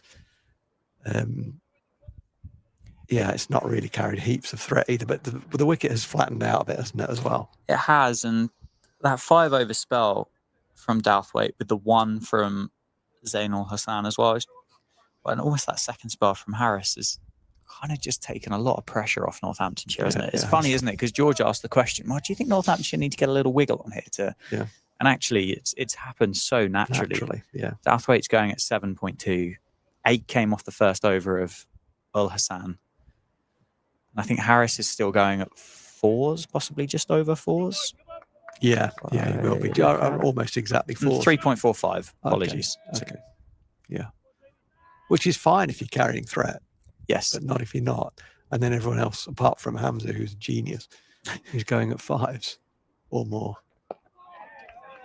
Proctor just defends that one into the leg side. He's surprised that Hamza hasn't come back in yet. A little. He's bowled 2 spells, hasn't he now? Has he bowled 11 overs, something like that? 9, I think. Oh, really? Okay. Yeah, 9 overs, 3 maidens, none for 13.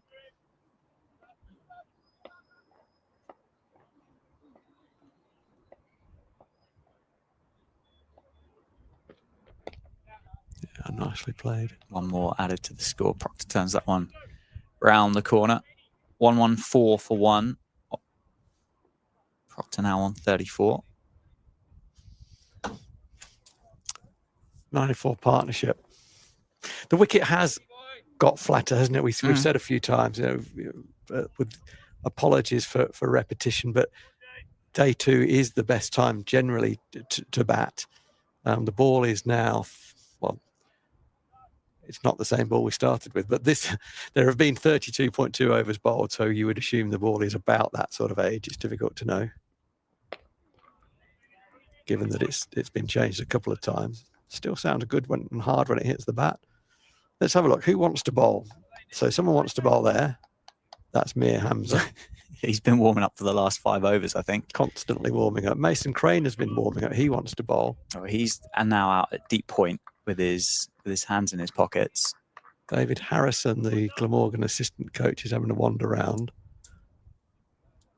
I would doubt whether he's got a message. He might just have an inquiry about what do you think the plans are to Mason Crane. He might be offering something. It'll be interesting to see how long he stands there for. He might just be stretching his legs post-lunch. Getting the steps in.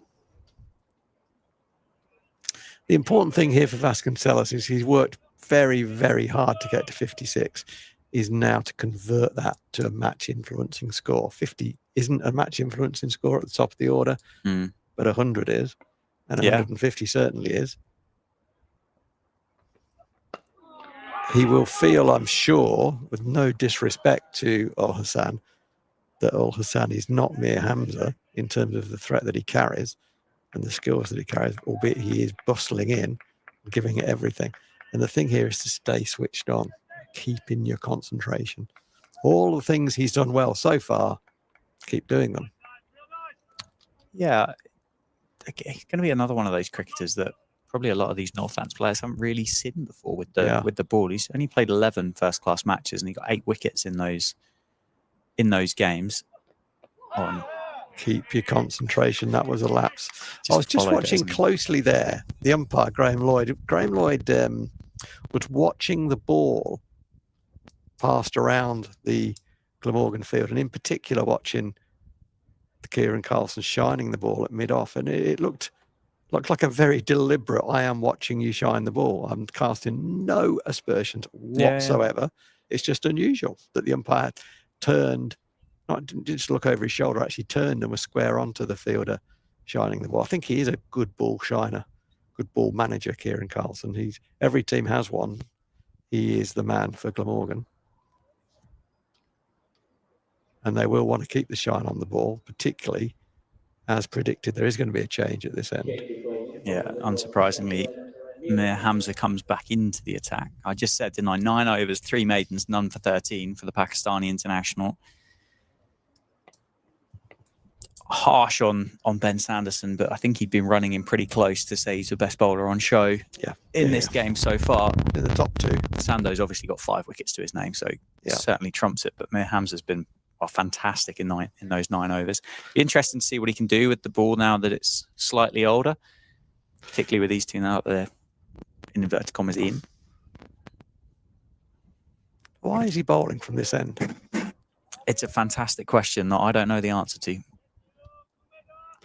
I mean, it's not a soapbox issue, but he may well bowl very well. I think he probably will bowl very well. Doesn't start particularly well. It's gone down the leg side. Probably the worst ball he's bowled so far. That's his 55th ball, and his least good one so far. But that's it was his first ball. It was over from this end. Yeah, it takes some working out that. So we've got a kind of not quite part-time for Ul Hassan, but he's not a front-line bowler. So he's the fifth seamer. Okay, so we've got the fifth seamer bowling from the David Capel end, and certainly the first seamer bowling from the Lynn Wilson end, having bowled 9 overs, 3 maidens, 0 for 13 from that David Capel end. I just don't understand why I wouldn't throw him the ball from that end. Yeah, and to carry on the soapbox that I jumped on earlier, I don't fully understand why Mason Crane's not bowling ahead of Zain Ul Hassan either. Correct. Understand there's a threat conversation to have, but yeah. Anyway, yeah. Mir Hamza. Yeah. Tight to the stumps, bowls straight, hands up in the air, hoping that Vasconcelos was going to miss that. And had he done so, there would have been a big appeal. There was a very big appeal, first or second ball of the innings, Vasconcelos to Mir Hamza from the David Capel end. And, we had a chat over lunch and one or two of us thought that was very straight. Looked a good shout, didn't it? It did. It certainly did. Still 2 slips for Glamorgan. Hamza almost bowling wicket to wicket here. Vasconcelos defends that one into the leg side as well. And the ball gets thrown to Carlson very quickly to look after it. He is the ball manager. I'd consider myself to be quite a good ball manager. Yeah. Obviously, it's difficult when you've got wicket keeping gloves on. Yeah. But I was once told off by one of my teammates because I shined the ball too much. Okay. I think that translated to I can't control it. Oh, okay. That was your fault. He was bowling wides. Yes. Okay. That had a bit of shape on it, didn't it? Good. Away from Vasconcelos, who plays it nicely with a full face of the bat to Kieran Carlson. So there was too much. It was swinging conventionally too much. That was the problem, was it? Yes. Well, for any other cricketer, I mean, I don't know whether he would have known what conventional or non-conventional swing would have been. Okay. But yeah, that was my fault that day. What were you thinking? Oh, so you were keeping wicket and shining the ball? No, I wasn't. No, I wasn't. Okay. I was going to say that takes some doing, doesn't it?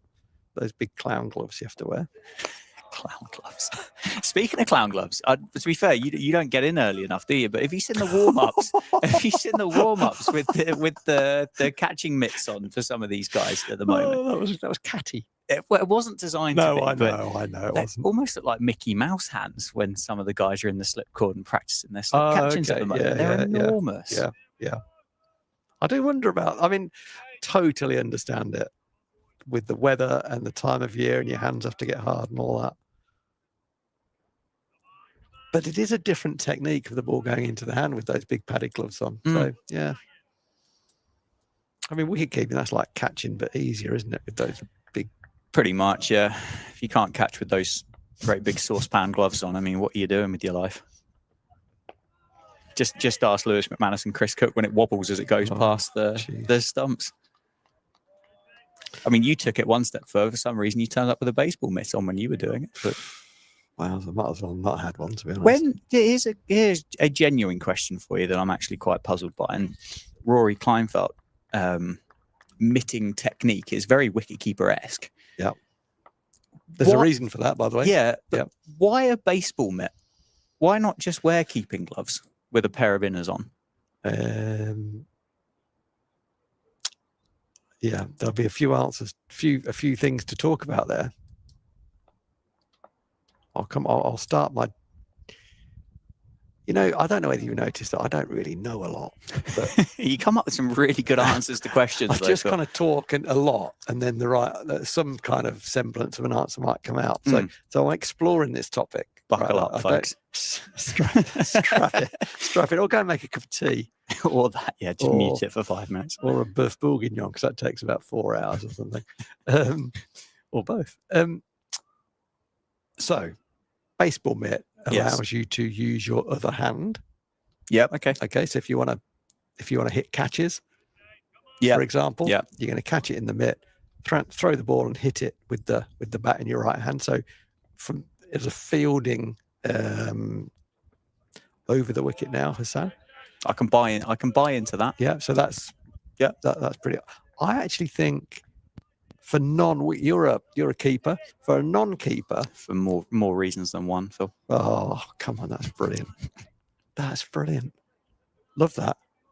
Yeah, Someone's got to pat myself on the back of that's good. That I like that. In more ways than one. Lovely. Sorry. I'm just going to enjoy that for a minute. I don't want to say anything. Just let that settle. It's lovely. He's a keeper. I'll continue now, but I wanted to give that time to just let it mature. have its own time. It deserved it. Thank you.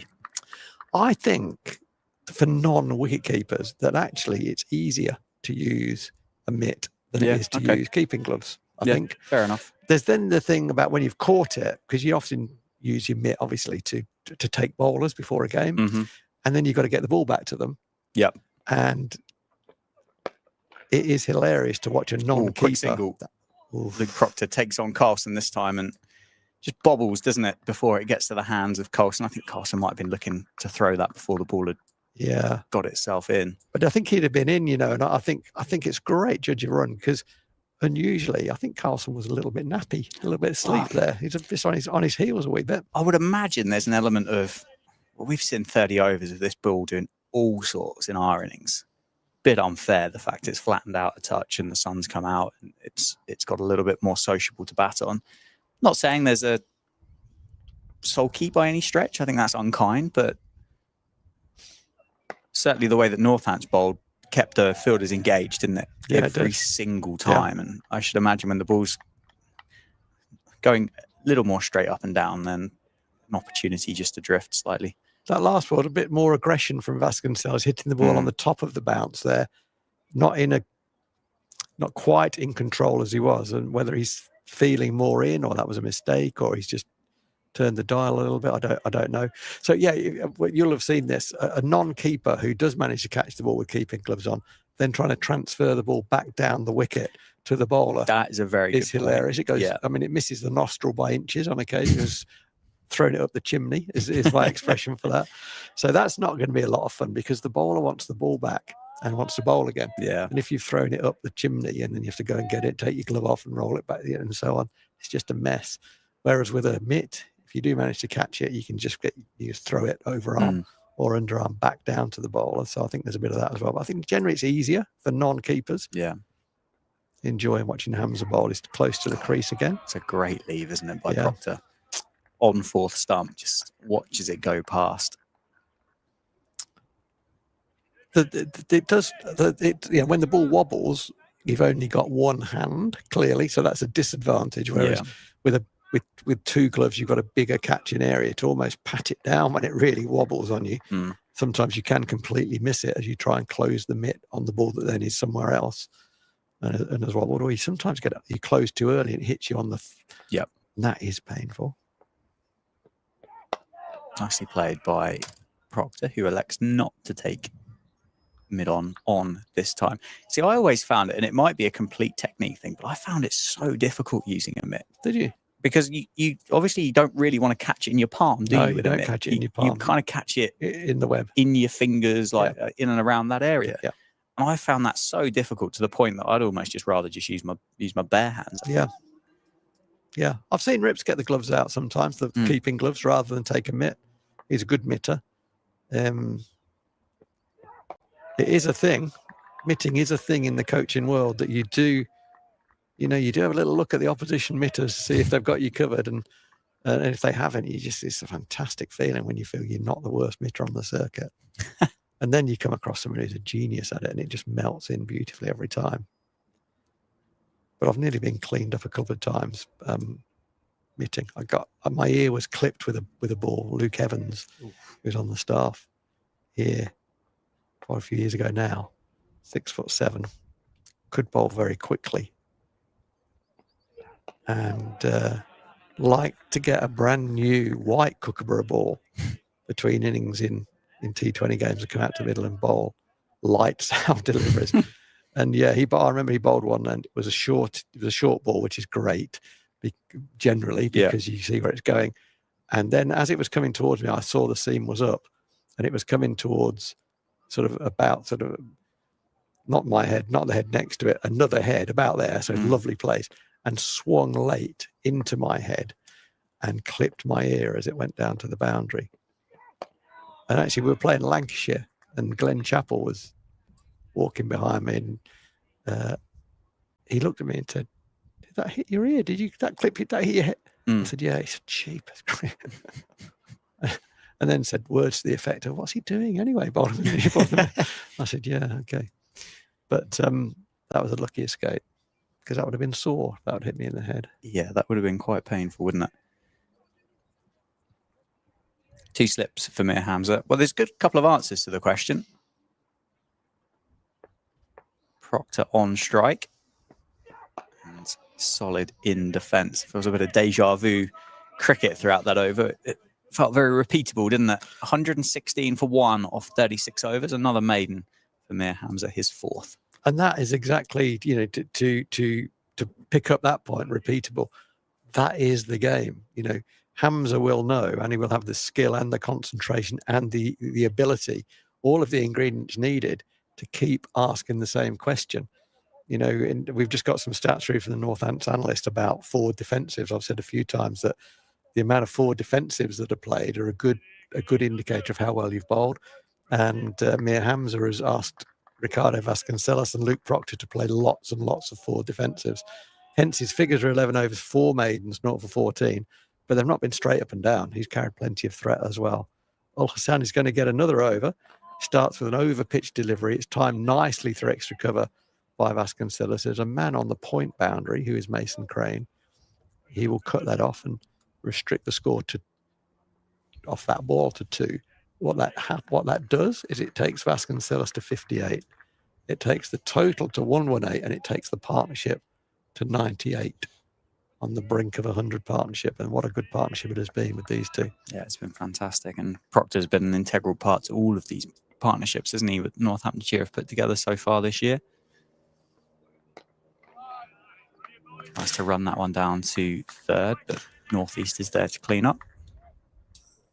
So I mentioned in the last over Ul Hassan to Vasconcelos that I just want Vasconcelos to just keep concentrating on, stay in his lane. He's doing very well. He's playing very well. I'm just seeing signs of him. Perhaps he's thinking, this guy is the 5th seamer for a reason. I think I can dominate him. Yeah. That was dominant, wasn't it? Yeah. Does look like that's just moved back in towards Vasconcelos through the air. Yeah. But he's certainly up to the task, isn't he? 58 off 112 now for Vasconcelos.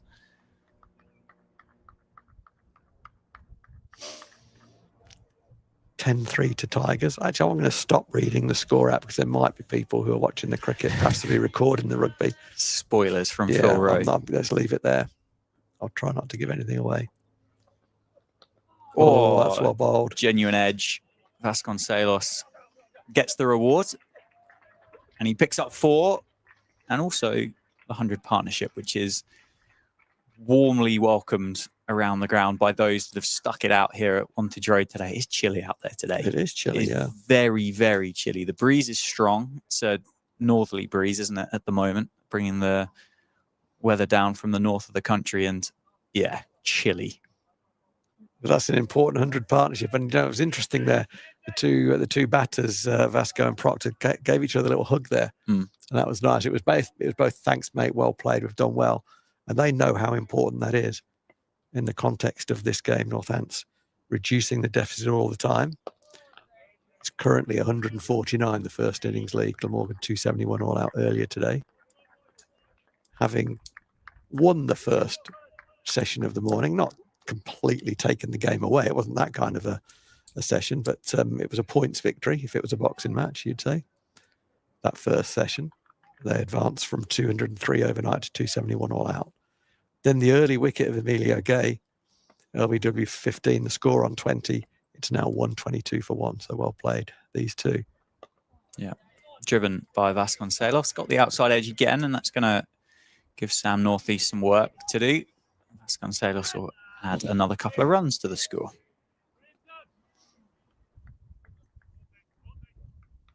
So that's been he's obviously in the side for his batting, Al Hassan, but it's handy if you've got a fifth seamer up your sleeve. Helps take pressure off your frontline seamers. And he looks like a guy who wants to bowl, wants to be in the game. He bustles in, a good pace of his run up. Hasn't quite got the physical attributes to really hit the bat that hard, but he's bowled 4 overs for 18. He's got a couple of edges there in that last over. He might get himself another over.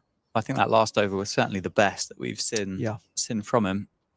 So one was a genuine chance of an edge, wasn't it? I don't know whether it would have carried through to second slip or not. It was wide of Ingram. The other one played slightly better by Vasconcelos and just ran down for 2. Mir Hamza is going to continue from the Lynn Wilson centre end. Sam Northeast makes his way over to second slip. Field is fairly spread now, isn't it? In almost a V as you look at it, with mid on, mid off, cover, point, mid wicket. Fielders at fine leg and deep third.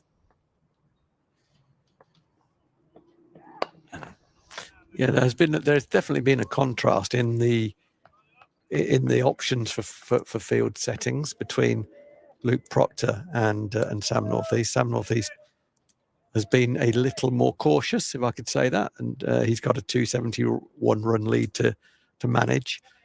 He's had a third man almost all of the time, not for Hamza in the last over, but almost all of the time, certainly to the front line seamers, the front 4 seamers. He's had a third man, and he's gone down to 2 slips reasonably quickly as well, including now for his front line seamer of Mir Hamza, just 2 slips, and they've been 2 for a while. 3 men in the ring on the offside, 2 saving, 1 on the leg side, and a long leg. And I like where long leg is. In cricket, they've got square and square and square over the years, and that one is at sort of almost a 45-degree angle, which is where I like them to be. So very, very happy just to respect Mir Hamza. That economy for him, it's now just dropped under 1 1/4 and over. These 11 into his 12th over now for the Pakistani international.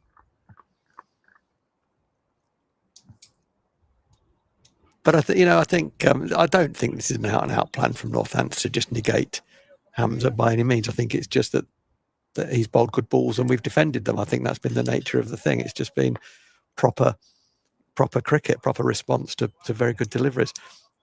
But all the time that Hamza is wicketless, that's good news for Northants. So if he ends the innings wicketless, I think Northants have had a good innings. That was straight.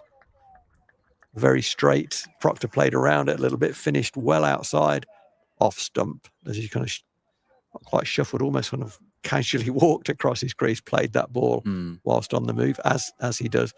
There was a very audible gasp from the Glamorgan fielders, and I think Kieran Carson and Billy Root are playing games, I think, at the moment. There's a bit of let's create something. No problem with that. The umpire will have heard that as well, of course. Nicely played by Proctor. He just runs it down to deep third. Yeah, Carson, for that delivery, the previous one, stood there with his arms out, I think, for the duration of the delivery, with the engagement from Billy Root at cover. Here comes Kangaroo Pouch Man up to his mate Carson. He plays with a smile on his face, Billy Root. Certainly does. Doesn't matter what standard either. He was quite enjoying himself in Sri Lanka. Oh yeah, you came across him, didn't you, on your travels? Yeah, he's unlucky enough to be considered a teammate of mine. Which I don't know really how to interpret that, but you can however way you want to. The last ball of Hamza's 12th over is on the money. Kelson Prees. 12 overs now. 4 maidens, none for 15. 125 for 1 of 38 overs now, Northamptonshire. Do you know whether Mir Hamza's here for the entire season for Glamorgan, or is that something you would have stumbled across? I'm not 100% sure. I can have a look. But if I he don't is, know. fantastic signing. I don't know. It would be a surprise, wouldn't it? A current international Yeah. being allowed to play all season. You'd think the schedule would require him to be available for some camps, if not some tours. Yeah. So it would be a surprise, but I don't, honestly don't know. My guess would be not. But he's here. Statement of the obvious. He's clearly here now, and a good job that he is for Glamorgan, because they've got a couple down, haven't they? They've got a couple of the seamers down, which is not what you want early season. Certainly not how you want to start the year, is it?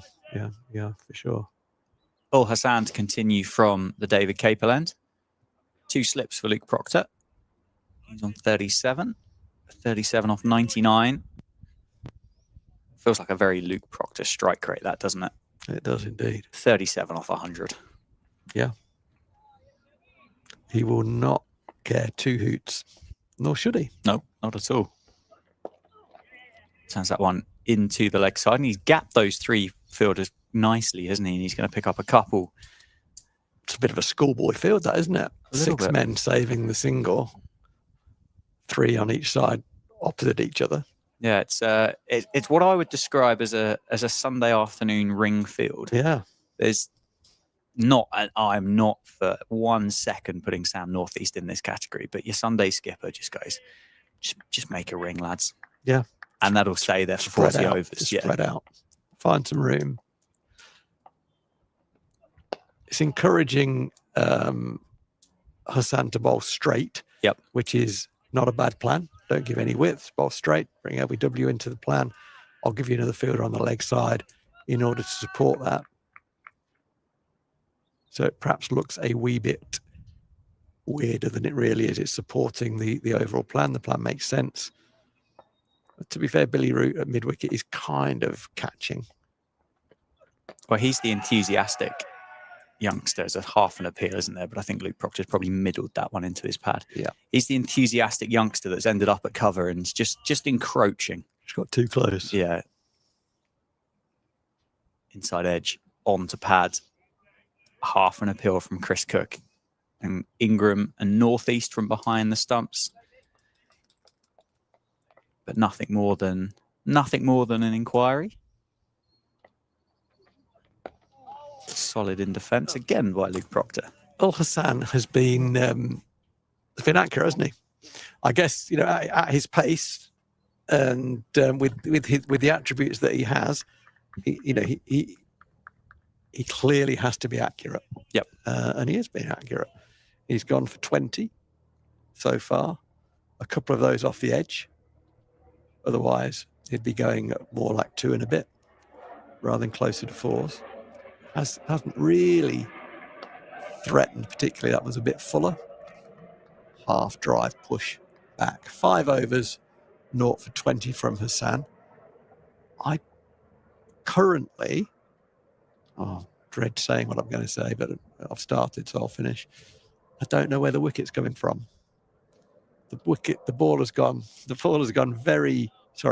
gone flat as it does. It's day 2. The ball is now nearly 40 overs old. If Mir Hamza can't get the ball to go past the outside edge, who can? And as my colleague Dan Douthwaite has just mimed to my left, it may well be time for a different look. It may well be time to have a look at the leg spinner. He's a front-line leg spinner, Mason Crane. He has been picked in this side as a bowler. He's got an incredible CV, not only the test recognition as well, but he spent a season for New South Wales playing Shield cricket. Yeah. I don't think any other English cricketer in my lifetime has ever gone out and played first-class cricket in Australia. Not for like a genuine season. Might have ended up coming in as a game here or there, but Mason Crane was there for the whole winter not for New South Wales. Not for a season. I actually spoke to someone who worked for Cricket Australia at quite a senior level a few years ago, about 2006. I was out there on a study tour, which was quite something. And sounds like a holiday to me. Yeah, it was. And the person said, I was with another guy, and the guy said, why so few English first-class cricketers come over and play? And she said, well, they're not allowed. Yeah. And I said, no, I think you'll find they are allowed. No, they're not. And clearly she was wrong. Yeah. But so few are they that the person in charge of whatever it was, as I say, it's a pretty senior person, didn't know that they were actually even allowed to do so. Mm. So it is a rarity, and credit to Mason Crane. Big drive from What a shot. Vasconcelos. What a And he has shot. timed the leather off it. Through the covers, Dan Douthwaite's not moved. Vasconcelos adds another 4. 127 for 1. 131 for 1, in fact. But That is a beautiful, beautiful cricket shot. I do love watching this kid bat when he's in. Gee whiz. Hamza has very rarely strayed at all in line or length. That one wasn't quite a full half volley. It was a full side of a good length. Yeah. But Vasconcelos has pounced on that and timed it beautifully. Easy on the eye. Back on it straight away. Mir Hamza and Ricardo Vasconcelos. On the money for both. There'll be very, very few, won't there, over a period of time that have played a full season. Yeah. It used to happen more back in the day, but still not very often. And Colin Milburn, who's one of a Northamptonshire legend as a player, he did it and was very successful. There'll be very few, yeah. And in Sydney as well, where there are a lot of good wrist spinners. Mm. To open the face up, brings a slight misfield from the point fielder. Vasconcelos just looks at the toe of his bat there, doesn't he? As he's not timed that particularly well. He looks pretty gutted with himself that he's missed out on that. So Mason Crane would have played the same side as Chris Tremaine during that time. Yeah, and Chris Tremaine definitely had a spell with Victoria. Yes, he did. So I don't know whether those paths would have exactly crossed, and I don't know whether I'm intelligent enough to actually kind of cross-reference both. But I could have a go if you wanted to. Well, no. Okay. It's a rain break thing, isn't it? That? It is, yeah. And fortunately for us, the weather forecast looks very good for the rest of the day. I assume it still looks okay for tomorrow. It does. Monday is another day. Yeah, it is. It is another day, yeah. The partnership is currently 1-1-1. Nelson. So I've got my feet off the floor because that's what a lunatic I am, because that will obviously prevent any danger of a wicket. Deep. Square leg has been employed, formerly with square leg. He's gone back for this, the last ball of Hamza's 13th over. And it's cut. It's a short, wide ball. It is quite easily the least good ball that Hamza has bowled. Vasconcelos is livid with himself that he's hit that straight on the bounce to the man at point, because he could have hit it pretty much anywhere. But he did get a boundary away in that over. He is now on 68. Luke Proctor will face up to the next over to be bowled from the David Capel, and that will be Ul Hassan to continue. So that'll be his 6th over. Luke Proctor's on 39. Vasconcelos at the non-striker end on 68. It's 131 for 1. As I just mentioned, the partnership is Nelson, 1-1-1. Let's tick that over as quickly as we can. And we can straight away, as Proctor turns that in front of square into the leg side for a single. You can get your feet off the chair now, can't you? I can. You can relax. Don't tell everyone my feet are on the chair. But where else were they going to be, Robbie? Oh, yeah, there's a point. Hovering. Levitation. Levitating. Funny old superstitions, aren't there, in cricket? There are, yeah. Do you believe in the laps and which direction you have to go for runs and wickets, or is that not something you buy into? I do I do it. Okay. I don't buy into it, but I still do it. So I guess by doing it, I am effectively buying into it. Yeah. What do you reckon one of the most ridiculous superstitions you've come across? Wasn't there a cricketer that the teammates played a practical joke on and sellotaped their cricket bats to the ceilings or something? Oh yeah, I've seen that. And then continued to do so. Yeah, I've seen that's at the Wanderers ground in Johannesburg. That was Neil Mackenzie. Yeah, Neil Mackenzie. I thought I saw it when I was over there, and it's quite something. Yeah. He's a good player. Jeepers creepers. He scored some runs in his time. He had a spell in county cricket as well. Hampshire, wasn't he? Yeah. A long time at Hampshire, I think. Yeah. Got a feeling he might have captained there for a season as well. Yes, I think he did, yeah. He had his own show on South African TV for a while. Did he? Yeah. Which kind of, indicates where you asked earlier about is Northamptonshire a cricket, rugby, football town. The fact that a cricketer in South Africa can have his own show on national TV tells you where cricket is and where sport is in the South African culture. Yeah, true. Yeah, I couldn't. Well, with the exception of probably Ben Stokes, I can't think of anybody else that would really be given that kind of. Fred Truman had a show on TV. Did he? It was called Indoor League. Wow, good memory, Phil. It was called Indoor League, and it was pub games. Yeah. Fred Truman was given a pipe. This is true. This is true. It's brilliant. You can look this up. It's absolutely brilliant. It was a terrible and yet brilliant show. Yeah. So it would be bar billiards and skittles and in various pubs in Yorkshire and in the north. Aye, up and it was. Oh God, I better stop there. It was terrible. And at the end of each show, Fred Truman would look into the lens and sum up what had happened, and then say, "I thought for years." He then said, "Hull City," and that was the end of the show. I thought, why is he saying Hull City? Does he support Hull City? Why is no one questioning this? Why does he get Hull City? He was actually saying, "I'll see thee." Oh, which is a Yorkshire greeting, or no, farewell. Yeah. I will see you. Right. Hull City. It's tea. It is tea. It's been a wicketless session, therefore a good session for Northamptonshire. They have progressed to 133 for 1. Vasconcelos in his first game of the season is on 69 not out. He'll be a happy bunny. He's played well, particularly in the second half of that. And he's worked hard throughout and was tested and continued to be tested throughout from Hamza. But he was up to the challenge, played more fluently, moved more easily as his innings progressed, as you'd expect. He's on 69. Captain Luke Proctor has played like Captain Luke Proctor is playing almost every time he goes out to the middle. He's on 40 not out. A great partnership of 113. And comfortably, Northamptonshire have won that session and have got a foothold in this game. Very much so. 133 for 1 off 41 overs. Let's take a 20-minute break, Phil, and we'll be back for the evening session.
Resuming the innings for Northants, Ricardo Vasconcelos. Welcome back to Wantage Road.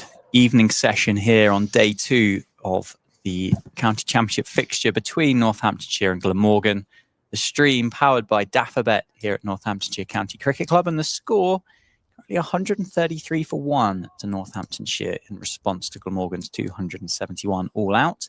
Northamptonshire, the hosts, trail by 138 with 9 wickets remaining.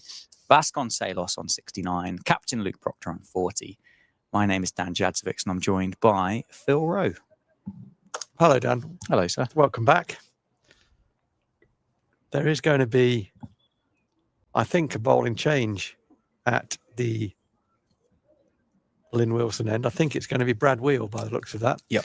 Who's going to bowl. So he effectively replaces Mir Hamza, he's been brilliant. He's bowled 13 overs for 19. And Brad Wheel bowled steadily, nicely in his first spell. But movement off the wicket has become difficult for the Glamorgan bowlers to find. They've plugged away. They've all of their 5 seamers have had a go. Hamza's had a go from both ends, but increasingly they've found movement difficult to come by. And increasingly the Northants batters have found batting easier the longer they've been there. Lo and behold, this first ball is an attempted Yorker. It's a no ball. Nearly crept through. I was about to say that looked like that nearly just snuck under the bat of Vasconcelos. It really nearly did. He's looking at the bottom of his bat now to make sure he's not got a crack in it. But that nearly cleaned him up, and it would not have counted for anything because it would have been, because it was a no ball effectively. And a few no balls from this end. The wind is blowing down behind the bowlers back into their back, as it were. So it might be getting them to the crease a little bit earlier than they want to.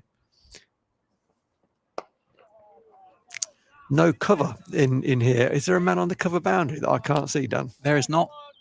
Okay. There is not. It is wide open. All right. So the field then is a first slip, a fourth slip, a wide third man, a point, and a sort of extra cover come mid-off, the man doing 2 jobs.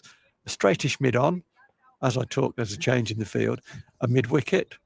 You know, I mentioned a fourth slip. He's now at leg gully. There's a deep mid-wicket on the boundary and a long leg. Third man is going finer as a result of that change of slip. So it's a split field, 5 on the leg side, 4 on the off, which suggests that Wheel is going to bowl straight. And he does bowl straight. Vasconcelos turns that up to mid-on, thinks about a run, but there was never really a run there. Just a restart, isn't it, really, for Vasconcelos and Proctor? Get back in. Batted Absolutely. so well in the afternoon session. Start again. Yeah, it's been a good partnership, hasn't it? 115 so far. And really, Northamptonshire just want to keep playing as they've played so far. If they can increase the scoring rate, they will. But if they can't, it'll be a result of good bowling from the Glamorgan seamers. And it's been a decent start from Brad Wheel. 6.3 overs, so he's halfway into his 7th over. 1 maiden 0 for 19. That kind of, not a great deal of threat, but not a great deal of loose stuff either. So it's been attritional cricket. Neither side has looked to blink. Neither side looked to make too many mistakes. Vasconcelos will get himself back in, let's hope, after the break. Didn't quite get forward with his body to that one. Played it a little bit on the walk, but actually came out right out of the middle of the bat and could easily have eluded Kieran Carlson on another day. But as we've said before, he is a fine fielder. He's very quick across the ground. He's done really well to stay on his 2 feet there as well, hasn't he? Looks like he was halfway through having a tumble, I think, as he picked that one up. I think it was struck more firmly than he at first realised. Nearly got done for pace, but caught up with it well. It's banged in by Brad Wheel, and Vasconcelos has all the time in the world to hook that ball, got it down quickly, timed it beautifully. There are 2 men out. There's a long leg and a deep mid-wicket. Neither of them had any chance of stopping that ball as it completely bisected them. If you know the ground, it went right over to the coffee van down there. And we're still travelling pretty quickly. When it got to the boundary, it takes Vasconcelos to 73. The score 139 for 1. So not a great bouncer by Wheel. He'll want to tidy up his over. as he bowls this last ball, bang on a line and length. Brings Vasconcelos a little bit across his stumps, but plays it in the end pretty comfortably up to mid-on. So that's the end of that over. That's being the 42nd over of this innings. There are still 42 overs remaining in the day. Wow. That is a lot of overs, Daniel.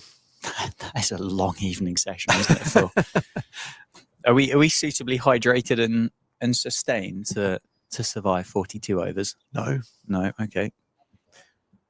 We are going to see, you're going to get your wish, I think, because I look down, I see Chris Cook, a behelmeted Chris Cook, and I see Mason Crane taking off his sweater.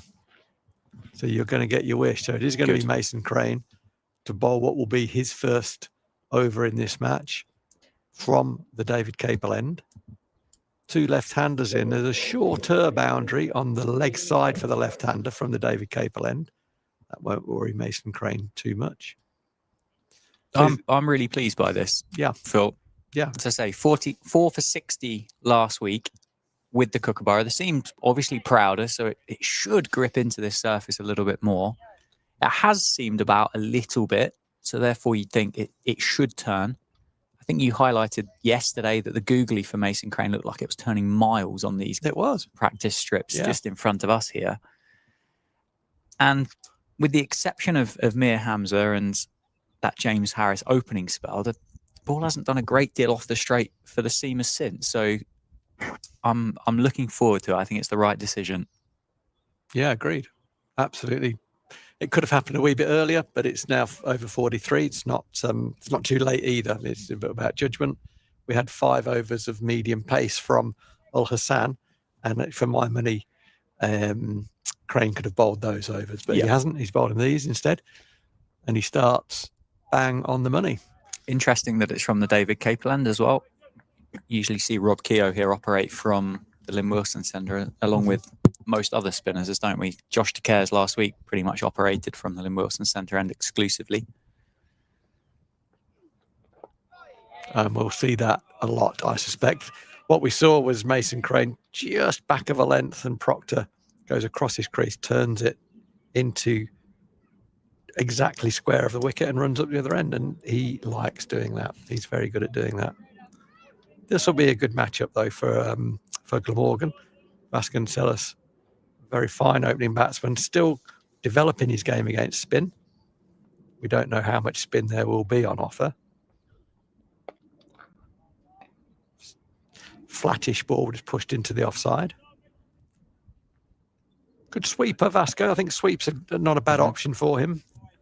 The ball predominantly turning back into him.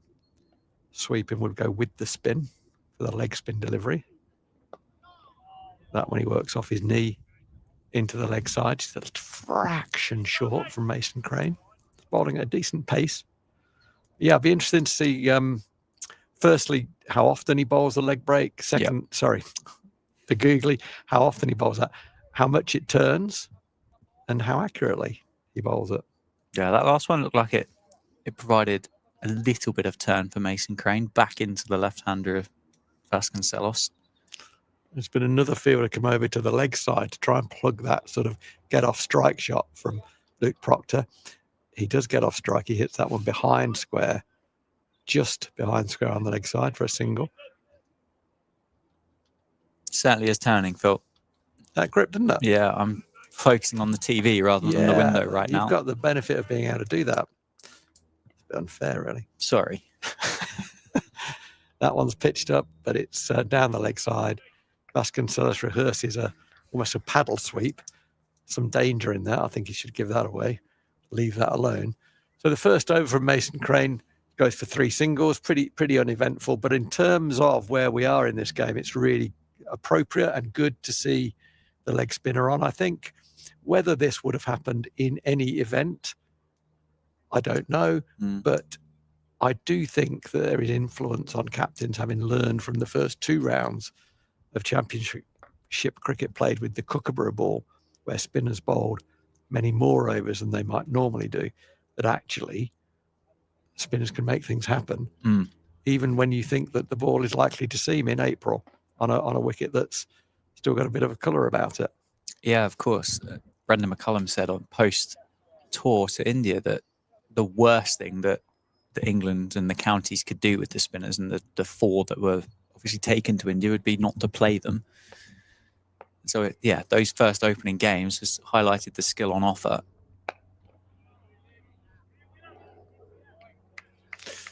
So the tactic here from Glamorgan, as I read it, and Dan, I'll be interested in your view as well, with 5 men on the leg side, 3 of them, or 2 of them at least, trying to prevent a single. I think the third one really, he's wandering off somewhere else now. Where's he wandering to? Is he just on a chat?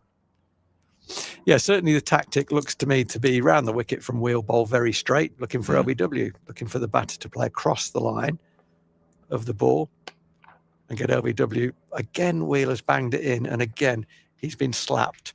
That one's going to go for 4 now. And that's a long chase, but the ball did go for 4. It was slapped really in front of square. The ball sat up and Luke Proctor swiveled and pulled it, and it's gone well in front of the bowler's stumps. In the previous over, Wheel banged one into Vasconcelos. The line of that ball was more over middle and leg and was hit behind square very hard. This one, the second ball of this over from Wheel has been banged in. That line was 4th stump, and Luke Proctor smashed it basically through wide mid-on in front of square. I think you said earlier in the day there's nothing for short. And Carlson is having a good chat with Wheel. I just don't really understand that ball particularly. There's nothing that's going to hurry the batter. I don't understand it. Anyway, let's see if he can repair the damage. He can. That ball is challenging. It's nipped back off the wicket. Proctor gets a thickish inside edge onto his leg and the ball drops down. And on a bad day, that one runs back somehow and knocks it off bail off. But that didn't. Proctor didn't know quite where it had gone for a while. I think he's just nicked that into his back leg, hasn't he? And it's fortunately for the Northants skipper just dropped out onto the leg side. But he was panicking for a second, wasn't he, as he was trying to locate where that cricket ball was. The problem that Glamorgan have got themselves, well, they haven't really got themselves into, Northants have got them into, is this tactic is a decent tactic. You have to be very accurate and bowl wicket to wicket, and you can't give any width, because any width, there is only really, there's only one fielder in front of square on the offside, who's Kieran Carlson. If you do get driven, it's likely to find its way through to the boundary. So you're going to have to bowl very straight, and then you don't want to be tucked away in the leg side. So you've got to hold your length. And that's exactly what happens if you give a little bit of width. It is driven through the offside. It's really well chased and well fielded by Al Hassan, who keeps that to 2. It looked like it was going to be 4 for a long time, but it's 2. So any width at all, that was just outside off stump. They got driven square of the wicket by Proctor. So yes, therefore you've got to hold your line. Again, in holding your line, you don't want to get tucked into the leg side, because it just looks like bad cricket, bad bowling. So what do? You drag your length back a little bit to stay safe, and then you take LBW out of the equation. So it's tricky. It's a little bit of a dry up tactic as well. Yeah, it is. Yeah. Trying to limit the scoring options if you've got those fielders straight. I'll tell you one thing I'm enjoying. I'm enjoying Mir Hamza in the outfield. It's an entertainment. It seems to be kind of practicing his bowling or getting loose every over. And that's lovely to see. I think if you're Sam North East at this point, as you look around the field, you'll perhaps find some other seamers looking at the grass coverage, or thinking about where they're going to go for their evening meal this evening. And actually, you look at Mir Hamza, and he just wants to be in the game. That's a lovely thing. Very enthusiastic. It's not always the case with overseas pros who come over. It certainly is the case with Mir Hamza. That's exactly what you want. So Mason Crane, decent first over. And he'll want to build on that good start. Similar field, there is a slip. There's no one in front of the wicket really catching the man on the drive, either side of the wicket, but they're quite deep. It would be a poor shot to find one of them. And Vasconcelos turns it into the leg side. So the length has been just fractionally short. Ideally, Mason Crane will want the batters playing on the front foot rather than the back foot. And he brings a slog sweep from Vasconcelos, who shrugs his shoulders at the bowler. Well, this is a 6 of one, half a dozen of another here, isn't it? Vasconcelos, I think, is very happy with the shot and the execution. He's played it where he's wanted it to go. Mason Crane and the Glamorgan fielders have got their hands on their head, suggesting that it didn't go quite where Vasconcelos wanted to put it. I don't think it was quite out of the middle, but it was a good shot. It was a good option. There's no one out there. He's gone again and succeeded. Again, that one struck better. And this is what we find is in the modern game, if I can call it that, is the job of the batter really is without crazy risk, and there wasn't crazy risk in that. It was an over-length ball and it was well played, a slog sweep, is to not let the spinner bowl at you. Put pressure back onto the bowler as quickly as you possibly can. What's happened as a result of those two slog sweeps, those two boundaries, is that one of the fielders in the ring on the leg side has gone to cow, basically on the boundary, and so it makes rotation now easier in the leg side. Doesn't rotate into the leg side, rotates into the offside, pushes it in front of square. It's a shorter of a length ball, pushes it in front of square into the offside.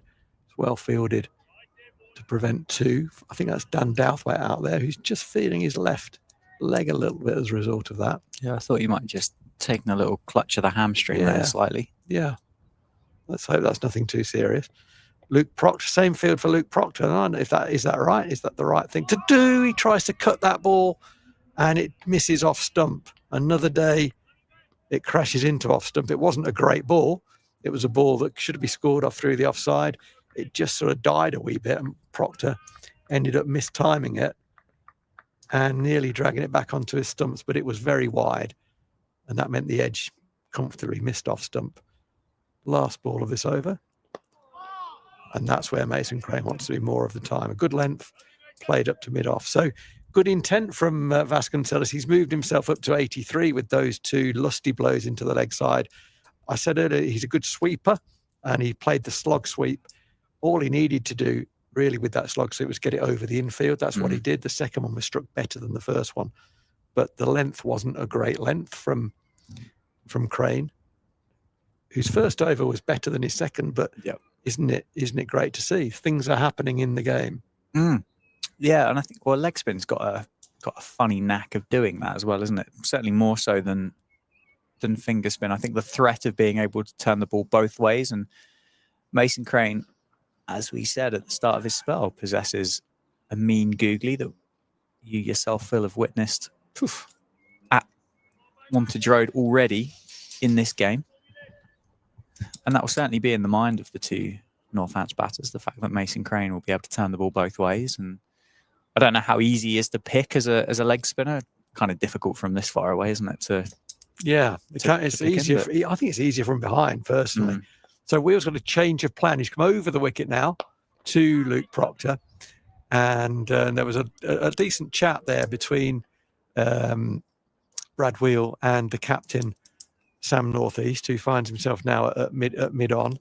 And as a result of that chat, Wheeler's come over the wicket, and one of the fielders who was on the leg side has come over to the offside. So we've now got a 5-4 field, 5 fielders on the offside, 4 on the leg. So it's still a split field, but it's split in favour of the posh side, the offside, which is more what we saw earlier. So all of this tells us that they've not settled on a plan.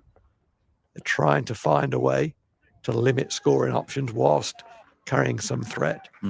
That's turned into the leg side by Luke Proctor and brings up his 50.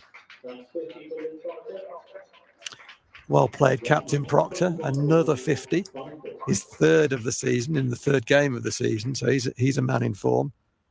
And this has been a great partnership between the two left-handers. It currently stands at 139. The only wicket falling at 20 was Emilio Gay. And this is, so Wheel now comes back around the wicket, but the field stays the same as it did for over the wicket, which suggests either one fielder has forgotten to go back across or the captain has changed his mind. It just doesn't seem to make absolute sense. I think what I'm seeing is Glamorgan running out of thought,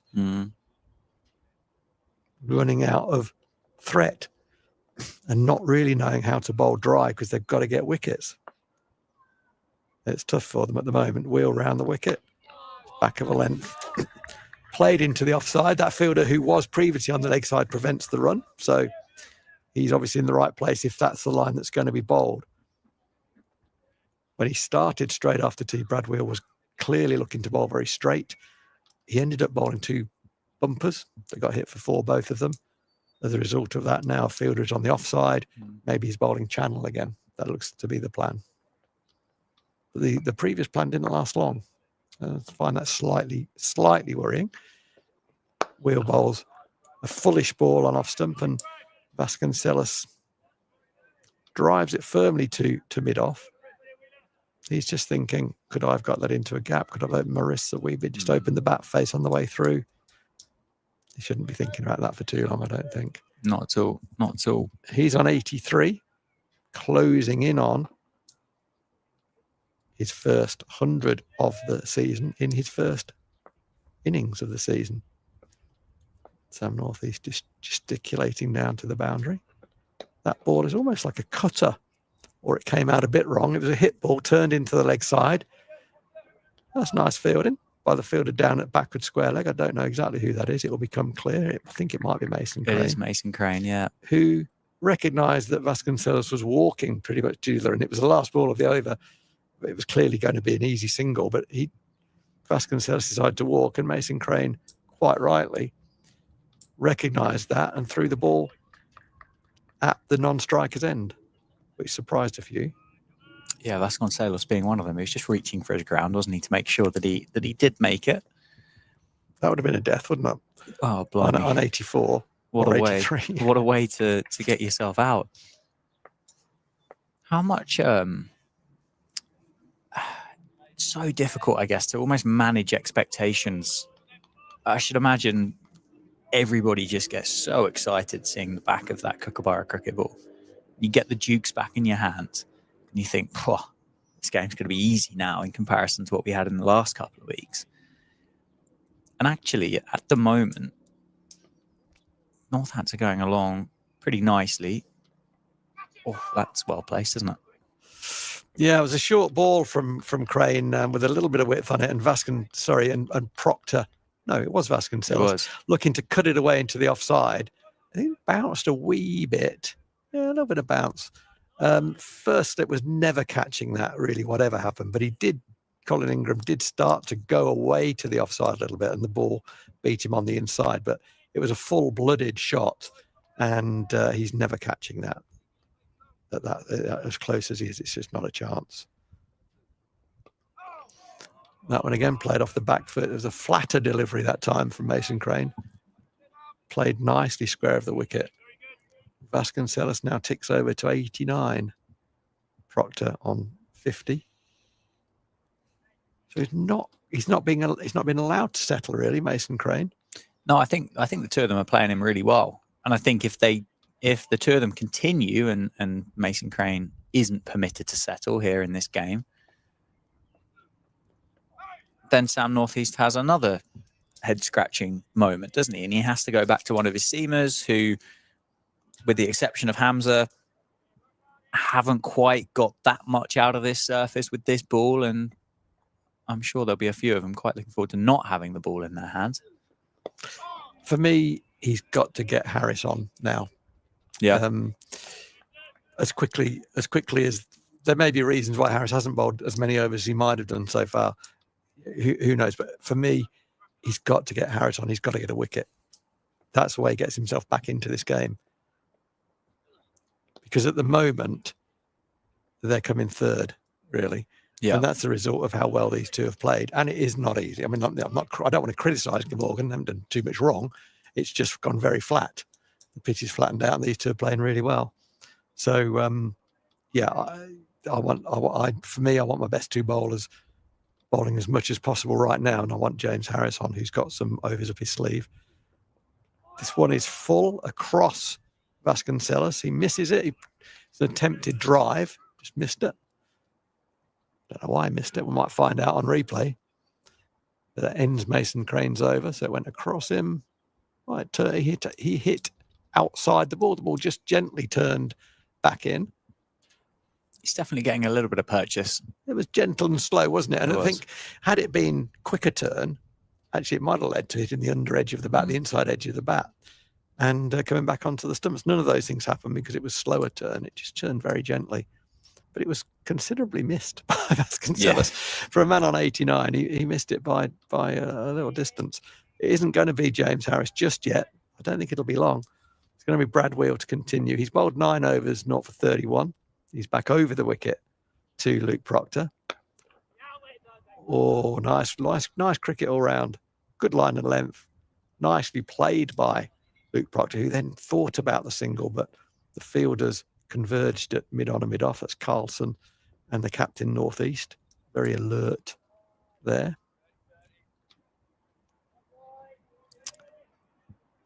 Yeah, so it's tough from a Glamorgan perspective. You find yourself in this situation. You want to bowl dry. You want to control the scoring rate. As he bowls another good line and length on middle stump.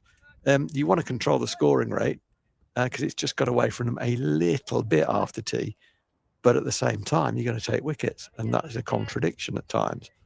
So which side of that equation do you fall? And it is tricky. The more catches you get in there, the more gaps there are, the more it is to rotate.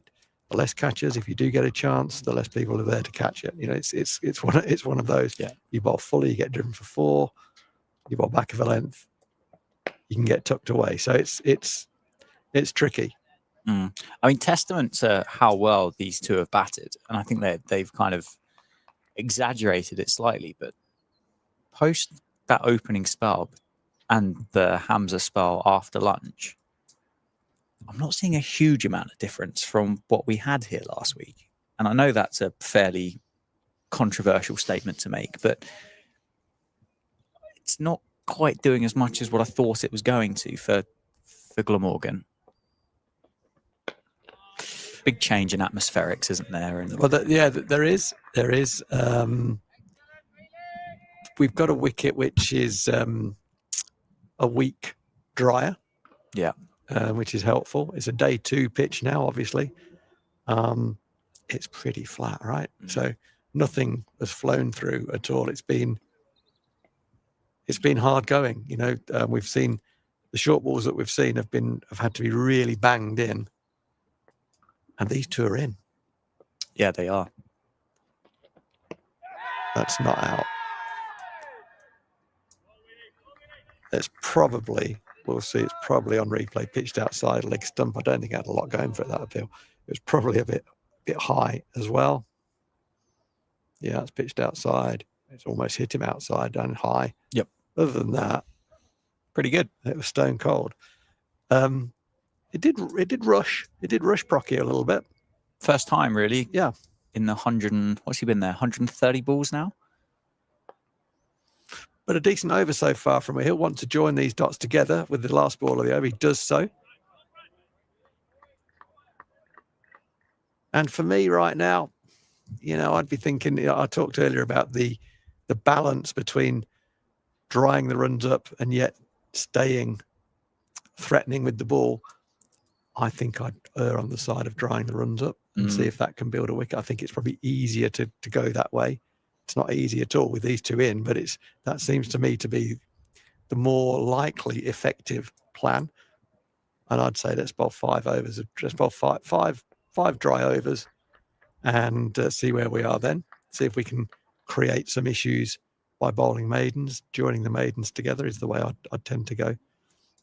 I think I might get my wish pretty soon to see James Harris bowl again. It looks like he's warming up. Brad Wheel's now bowled 10 overs. He's gone at 3s. He's bowled steadily. A couple of banged in balls got hammered. I didn't understand those. I think that was the wrong option. Mason Crane into his 4th over. Starts very nicely.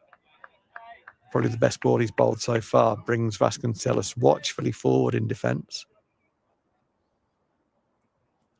Vasconcelos having a little look at mid-on. The fielder who's in the region of the slog sweeps is quite square. He's pretty much level with the bowler's stumps.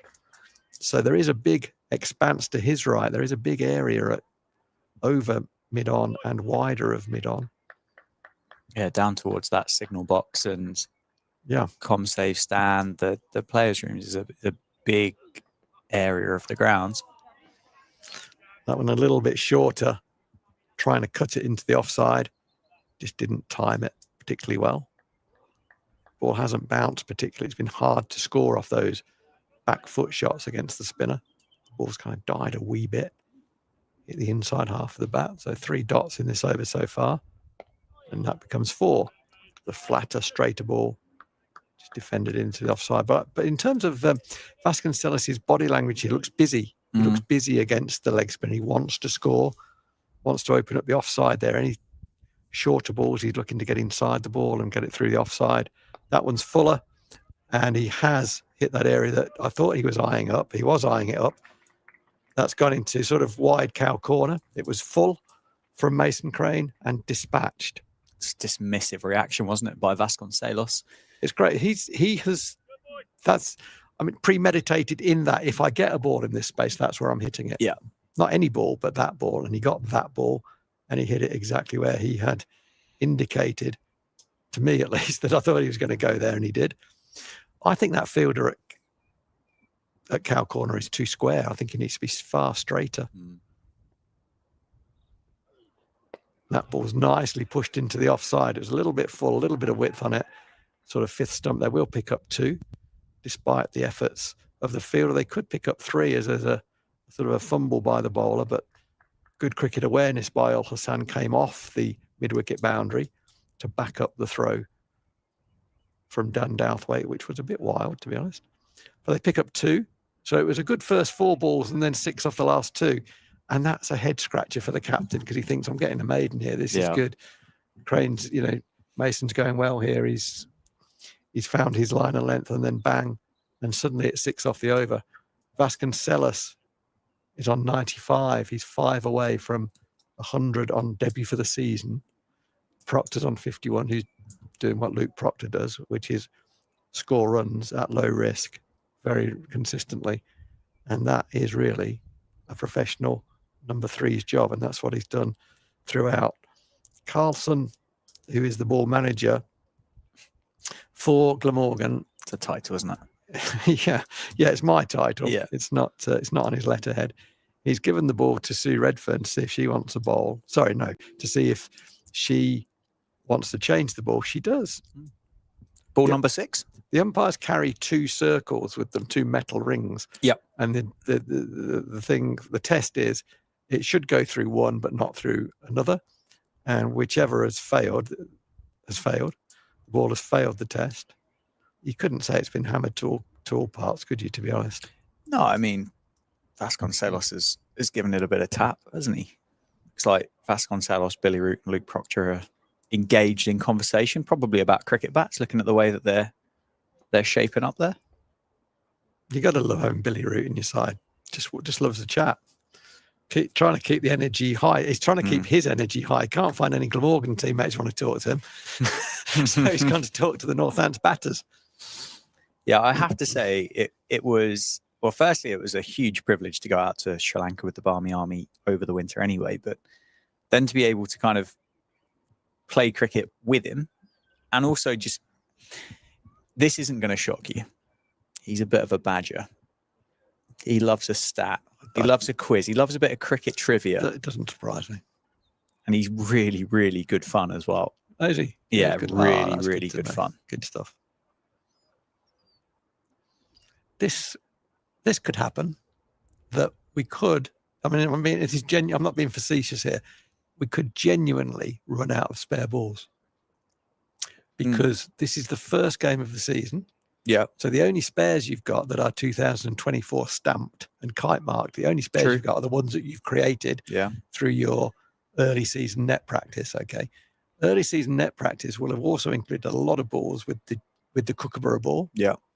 To get used to the Kookaburra ball and also to produce 16 spares, if not more. So it could be that we could see potentially Well, they took the spares box being empty. Sorry, Dan. No. It felt like the two umpires there had a good long look in that box, didn't they? Trying to find one that was close to 49 overs. Yeah. 49 overs old. It was quite a long break. Yeah, it was. And I would imagine. Oh, wow. Dear. Start of the over is not what Brad Wheel wanted. He's bowled a short wide ball, and Luke Proctor has smashed that away. Perhaps that's out of shape already. Smashed that away through backward point for 4. What would I? Okay, this is going to be a question that I suspect there might not genuinely be an answer to. But what happens if it was 50 overs old and there wasn't a ball in there that looked roughly 50 overs old? Which side? Who do they side with? Do they go, well, we're going to have to give you one that looks a bit older? Or do they go, well, you can have one that looks 15 overs younger? Yeah, they've just got to go for the closest one, haven't they? Yeah. And if that's all that they can do, and that's not a daft question, because that is there'll only be so many spares. Yeah. Well, it could be a huge win or a huge loss for either side if it gets to that stage. Oh, I've seen some tantrums on balconies. Sorry, I've had some tantrums on and seen others. Yeah. When you just hear the next, it's a 55 over ball or something, and it's soft and horrible, and the ball change, the next ball smashes into the bat, and you hear it all around the ground. The indication is it's far harder than the previous ball. They're going to take a single on the misfield. Ul Hassan got the long barrier out. It hit his leg. I think it bobbled on an old wicket end, a practice wicket end. And both batters were alert to that, which is good to see, scampering through for a single to bring Vasconcelos on to strike.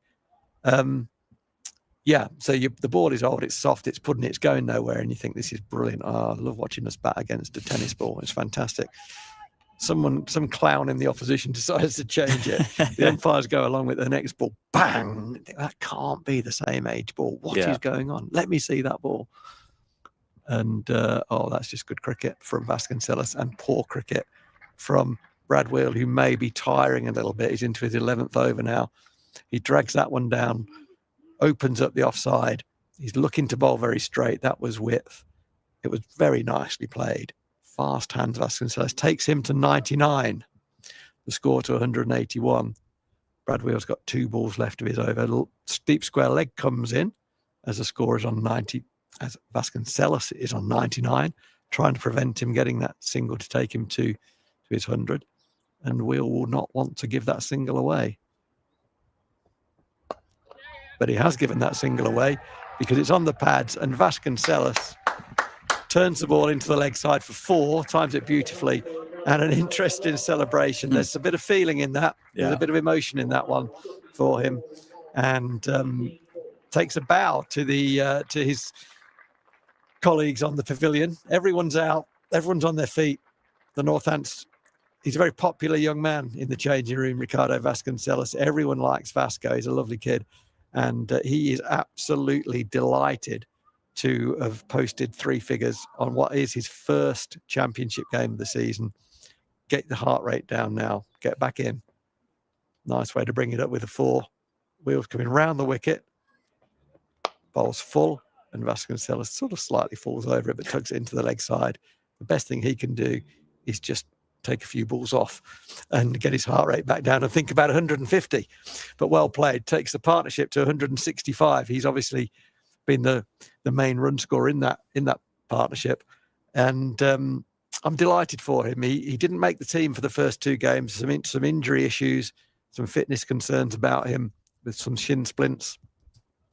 And he's been selected for this game off the back of playing in the second team and getting some time in the middle under his belt. He's proved his fitness, and gee whiz has he proved his fitness, because he's played very, very well. He certainly has. 103 off 154 balls, 18 fours in that innings as well. He's been happy to take on the leg spin, hasn't he, of Mason Crane? And he's just, almost cashed in there just to bring up that 100 off the bowling of Brad Wheel, and just, that wide half volley from James Harris just flicks a switch, didn't it? It was a sliding doors moment. Really was. It was. This innings could have gone one of 2 ways, and fortunately for Northamptonshire and Vasconcelos, it went the right way. Mason Crane wasn't far away from stopping that. Yeah, that's right. These things are important with hindsight, aren't they? But to be fair to us up here, we did suggest at the time that's what he needed to just break through. He was just getting a bit twitchy, wasn't he? To use Mike's, he was just ticking a wee bit. He'd overhit a couple of balls, clothed a couple. But that all seems a long time ago now, because since that release ball, he has played. He played pretty well in defence before. He just got a bit stuck. So credit where it's due. He got himself in. He was given a very good examination, a tough examination from Mir Hamza, the international opening bowler. The Pakistani international gave him a good test, and Vasconcelos' defence was up to that. He trusted his defence, got himself in, cashed in, kicked on, and now he needs to keep going. That shot I'm going to call the Proctor. I think he should almost... The Proc shot. The Proc shot, which is push onto the back foot, let the ball come into the hit to the knee, and turn it with a closed face through square leg for a single. He does it all the time. Loves that shot. I wonder if someone might have a square leg against him at some point. I think he's got so many options the way he plays it that it must be difficult to actually just plonk a square leg there and actually cut it off still. Do you know, it's one of those things, though, in cricket, where cricket is slow to respond to things like that. So there's a guy on the 45. That sounds like cricket full stop, Rory, to be honest. It But does a bit, doesn't it?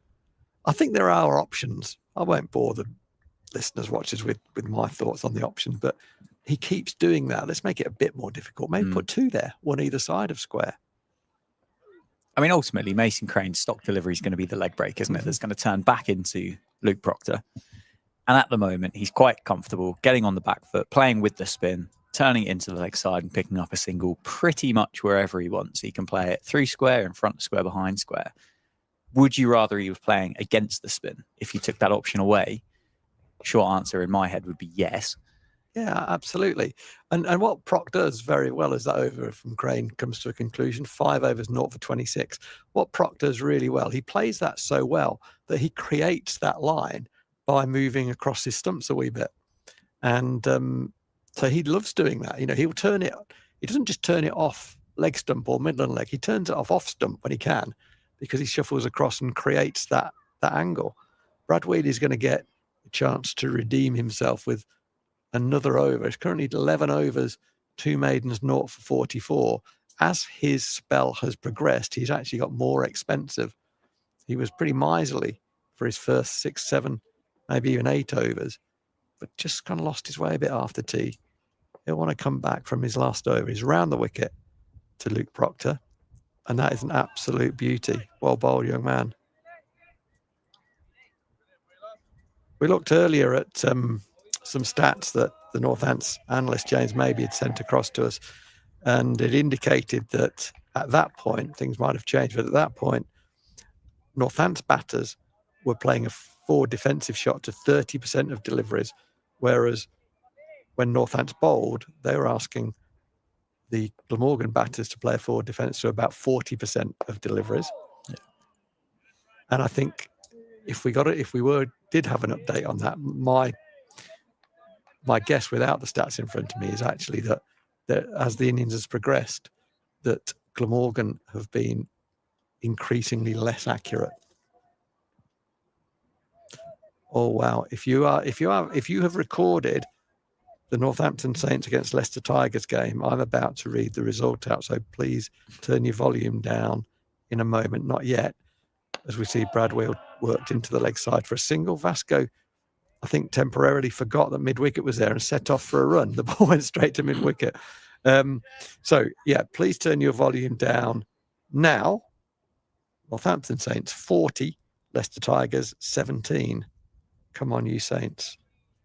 That is a huge rivalry in the game of rugby. And it's great news that Northampton Saints have won that game. Back to the cricket, Bradwell around the wicket.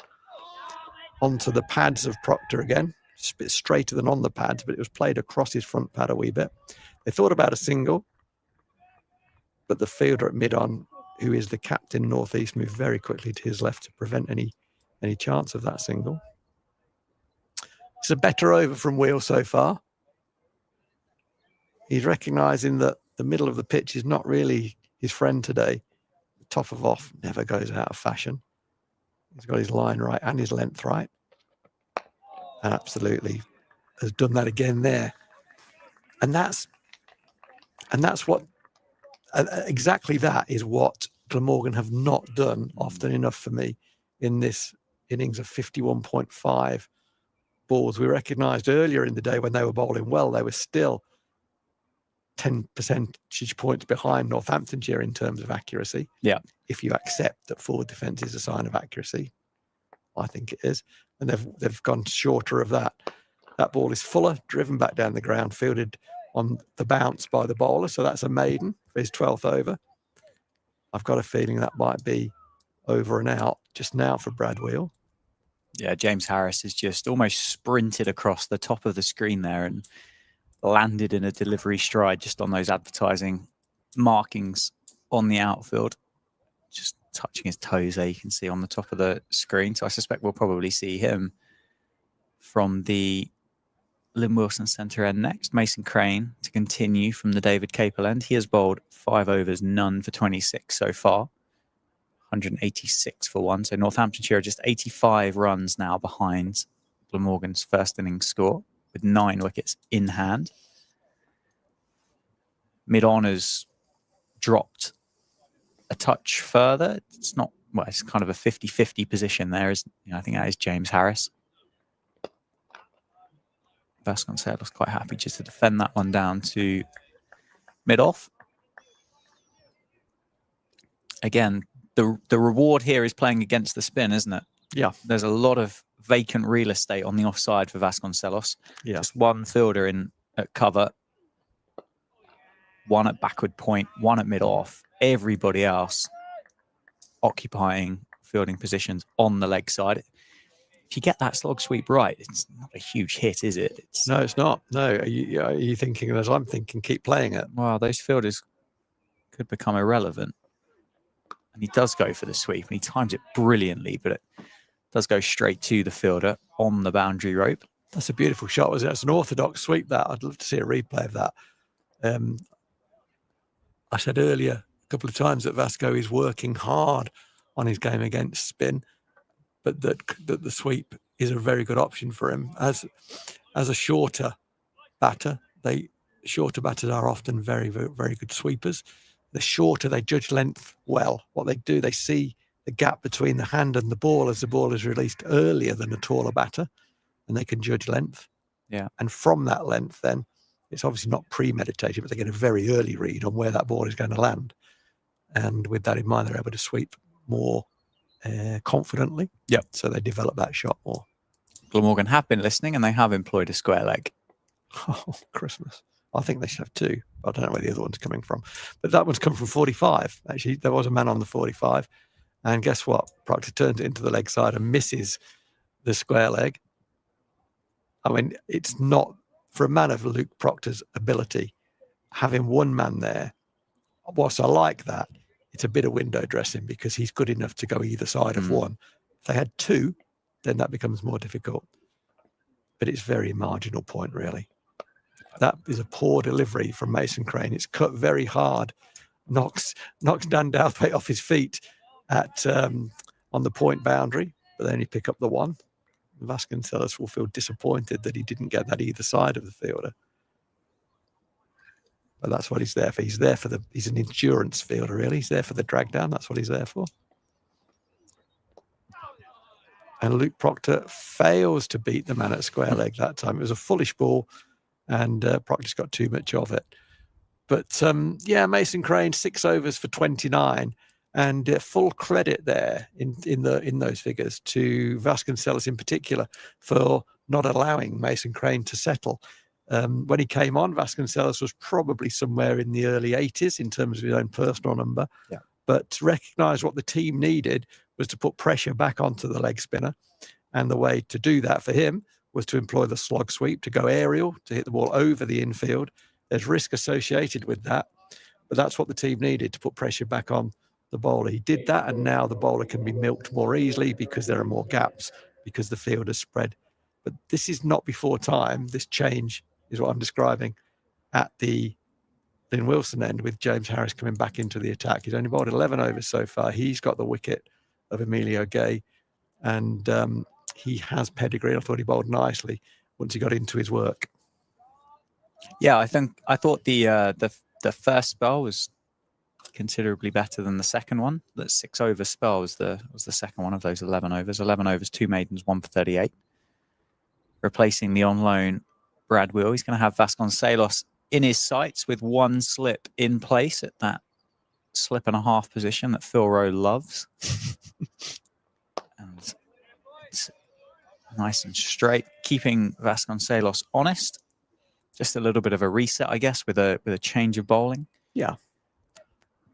And actually, just in terms of that 1.5, I don't mind that. That's as far as I'm going, though. Yeah. I can tolerate it. I can live with that.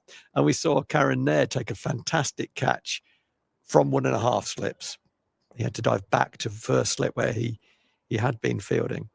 Short ball gets the bottom of the bat as Vasconcelos doesn't quite get up, does it? That short ball, as we've seen throughout the course of this game so far. And it's 1 more added to the score, down to backward square, where Dan Douthwaite is patrolling the boundary. 190 for 1. Still 30 overs left in the day here at Northampton. I think we were on the field till about 7 o'clock last night, weren't we? Yeah. Yeah, it was a late one. In mid-April. That's quite remarkable to be on the field quite as long as what we were. James Harris to Luke Proctor this time, and that's a short ball, and Proctor just turns that one round the corner to the fielder down at fine leg. So another one added. You okay there, Phil? It's had a bit of a coughing thing, didn't I, going on there? What's going on? I'm looking at my phone for that. I can't read that screen. Well, I can read that screen, but I don't know where everything is. I'm not familiar. What are you with after, sir? I'd like to know. I'd like to know in which over Emilio Gay was dismissed. Oh, I would have to go back for that one. I would definitely have to go back for that one. Cut away. Oh, that would have been an almighty fine catch. But it's going to be 4. I don't know how far away Zain Hassan was from that, but he certainly put a good dive in. Vasconcelos is going to move to 110. Let's see if we can pick that up on the replay. It was a brilliant effort by Zain Hassan. Yeah, my eyesight wasn't good enough to pick up the absolute line of the ball. It was in the air, wasn't it? As it got to the vicinity of Al Hassan at point.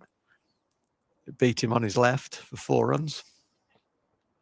And width on offer again, and it beats a diving Hassan. And Vasconcelos is going to get 4 more. So Northamptonshire moved to 199. That one's just skipped over the actual advertising hoarding. So it's a nice little kiss off the concrete between the scoreboard and the football stand.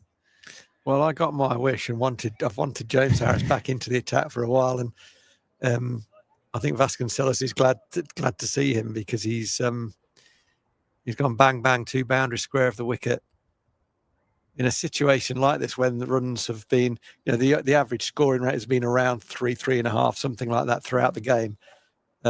Short wide balls cut for 4 back to back, they just don't look great, do they? No, absolutely not.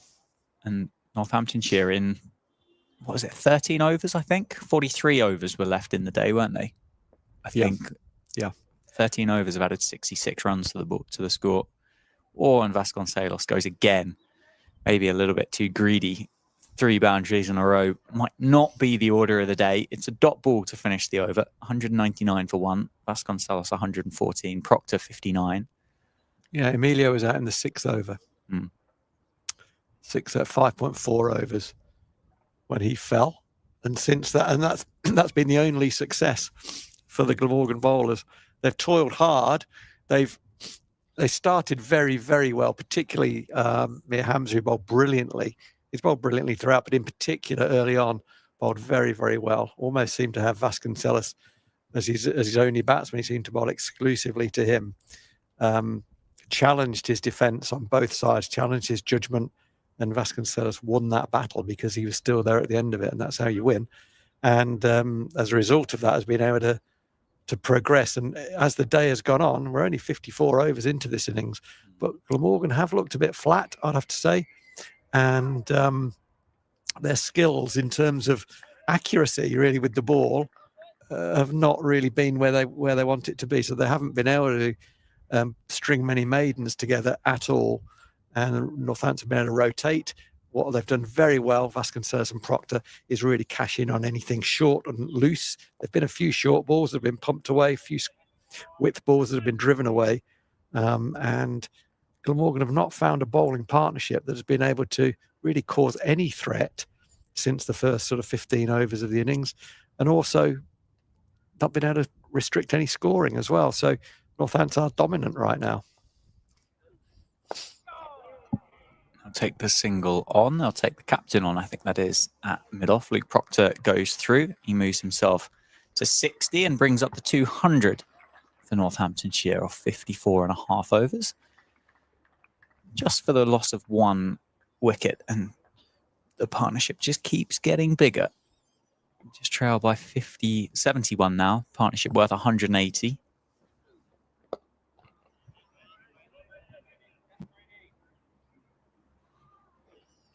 Where do you go if you are Sam Northeast at this stage?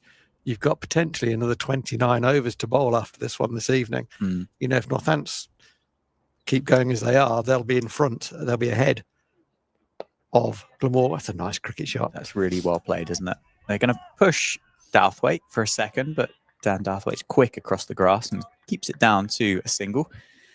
It was a question I wasn't far away from asking you. Where does Sam Northeast go? What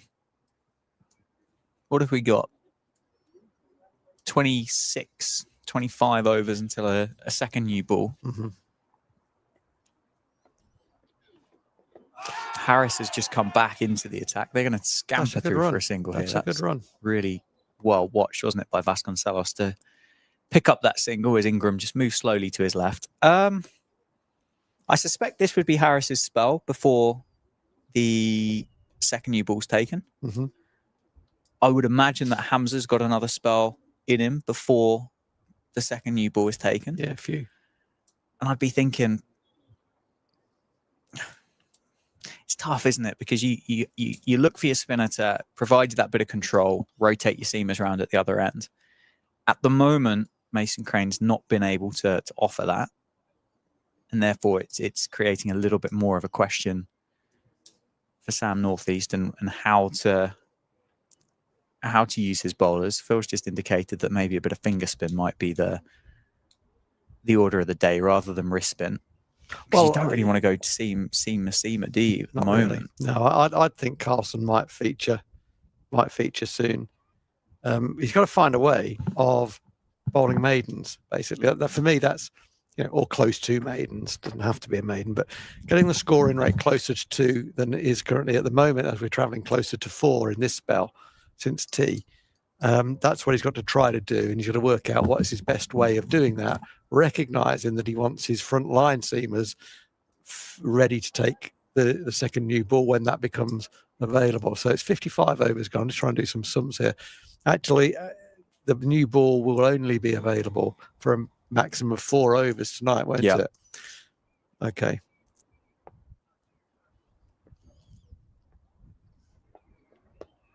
Short ball and turned into the leg side by Proctor. Billy Root has a shy, but I think Vasconcelos was well in. Yeah, so for me, I like simple. Sorry, Dan. I like simple plans, and for me, the simple plan is for the question for Sam Northeast to answer with his resources ahead of him out there as he looks on from mid on is, where am I going to get a pair of bowlers that can go at 2 and over? And the answer might be nowhere. Might well be nowhere. With 2 guys in, one on 115 and one on 60, and an old ball on a flat pitch, it might well be nowhere. But that's what he's got to try to do. And he's got to get into his bowlers and say, stick to your lines and lengths. We're going both sides. Just in this over alone, it's only 2 balls old. We've seen a ball that's been played off the back foot to backward point, and a ball that's been played off the back foot through square leg. So we've gone both sides. Glamorgan have gone both sides of the wicket, and they have gone both sides of the wicket. Very few defensive shots have been played straight down the ground. Very few drives have gone straight down the ground. They've bowled with the wits, all overly straight. Their lines have been poor. Short ball that Proctor looks to hook away and goes through to the keeper, Chris Cook. There was, I think, a little bit of noise from somewhere out there amongst the Glamorgan ranks. Proctor missed that by far enough.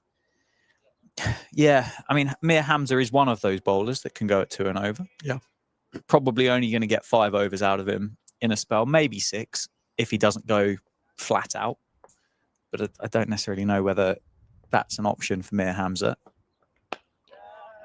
Kind of strikes me as the kind of guy that's 100% all the time. Yeah. And as you say, other than that, it's a struggle to find it, isn't it? It's a struggle to find the other one. Actually, you know, in the context of that plan of, this is my plan, by the way, not Glamorgan's plan, of going at close to 2 and over. Ul Hassan has bowled 6 overs. He's gone. Let's look at the economy rates. Actually, let's do that. Let's get some proper data rather than my guesswork. So Mir Hamza has gone at 1.46. Mm-hmm. Tick, tick, tick, tick. Yep. James Harris has now gone at 4s. Brad Wheel has gone at 3.66. Dan Douthwaite went at 7.2. Ul Hassan 3.66. Mason Crane 4.42. And therein lies the problem. Oh, Vasconcelos takes bowler's 1. end. Yeah, Vasconcelos was always getting in there. That's a good run. And Proc was late to respond. I think fortunately for Luke Proctor, the way that Zain Ul Hassan had to target and attack that ball, it was always going to be, well, I'd go so far as to say impossible to get to the non-strikers end. Yeah, it was. Yeah. Luke Proctor's just signaling for a drink here, just to, I think, just settle them both down. But a good effort again by Zain Ul Hassan, who looks very busy, doesn't he, in that ring or in that infield. Mason Crane is going to carry on from the David Caper lens. I think with regards to other options that Sam Northeast would have, Kieran Colson against Middlesex took 3 for 147. Colin Ingram 2 for 63. So there would be options there from 2 finger spinners. But as you say, I don't necessarily know whether either of them are guaranteed to dry an end up, so to speak. Yeah. 205 for 1 is the score. And that's got, Proctor, in fact, just turns that one fine into the leg side and picks up his single.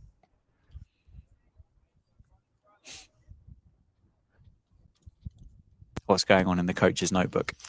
I'm just looking at some maidens, really. I like a maiden. And I've been a bit grouchy about Middlesex, about Glamorgan not bowling many maidens. Actually, they've bowled 9 maidens so far in the innings, 56 overs. And Northants also bowled 9 maidens, but in 74 overs. So wow. On that stat alone, Glamorgan are out maidening Northants. But on other stats, in terms of the nature of how the game has been played, we've seen some stats that say that Northants have really had to play very few defensive shots. They've been able to leave 10% more balls, and those 2 stats tell the story, really, that it's been a lack of consistency from the Glamorgan bowlers, which is allied to some very, very good batting. This partnership now on 186.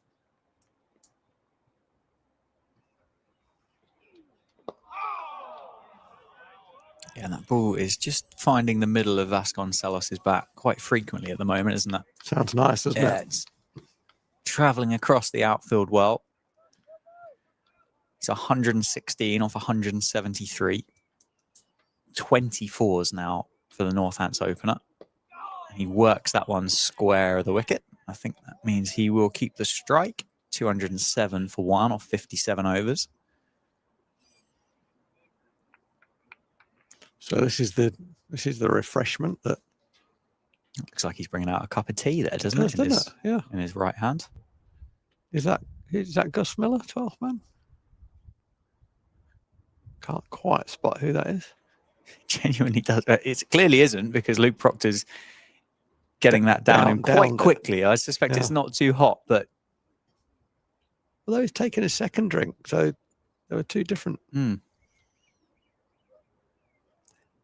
Perhaps it was medical.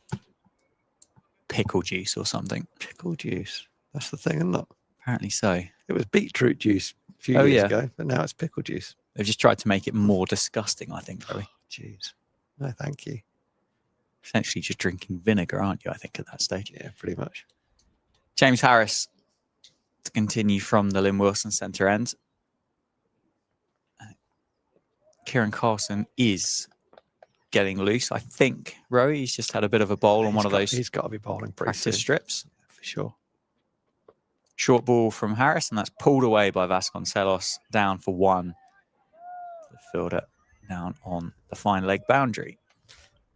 So, Dan, you asked earlier about which sport in the sporting town of Northampton takes precedent. Oh, dear. That's disappointing. There can't be many towns that have all 3 major sports going, can there? No, there are not. I was in one recently because it dawned on me. Bristol. Yeah. Which is a city rather than a town. But the point is valid, yeah. Turned around the corner. Leicester would be another one. Yeah. Cardiff? Is there a... Or is the rugby split for an English and a Welsh Premier League? It is split. I suppose technically still true. There must be a Cardiff. Yeah, there is. Yeah, absolutely. Team. Yeah. Well, I was hoping to be able to announce a win, which I have been able to announce a win for Northampton Saints. Yeah. Northants have won this day, pretty much so far. We still have, of course, 26.3 overs remaining, but to date, Northants have won this day, having started slowly. They've considerably won the day since then, but there's still play to be done, obviously. Don't count your chickens. And I was looking at the football scores to be able to announce that Northampton Town had won as well, but unfortunately I can't announce that. And they've lost 2-1 at home to Exeter. I don't think they've got much to play for at the moment, have they? No, other than pride. Yeah. Oh, nicely played. Flicked off the knee. Vasconcelos, who looks for a couple, sprints the first one. Rightfully turns around and says no. Again, still just able to rotate the strike without too much trouble.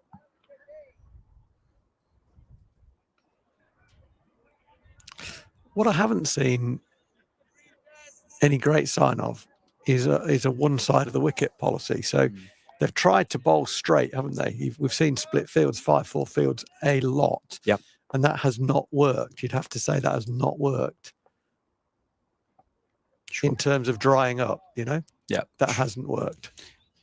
Well, it's almost the singles and the frequency of the singles almost seem to be a slightly drier ploy than what we've seen before. Like this tactic here from Harris, banging it in from this angle with those 2 fielders down there and the 2 Northampton batters just quite happy just to roll it into the leg side. Yeah.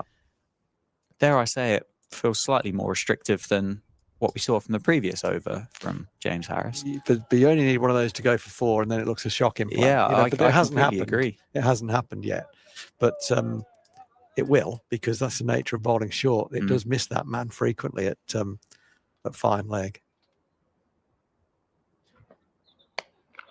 It's all well fielded. Offside this time.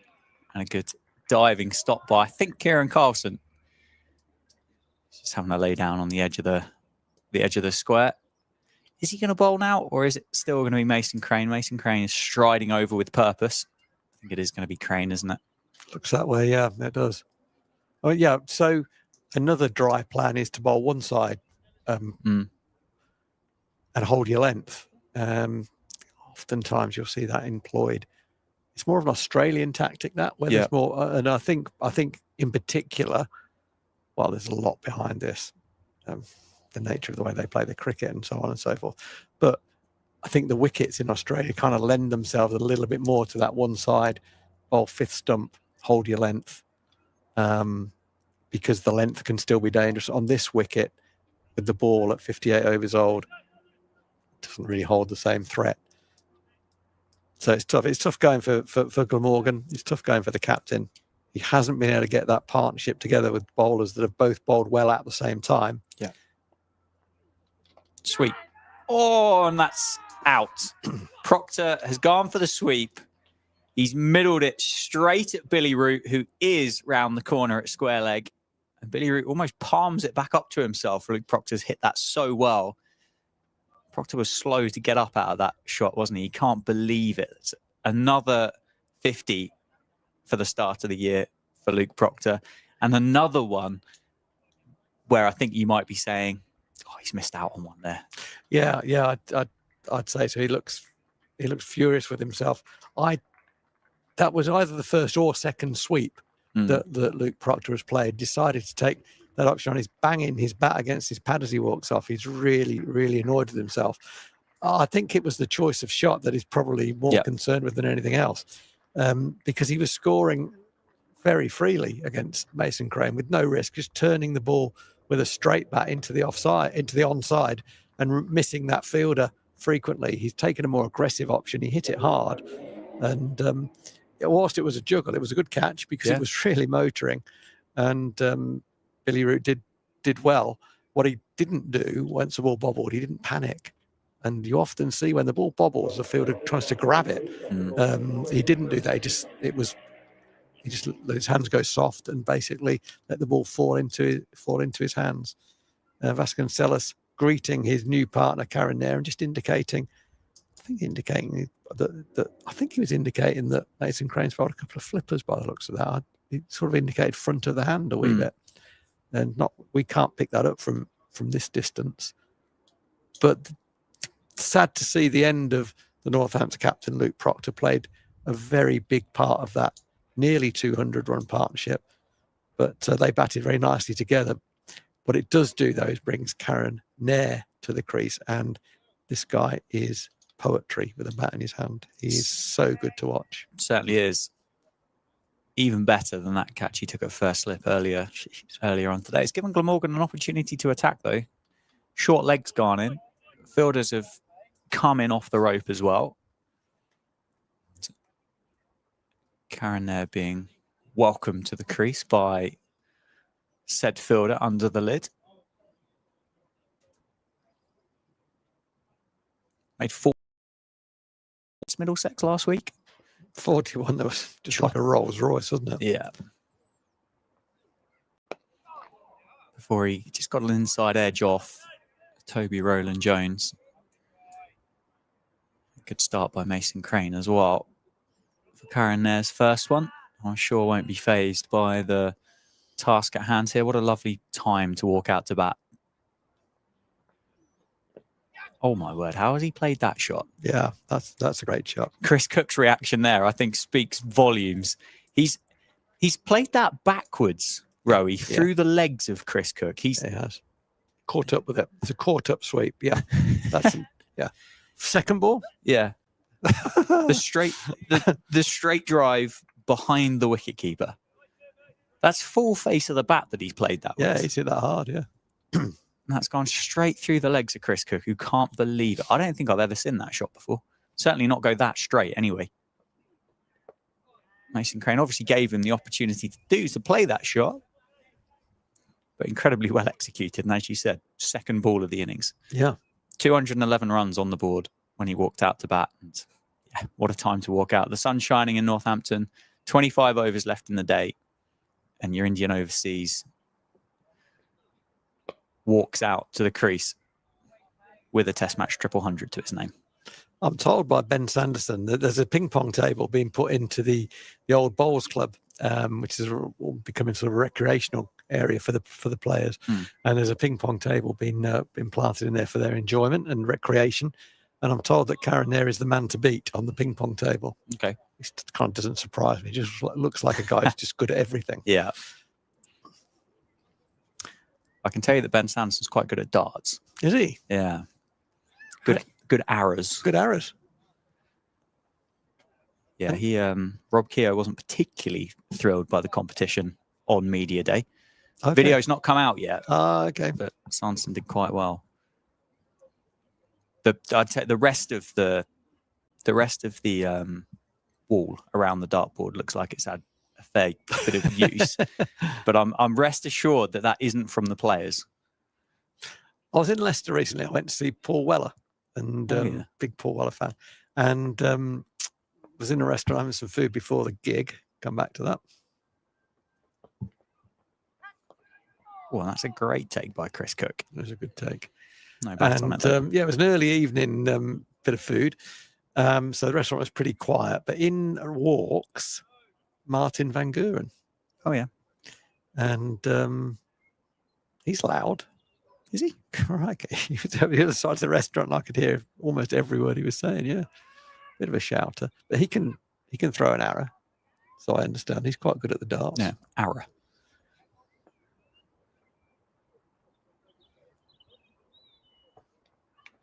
Pulled away by Vasconcelos, just rolls his hands on it, so it goes straight down, runs down to fine leg, and another single is added to the score. He moves to 120.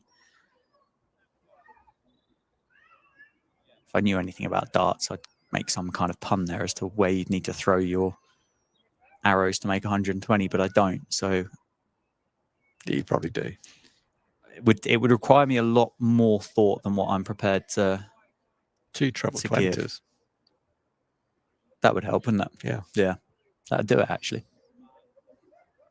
I could do the third dart because I could miss the board. Yeah. There are probably other ways. Oh, yeah, there are. Yeah. Actually, are there other ways to get to 120?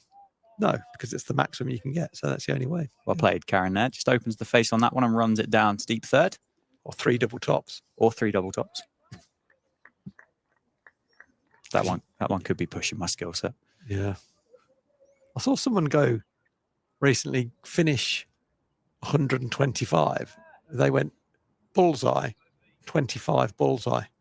That was Luke Littler, that. Oh, yeah. The teenage sensation.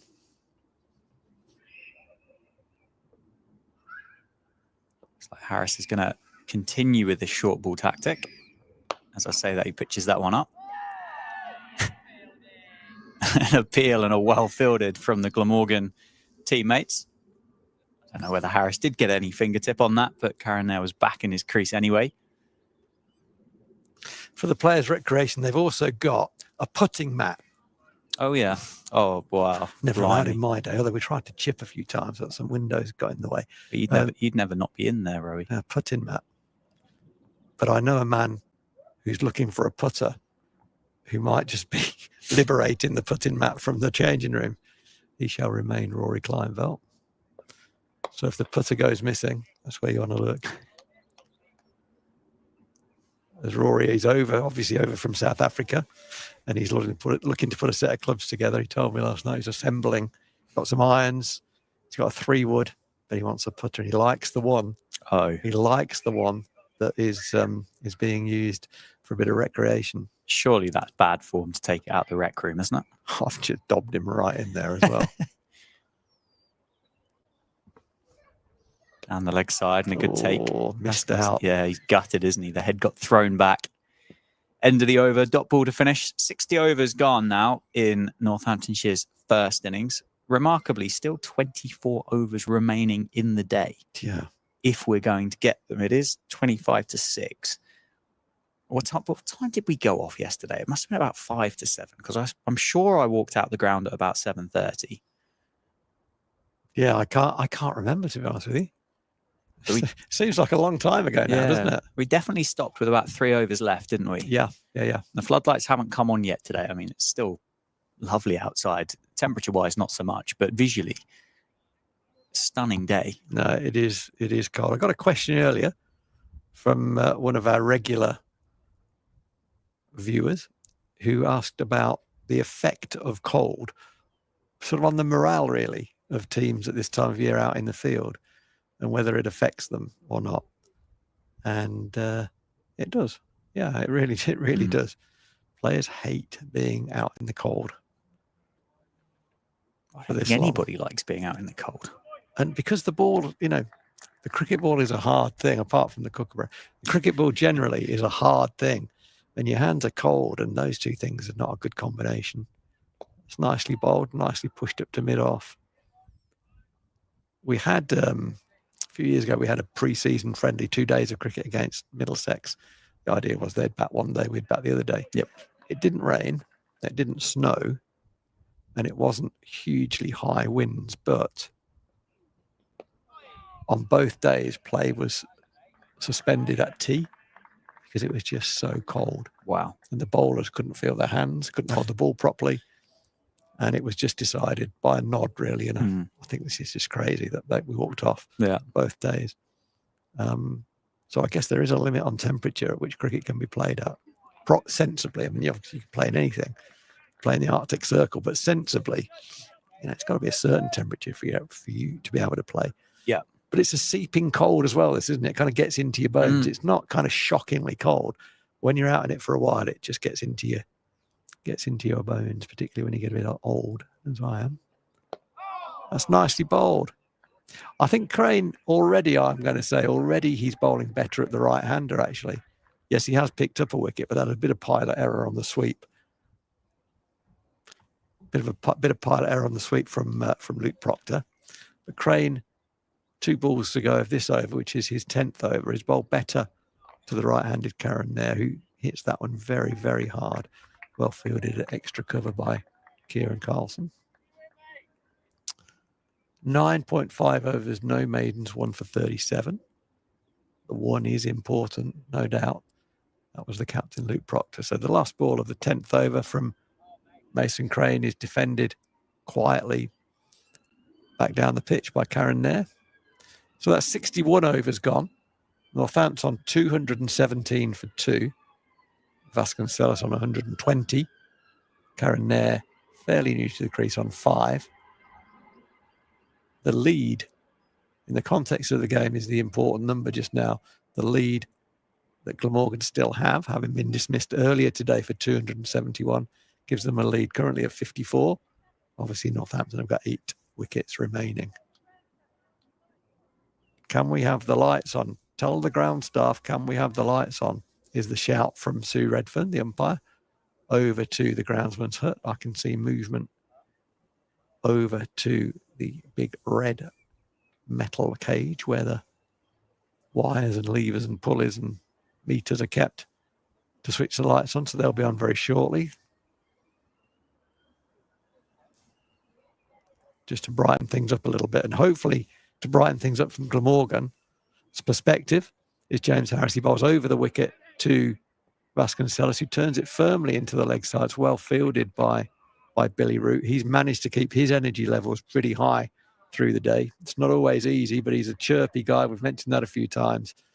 And generally, he has no problem being up for a long spell in the field. That's him you can hear in the background right now. Younger brother of the legend, Joe Root, of course. Started his career with Notts and has settled in very nicely at Glamorgan and turned himself into an opening batter. This one is banged in to Vasconcelos, who pulls it off the bottom of the bat. Oh, wow. Pulls it off the bottom of the bat. It didn't carry because it was hit off the bottom of the bat. It didn't carry to deep square leg, who's Dan Douthwaite. Vasconcelos wandered down the pitch, sauntering along, and Dan Douthwaite thought, well, let's have a throw at the bowler's end stumps. And I've just seen the replay. I think he was home, but only just. The ball didn't hit the stumps. But had it done so, there would have been a decision to make for umpire Sue Redfern. She should have given it not out, but only just. And it's the second time that Vasco has been wandering down the other end on a single. Harris to the right-handed Nair. There's a few oohs and ahs, but he turns it pretty comfortably for my money behind square on the leg side. Picks up a single. So it's a couple of times now that Vasconcelos has perhaps given himself more trouble than he needed to in terms of completing the single. He was pretty disappointed, I think, with the fact that his pull shot came off the bottom of the bat, and also was clearly wondering, have I just hit it straight down square leg's throat? Well, he hadn't. He nearly did, but didn't. So he remains. He's on 121. He's playing very, very well. That slight scare aside. Bowl short. That was a better one. more on it, bounced, directed very well, straight over middle stump, very well played by Vasconcelos, who just sort of swayed inside the line of it, played it very nicely. It feels like Harris is just settling into this plan slightly. I know you said last week this kind of tactic takes a lot out of the bowlers, so how many more overs of this James Harris has got is yet to be seen, but following that first over, he's just settled into it nicely.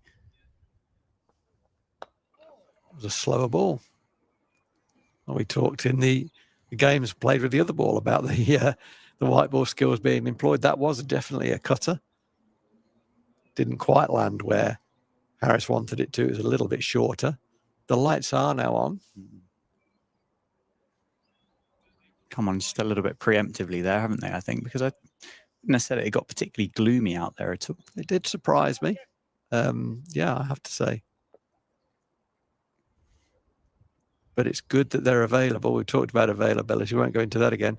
To the right-handed Nair, Harris goes full and straight. But Nair is up to it, turns it into the leg side like a man without a care in the world.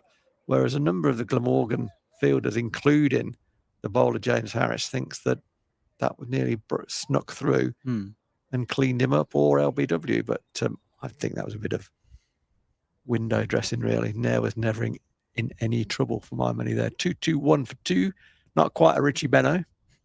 Very close. The Australian commentator loved a 2-2-2 for 2. Currently 2-2-1 for 2. Absolute legend Richie Benno was as well. He was the man, wasn't he? Yeah. Just falls in that category of great commentators. And I'm sure it's nostalgia, but I don't necessarily feel that in the modern batch of any sport, really, there's anybody there that contends with a Benno or a Murray Walker or, oh, goodness me, the rugby. Yeah. Yeah. Yeah. His name's just gone. Ian? Go on, you'll have to Google it. Oh, that's so annoying. That is, I'm a bit disappointed with that. Actually, Cliff Morgan was a good rugby commentator as well. Commentated on that famous Barbarians try in the early 70s. I think it was 73. Gareth Edwards, what a score, what a score. That's one of my favourite bits of commentary. Mason Crane, just back of a length, nothing on it by the time it reaches Nair, so he can't do much with it. And quite right, he doesn't try to create anything, just knocks it into the leg side. As I said earlier, I think Crane has bowled, he hasn't bowled a lot at Nair, but it seems to me he's bowled better at the right-hander than he did at the two lefties. Didn't bowl terribly at them, to be honest. This one's full and Nair has hit it over mid-off. I didn't get all of it, but got plenty of it. They'll pick up a couple. Bill McLaren? Bill McLaren is the name. Why do I call him Ian? Terrible. Bill McLaren. Fantastic, yeah. They didn't just call the action, but they're just synonymous with those sports, aren't they? This one turned inside the man at 45. It's gone very fine. They'll pick up a couple. I don't know if that was a front of the hand ball from Mason Crane. It was a bit quicker, which the flipper generally is. Yeah, selfishly, it would be quite nice if you had a change of ends, wouldn't it? It would, yeah. I know that sounds a bit selfish from us and doesn't really help Glamorgan much, but it would be, for our own sanity, it would be quite good. I'm bringing binoculars with me tomorrow. I like that. That was a leg break and just kept a little bit low off the pitch. Karen Nair just looks like a man who doesn't find batting very difficult. It's not that easy. Just make it look a little bit harder, please. Very nicely bowled, a little bit quicker, a little bit flatter. And Karen Nair plays a forward defensive shot whilst reading the observer. The ball goes back down the wicket for no run. The score is 2-2-5 for 2. Vasconcelos on 122. Karen Nair on 11. Looking like $1 million. Mason Crane's bowled 11 overs now. 1 maiden, 1 for 41. He's sort of dragging that economy rate down. And the wicket will have obviously helped his confidence as well. Glamorgan are having a bit of a conference.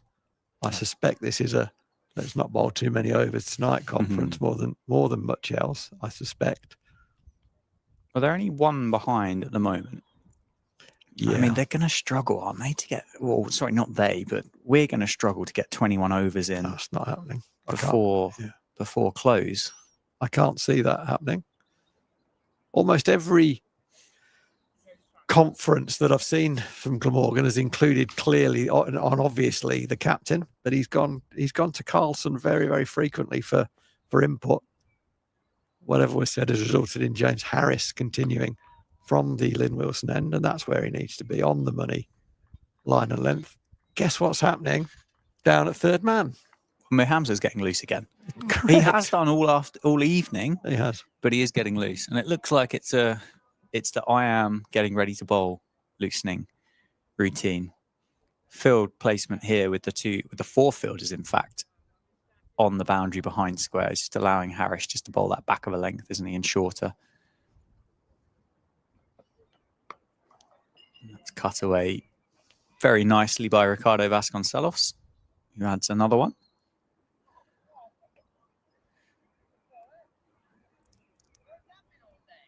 Almost looks a little bit. That's hilarious. I don't know whether you caught that through the effects, Mike. Mir Hamza bowled the ball back in. He's been throwing the ball in. He bowled the ball back in to keeper Chris Cook, and I think it swung a bit. And Billy Root said, "Where's that been all day?" Which is lovely.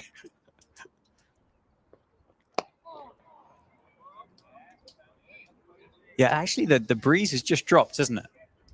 For the first time, just been able to turn that effects mic back up a little bit. So, as I say that, you can just start hearing the breeze kind of pick up again outside our commentary box door.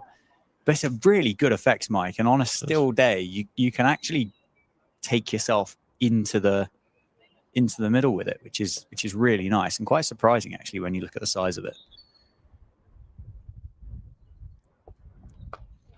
Solid in defence by Karen there. He's on 11. 226 for 2. I think the wind's going to drop tomorrow. Lovely. Although that's my understanding of the English language. So at the moment, BBC Weather is calling it a gentle breeze. Ooh. Okay.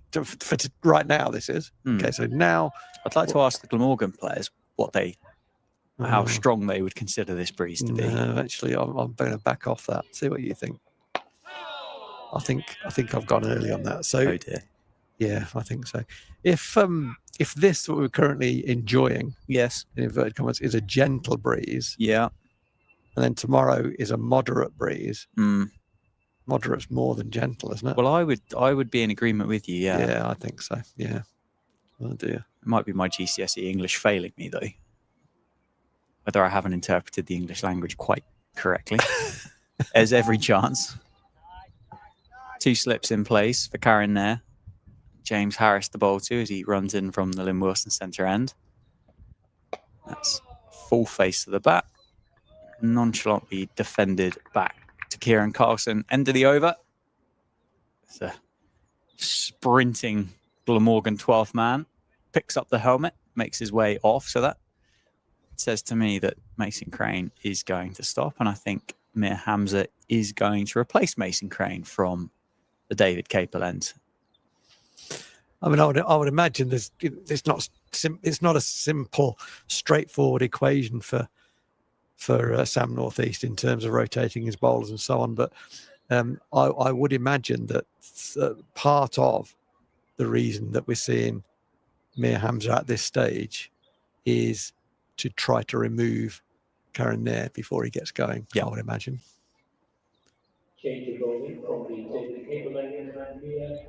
Yeah, I think that's a very good point. And do you think that's something that the captain would have been consciously thinking? Do I save Mir Hamza for a while just in case we pick up one of these two and we get a new guy in at the crease and can give our best bowler the chance to pick up your new lad?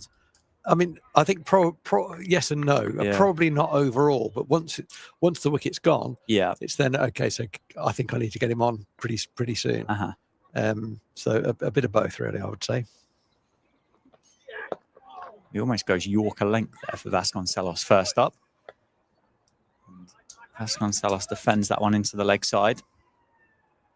Did Mason Crane finish with the day? 11 overs, 1 maiden, 1 for 41. Mason Crane.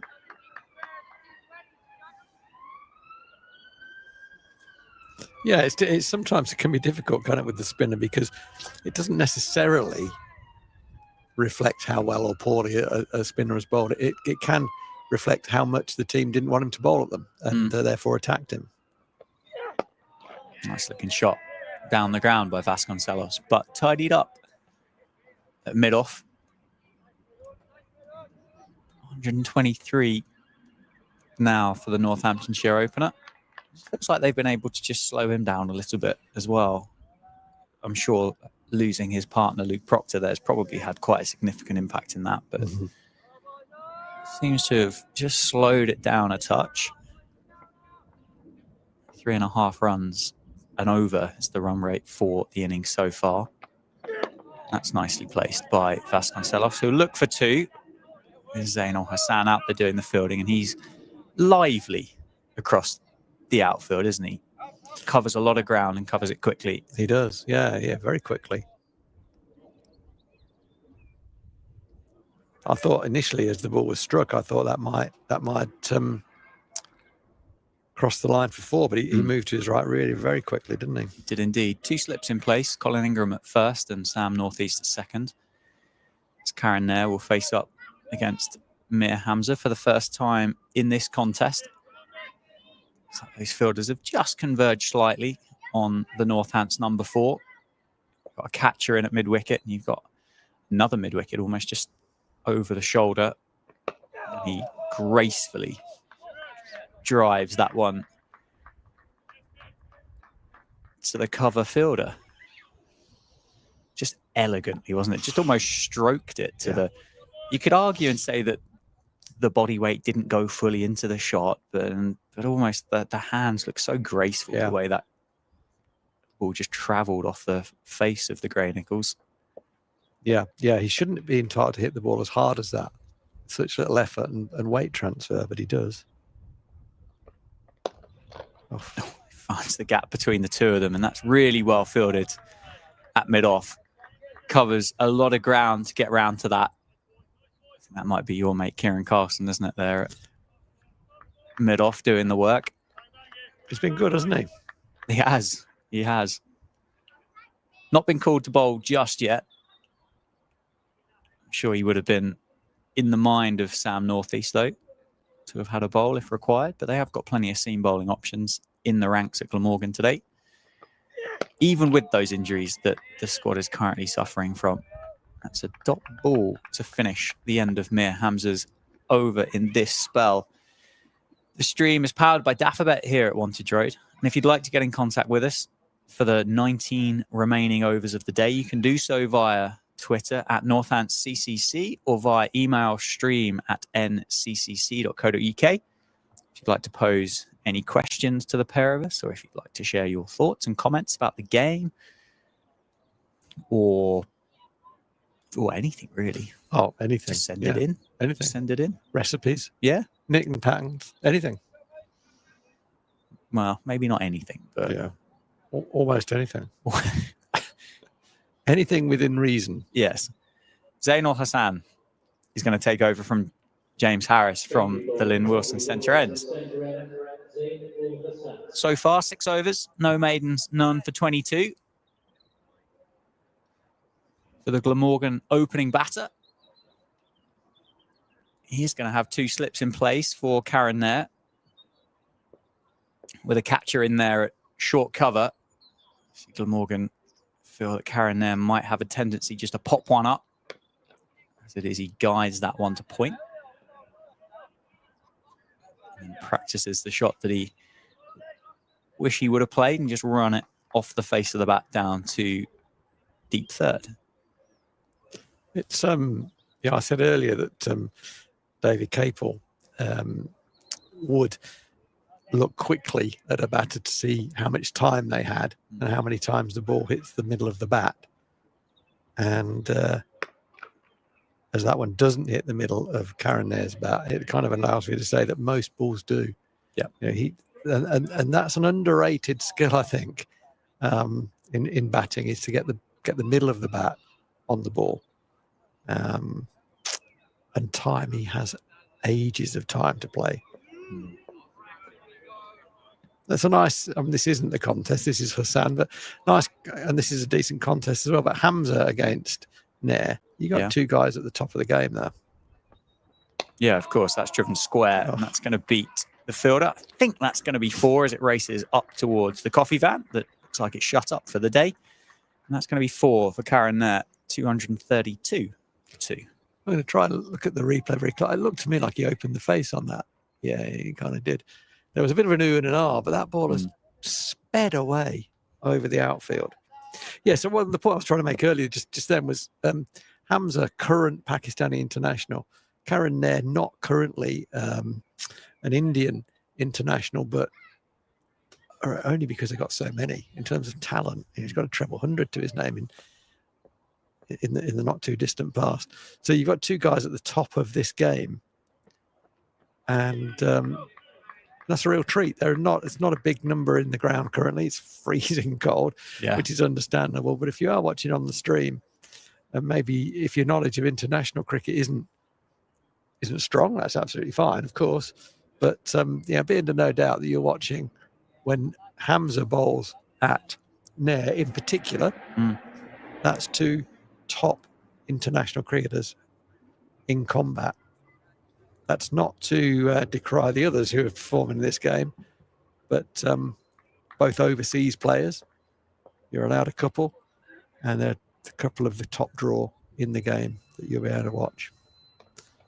And that's how good they are. Wow. They do things like that. What a shot that is by Karen Nair. Just, opens the face of the cricket bat, guides it down to deep third, picks up another 4, 236 for 2. I have never seen this, ever. There is nobody on the balcony from either team as someone comes out from the Northants changing room.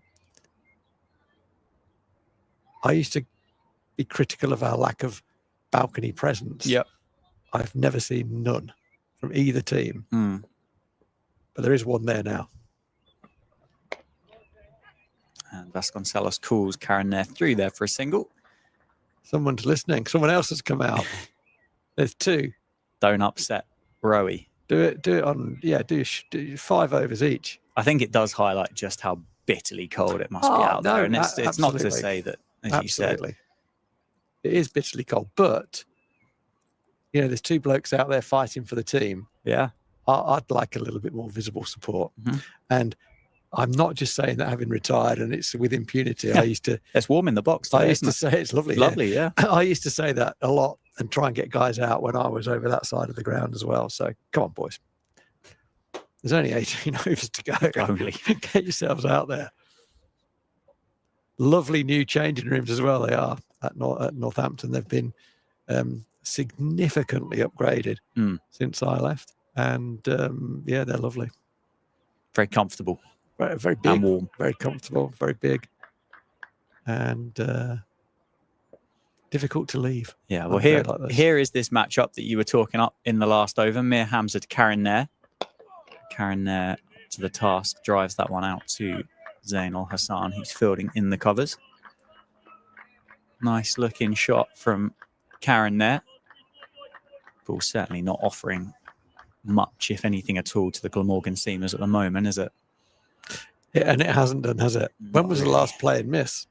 In defence, okay, so there's been some misses in attacking shots, but when is the last play and miss in defence? I mean, not for a long, long time, I think.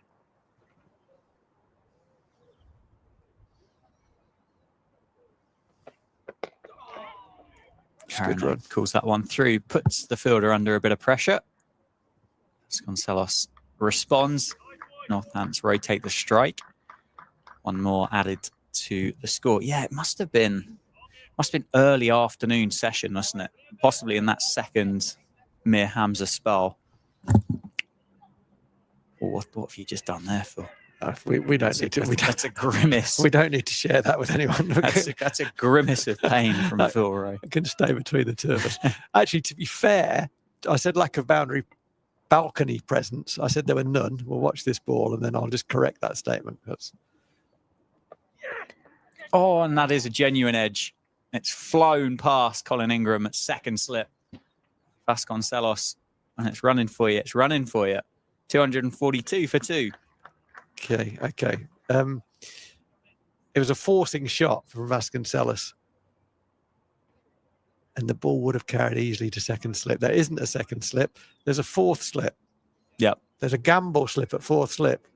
Why is it going to go to fourth slip more than second slip? It's not. If second slip was where it should be, Vasconcelos would be walking back to the pavilion. Yeah, I want to give a correction.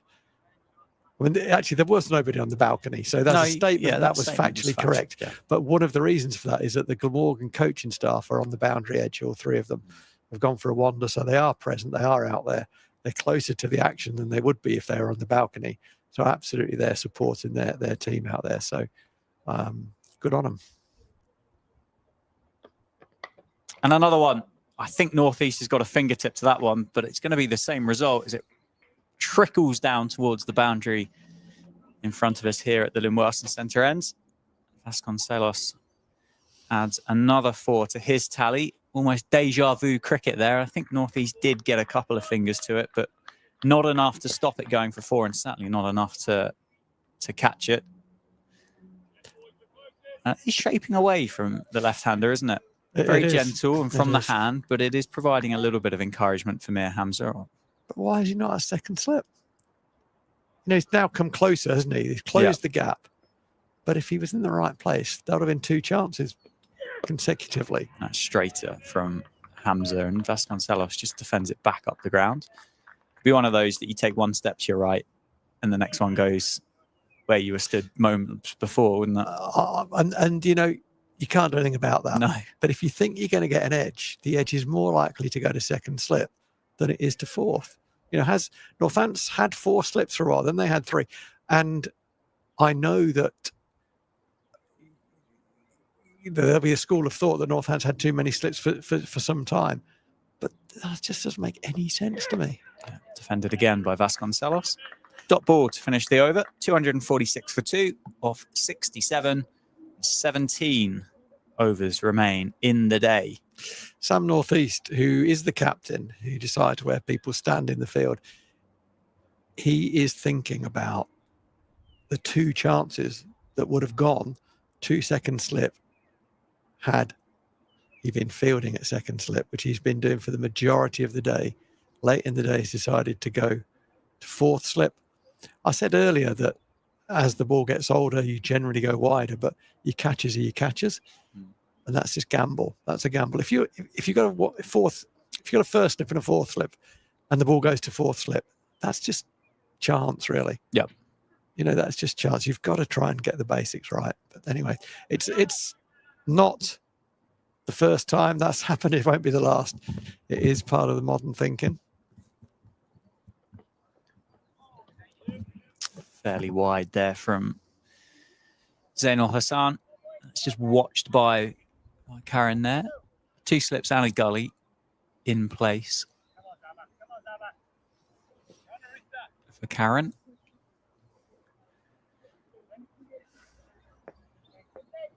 Still got the man out in front of the heavy sweep. And you've got a sweeper out on the offside at the point boundary as well. Here we go. Let's talk about this. Ultrasound opening batter. Yeah. Bowls medium pacers. He'd say brisk medium pacers. I was thinking in the game of cricket more broadly, guys who have done that really well, opened the batting and bowled seam up. It's a small club. Yes. Yeah. Yeah, there's not going to be many, is there? No, not at all. You know, there's been a number who have kind of turned their arm over, but Ultrasound is more than that, clearly. I'm trying to read your email. It looked No, like you that might carry be on. something for both of us. I don't know. Yeah, it's our friend Brian in Brisbane, just saying that there is an engaged community on YouTube in the chat on the live stream. So I hold my hands up. I must admit, I forgot that chat was going. So Well played. Oh, that's nice batting. I'll bring that one up on the laptop as well. But thank you, Brian, that might as well have been Spanish, for really. the polite reminder. Brian, what does it mean? What does he mean? Just basically means there's more people messaging in than what we thought. That's all. And how do we see those messages? Well, you just have to go on the YouTube. Oh, well, come on, let's have it for the last spell. That's whatever you do with those things. Download them or something, do you? Not particularly, no.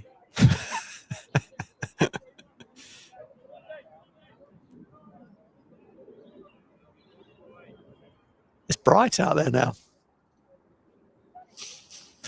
A lot of time being taken to set the field. The fielder has come off the boundary at third man, came into the ring, is now being sent back out to the boundary, just a little bit squarer.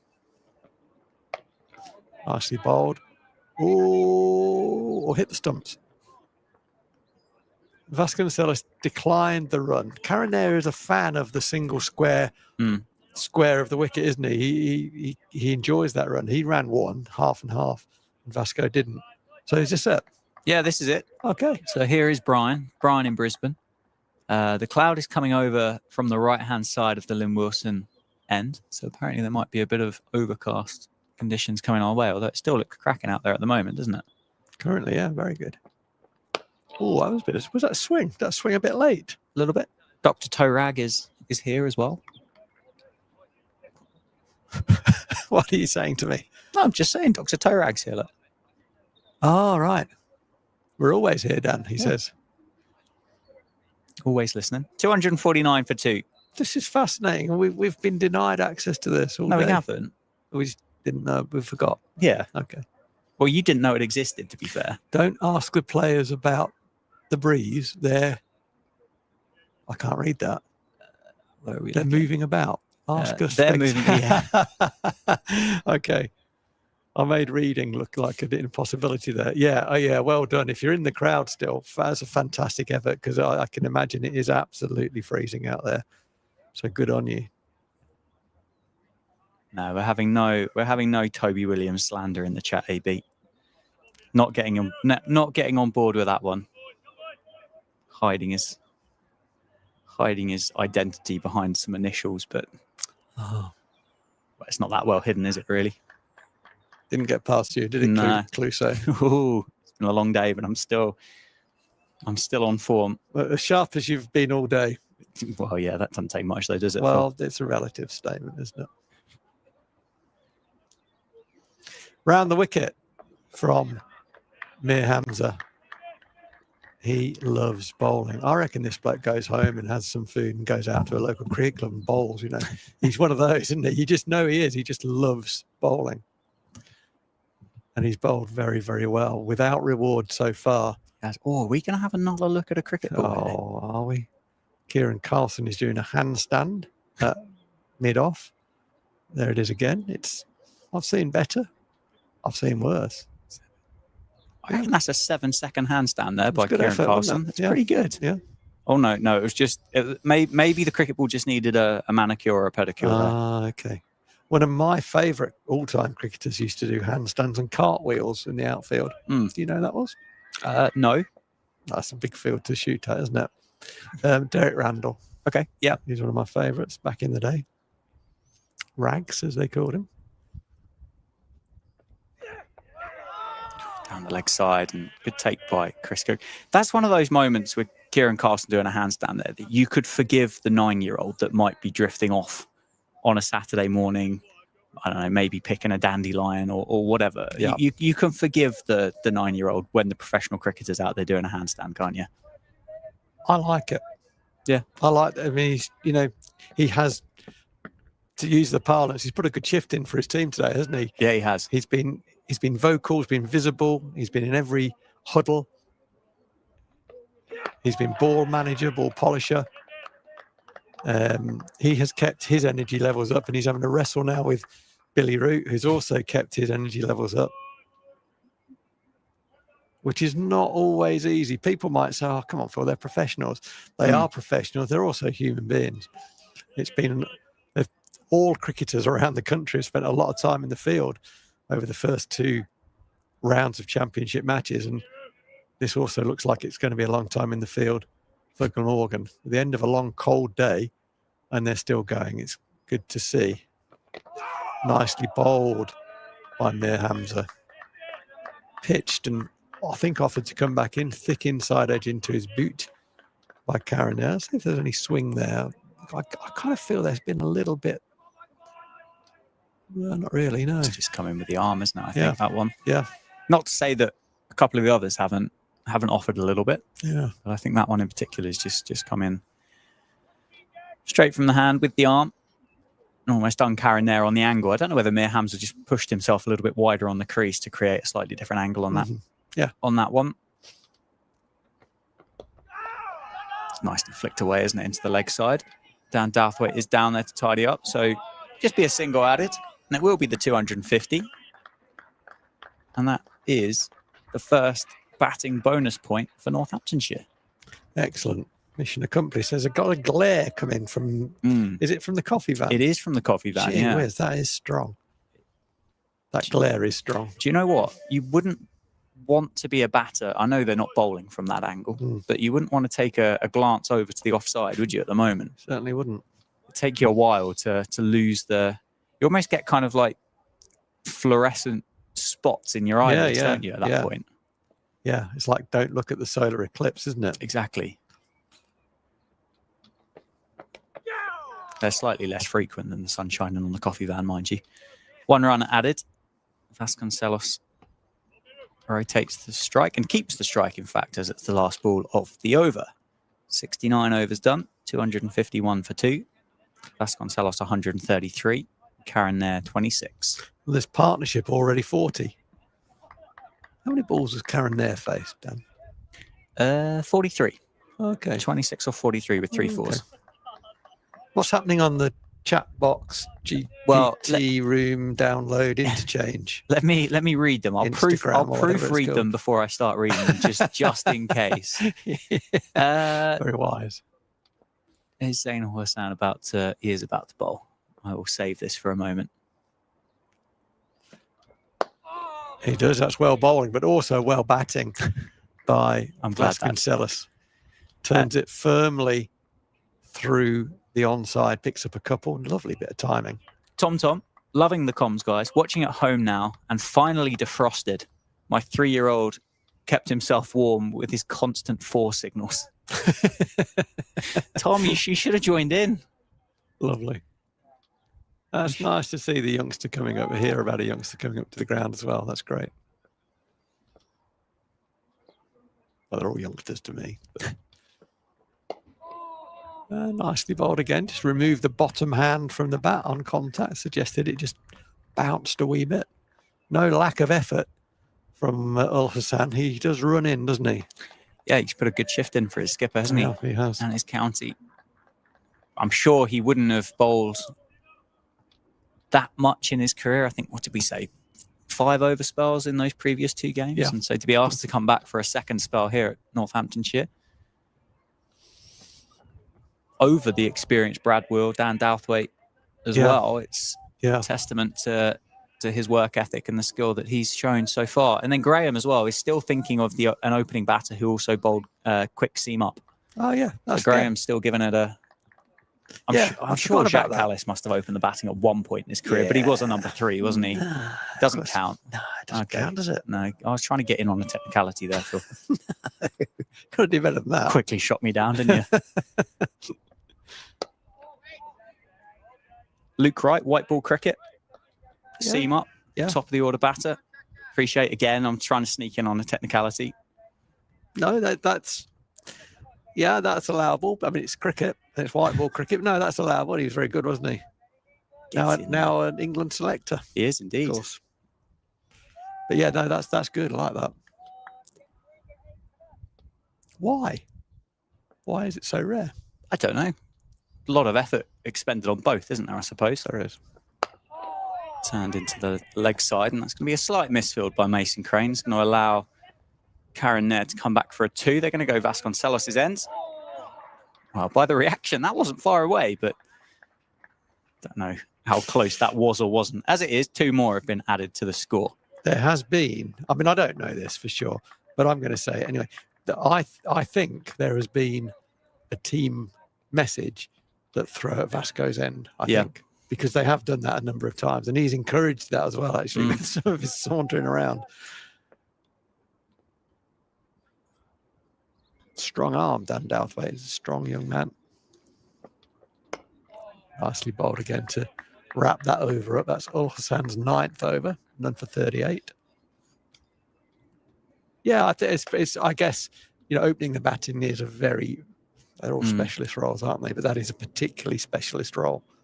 Well, I suppose it's similar as well. You don't really get red ball cricket wicket keepers that open the batting either, do you? No. Obviously, you can get away with it in white ball cricket, Gilchrist being probably the best example of that. Yeah. But I suppose that just purely comes down to the lack of workload in comparison to a 4-day or even a 5-day test match.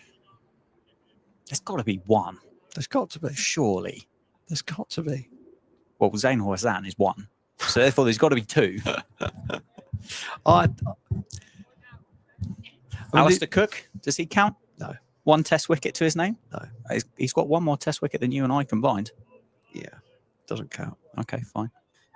I'm trying, Phil. I really am trying for you. Yeah. I'm working hard out here. Also working hard is Mir Hamza. That's not out. That's not out. That's not out. Blimey, that is a convincing appeal, though. There was a heart in mouth moment there. Just have a look at this replay.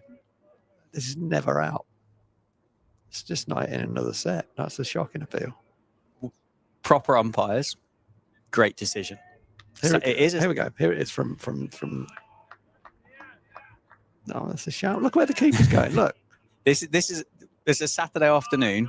With that appeal, I reckon you're bullying a few league umpires into a decision there. It didn't help that Chris Cook, the keeper, was actually facing the scoreboard, and he's appealing back over his shoulder. It was an amazing appeal, though. It really was. That was an appeal that I wonder if the umpire's still watching closely enough. Yeah. But also, it also shows his enthusiasm and commitment. This is him being Mir Hamza, who was running very well for his team with great skill all day. I mean, he'll bowl a lot worse than this and pick up 3 and 4 for. I've got some more seam bowling opening batters. Brilliant. They are again a little bit technicality related. Well, but might have to be, yeah. There is one that I think is a real genuine shout. Oh, nicely played, young Wow. man. Oh, I like this guy. I do like this guy. Picks up 3 to the long mid-wicket round. A good chase by the 2 Glamorgan fielders. So this has been offered by one of the chat. Yeah, I've got 4 names. 4 names, and I'll give you the technicalities first. Okay. Steve Moore said, if we're counting Luke Wright in white ball cricket, then Beefy in the 92 World Cup, albeit that he was probably slower than Gooch/Boyks with the ball at that stage. Okay, yeah, that's a great point, yeah. Mitch Marsh, Australia one-day cricket, and Stokes has opened the batting on occasion. However, Dinky Donk and Gregory Thompson have combined here to provide you with the name of Shane Watson. Yeah, good. That one is a genuine tick in the right box. Yeah, very good. Very good.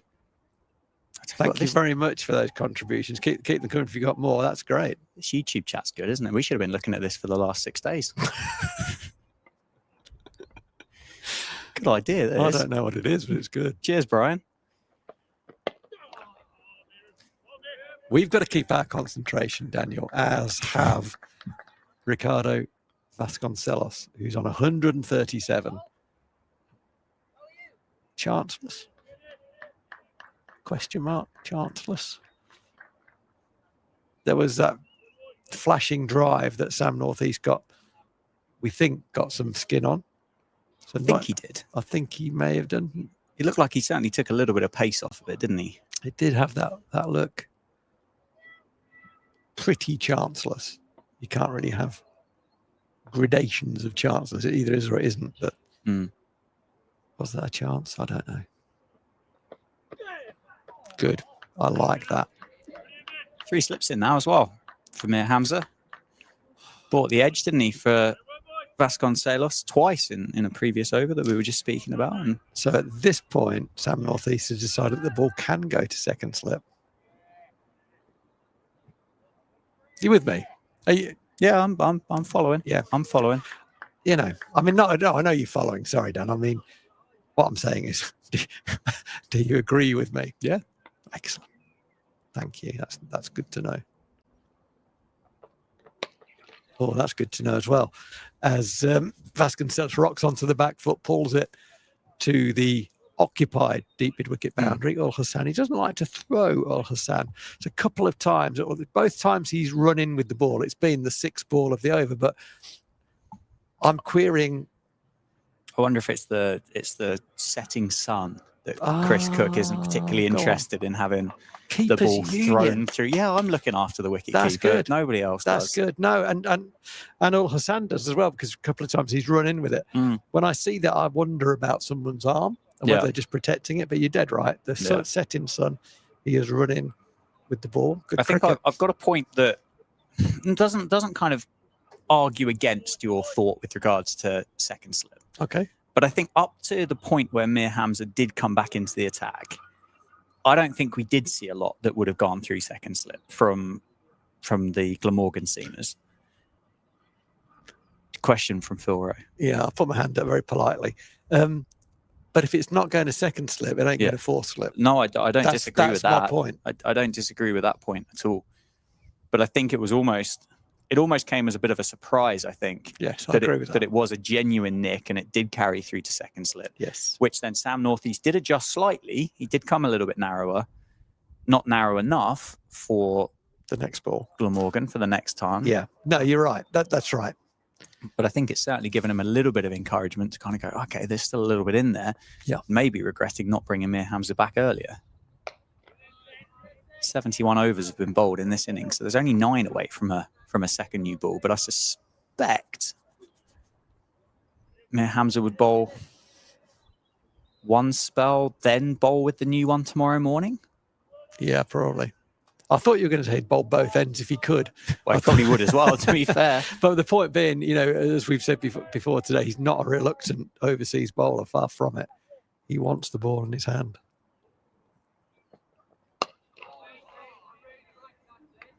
Got a bit of Hassan Ali about him. Not the pace. No, I know what you mean. Hassan Ali, fine opening bowler. It's a good seam bowler and good pace and skills. But he's like a cut down version of that in stature and pace. Yeah.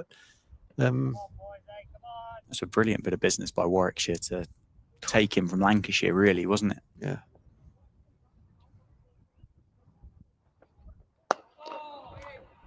Oh, nicely fielded.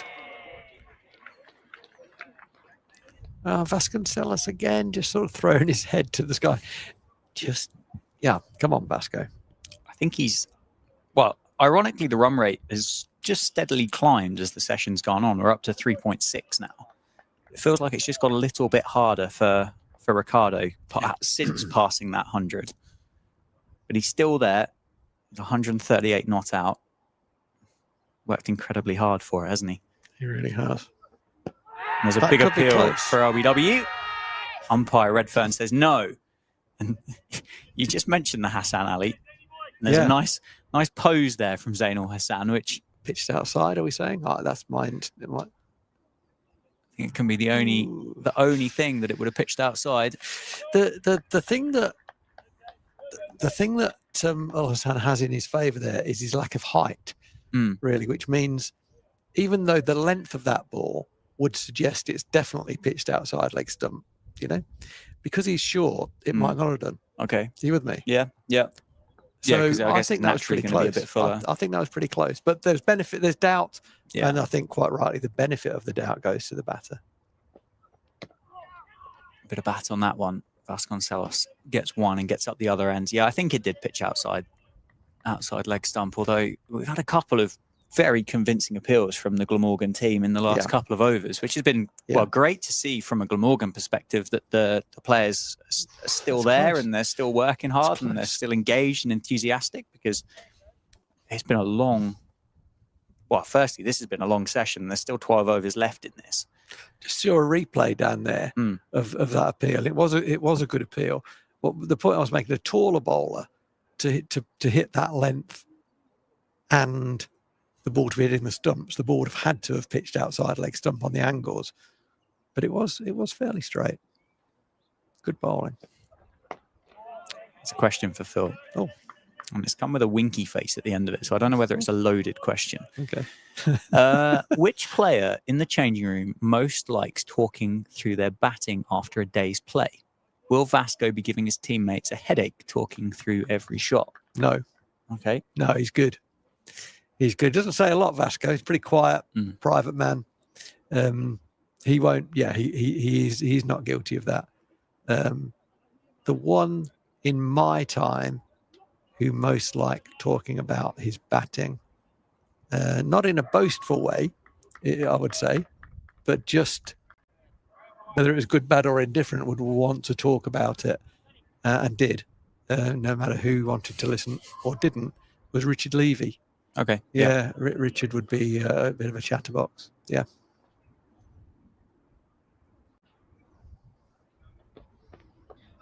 Definitely shaping away from the left-hander there. Quite gentle swing, wasn't it? But it certainly shaped away from Vasconcelos. Yeah, Richard Levy, as a number of Northants fans will know, would also talk through his batting during his innings. I would often walk the whole length of the wicket to engage the non-striker in conversation. And I guess he got varying degrees of responses as depending he was out there with. He did indeed. Left alone again, and that one's swung. That's gone, isn't it? So that started to swing, didn't it? And then jagged off the wicket with the swing as it does. But that was quite exaggerated movement, really, for a 73 over old ball, or however old it is. It's difficult to. Wouldn't be reversing, would it? Not that much. No. And I can't. I mean, no, I'm gonna have to say I don't think that's likely. But certainly not that much if it did. 3 slips in. Vasconcelos on strike. It's just squared him up slightly, and it squirts away down through the offside for a single. He moves to 140. 261 for 2. Bowlers usually like talking about their batting more than batters do, to be honest. I mentioned Luke Evans earlier, and he loved talking about his batting. 50 partnership as well between Vasconcelos and Karen Nair. Batters like talking about their bowling as well. Yeah, absolutely. Yeah. Just a one-up on your teammates, isn't it, really? Yeah. Like, well, if I could go and do it, why couldn't you, type thing? Exactly.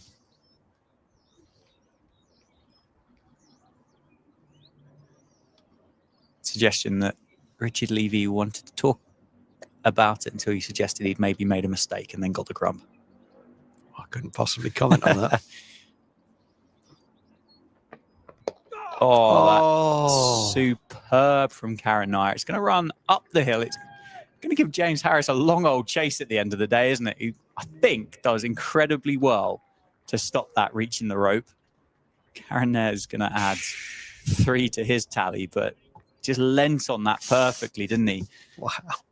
If you could award style points, that would get the maximum that was available. If I was James Harris, I'd be begging that made the rope as well. It's a good effort, wasn't it? Yeah, really good chase by the Glamorgan opener. Still the 3 slips for Hamza, so it's doing plenty. And it's an on drive by Vasconcelos. Up to Kieran Carlson at mid-on. 264 for 2. So we're half 6, still 11 overs and 1 ball remaining. It's a long old day. It's another 45 minutes, isn't it? Yeah. closing in on parity, aren't they? 7 behind. Yeah. Northants for the loss of 2. That's a good place to be. Turned into the leg side. They're going to look for 2, actually. I don't think Vasconcelos was that keen in the first instance, but actually gapped it slightly better than what he first thought. Yeah. There's going to be 2 more added. End of the over, 266 for 2. 73 overs bowled. Vasconcelos 142. Karen Nair 32. Partnership worth 55. And as you said, just a couple of runs now behind. 5 runs, in fact. I see a little bit of loosening up from Mason Crane away to my left. Whether that's just getting his shoulder moving because he's stiffened up a bit, or whether he's going to bowl again this evening. Mir Hamza, I'd be reluctant to see too many more of him now. He's bowled 18 overs in the day. I think I want him fresh for the new ball when it's available. It's available in 7 overs time. Whether they take it then or not, I suspect if we're still out there, they probably would do. And I'd like him to have it, please. So I think he needs to stop bowling, even though he is getting movement. Mason Crane's definitely warming up to bowl. Does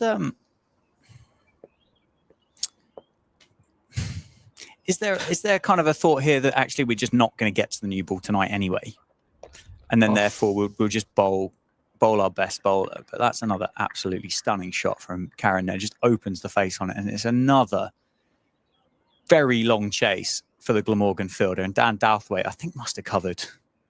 Well, that looks like he sprinted about 100 metres to get around to that. Yeah, well, it wouldn't be far off, would it? That's a very long run, and not the first time he's had to do that. But Karen Nair, I mean, I talked about style points earlier. Gee whiz, it doesn't get any better than this, does it? No, he's moved to 35, 49. It's just... He's only hit 3 fours in that 35 as well. Beautiful, isn't it? Short ball, pulled away. Straight to Dan Douthwaite. 1 more added. Messiest in the changing room? David Murphy. Okay. Current squad? Or who would be there from your...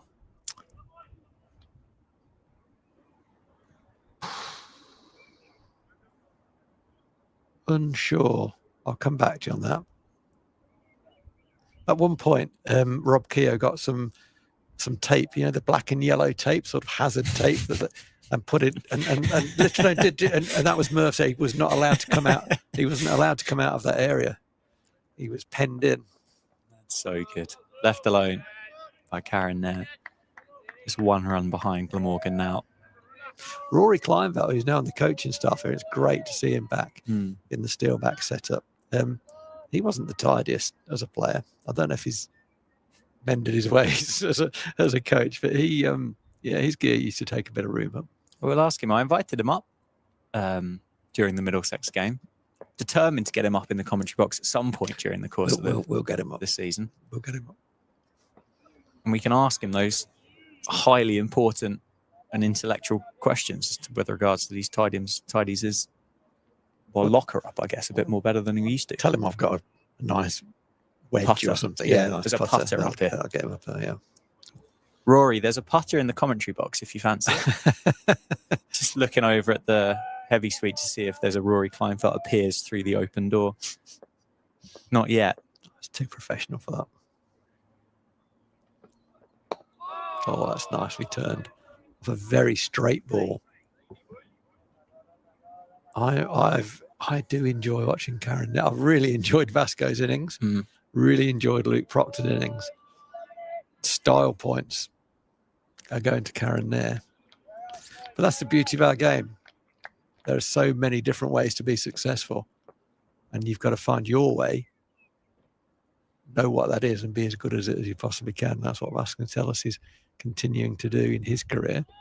Bit of bounce there. It was short, it was wide.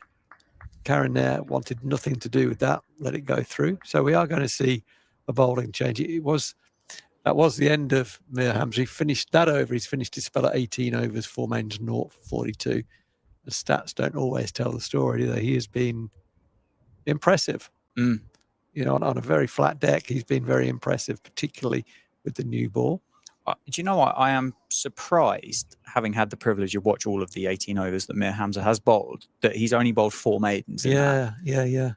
And that I just, with how well he has bowled and how miserly it's been, it genuinely quite surprised when you look at that scorecard and you think, only 4? Yeah.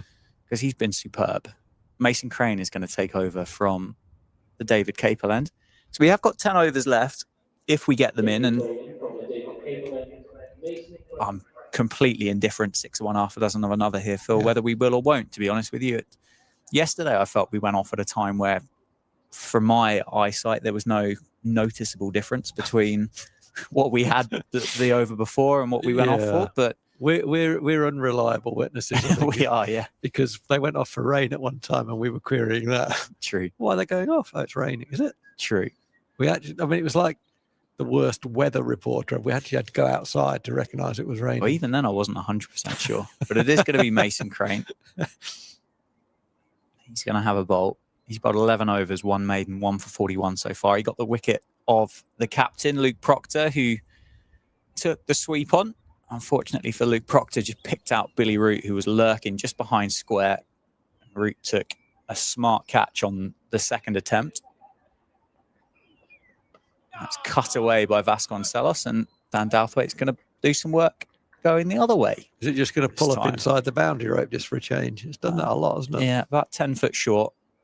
Douthwaite cuts that one off, and it's going to be 3 more added to the score. And now Northamptonshire have passed Glamorgan's first innings score, so anything on top will be in the ascendancy. It's going to be a barbecue going on over the football stands, just to make it slightly more intolerable for the Glamorgan fielders to smell whatever's on the barbecue. In the game against Middlesex, any lengthy conversations that were looking to be sort of slowing things down, so they didn't need to bowl too many overs, the umpires got stuck into that pretty quickly. It was proactive, it was good umpiring. That isn't the case there. The umpires allowed that conversation to carry on far too long. Turned around the corner, Vasconcelos says yes, takes on Ul Hassan, and Glamorgan like it again. That was the tightest of the lot, I suspect. Let's have a look on the replay. If we can see the ball, I think it pitches at the end of the wicket, so a puff of dust. Vasconcelos is pedalling hard. Oh, that's tight. I think he might have got it. Do you think? But I think on replay there, the interesting thing is the sprint started about a third of the way into the run, which is well managed, I suppose, is what you would say. That's over pitch from Crane, and Vasconcelos just milks it down the ground, moves to 147. Yeah, I mean, yeah, you're right. I think in that Middlesex game that the umpires were on those kind of longer conversations. That said, Glamorgan are only 1 run behind what would be the over rate anyway. So no, it's just in terms of, I think they're waiting for the light to kick in. They don't want to bowl too many overs tonight, I suspect. I think that's what's going on. Oh, that's 4. It's a token dive from James Harris. Do you know that what happened there was James Harris set off to his left, I think in total expectation that he was going to be able to stop that ball. And about 3 strides before he went to the ground, realised how well Carinair had timed that ball. A few teammates there just questioning the tumble, I think. It was beautifully timed, wasn't it? It really was. Just stroked up through the covers, wasn't it? I thought he was going to cut that off reasonably comfortably, and it would have been 1 or 2. Shorter ball. Oh, well played. Wow, that one's cut behind square, and I think that one's going to race away to the rope as well. It is indeed. That one wins, and before you know it, Karen Nair's on 44. 44, 56, 5 4s. Mason Crane's gone over pitched, and Karen Nair's played him through the covers. He's dropped the length back, and he's, well, it's hard to say that's been cut, really, isn't it? It's just been guided, I suppose. That's lovely. It's probably an opportune time to congratulate those responsible for bringing him to the club. It's a great signing. Northants needed to add to their batting department. First innings runs is something I talk about quite frequently, and if you don't get them, you can't really be competitive over a period of time. Your bowlers can only do so much with with no first innings runs, and so it was an area to strengthen. And crikey, what a great signing he will prove to be. And if nothing else, he is a beautiful batsman to watch. Absolutely. Absolutely right. Privilege for us too, and for the Northants fans watching the stream. Zainul Hassan is going to carry on. Kieran Carlson, unless he sold us another pup, has just bowled a couple of, I suppose you call them shadow balls, really, wouldn't you? Yeah, exactly that. Yeah, there are some shadows out there as well, aren't there? There are indeed. It's down the leg side and turned around the corner. That is going to be 4. What a shot that is. Vasconcelos. That's the way to get 150 for the Northants opener. He watched his mate last week bring up 261. Vasconcelos, 150. 151 off 223. Superb innings so far. And a lovely way to bring it up. Ul Hassan trying to target that front pad. Had a good shout for LBW a couple of overs ago. That one was on leg stump and it was timed again beautifully from Vasconcelos. 151. Crikey, this is a way to announce your reselection into the team, isn't it? Mm. Turned around the corner. Adds a single to his tally. I think Kieran Carlson is definitely going to bowl this time. Yeah, I think so. That's quite an elaborate warm-up going on in front of us. We spoke a little bit about superstitions earlier in the day, but Tom with the 4 signaling 3-year-old has just asked a question with regards to what would be the strangest player superstition routine that you've come across in the professional game, and anything that I've come across in the amateur game. I think professional is going to be hard pushed, isn't it, to go further away from the sellotape cricket bat to the ceiling? Yeah, that's right up there, isn't it? That is right there. I don't think there are too many. I'm just trying to rack my brain and come up with something. Too many superstitions. There's been players who've always wanted to leave the changing room last. Players who wanted to take the field last. That's fairly common. Left boot first. Yeah. And so on. Yeah, they're not particularly quirky, are they? They're not making the book. I'll have to dwell on that. There might be something. But, or perhaps we just had very sensible signings. Yeah, it's hard really to kind of notice. I can't think of a teammate that would have had any particular superstitions, but I think that might be for a fairly obvious reason. And I think for a lot of amateurs, as Karen there just drops that one into the offside and jogs through for a gentle single.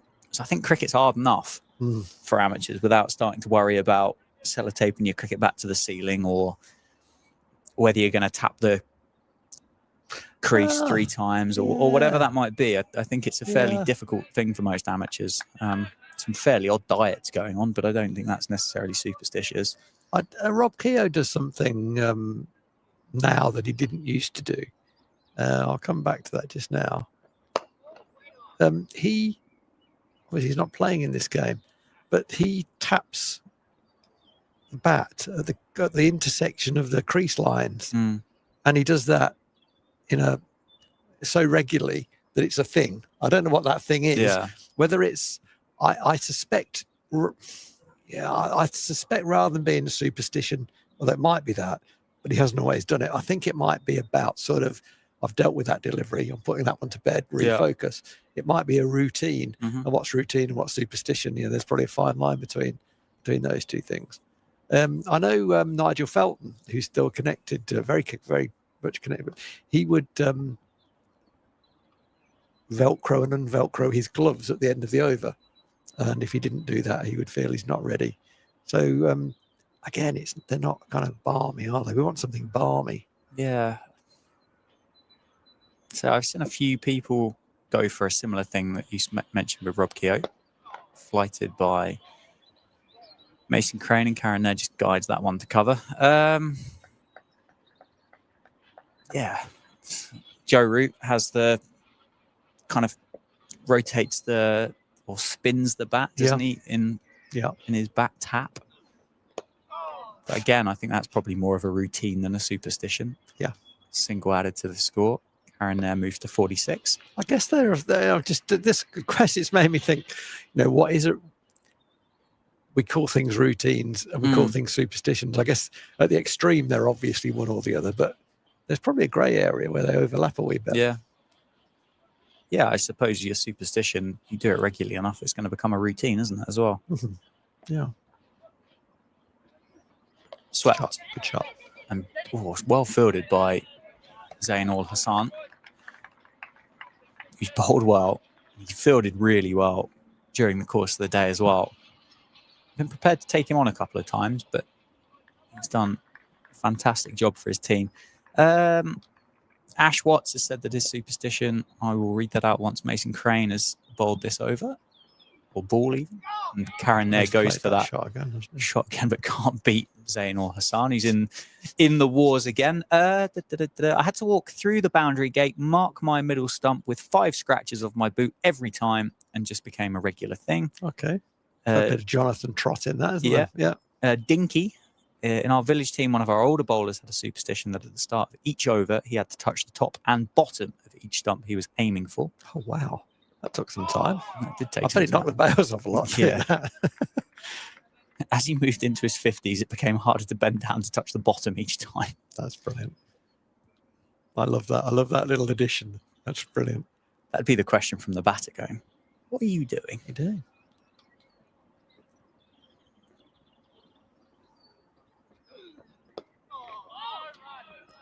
That would have been an optimistic single there, wouldn't it? Vasconcelos just indicated there might have been. End of the over, 7 to go, 292 for 2.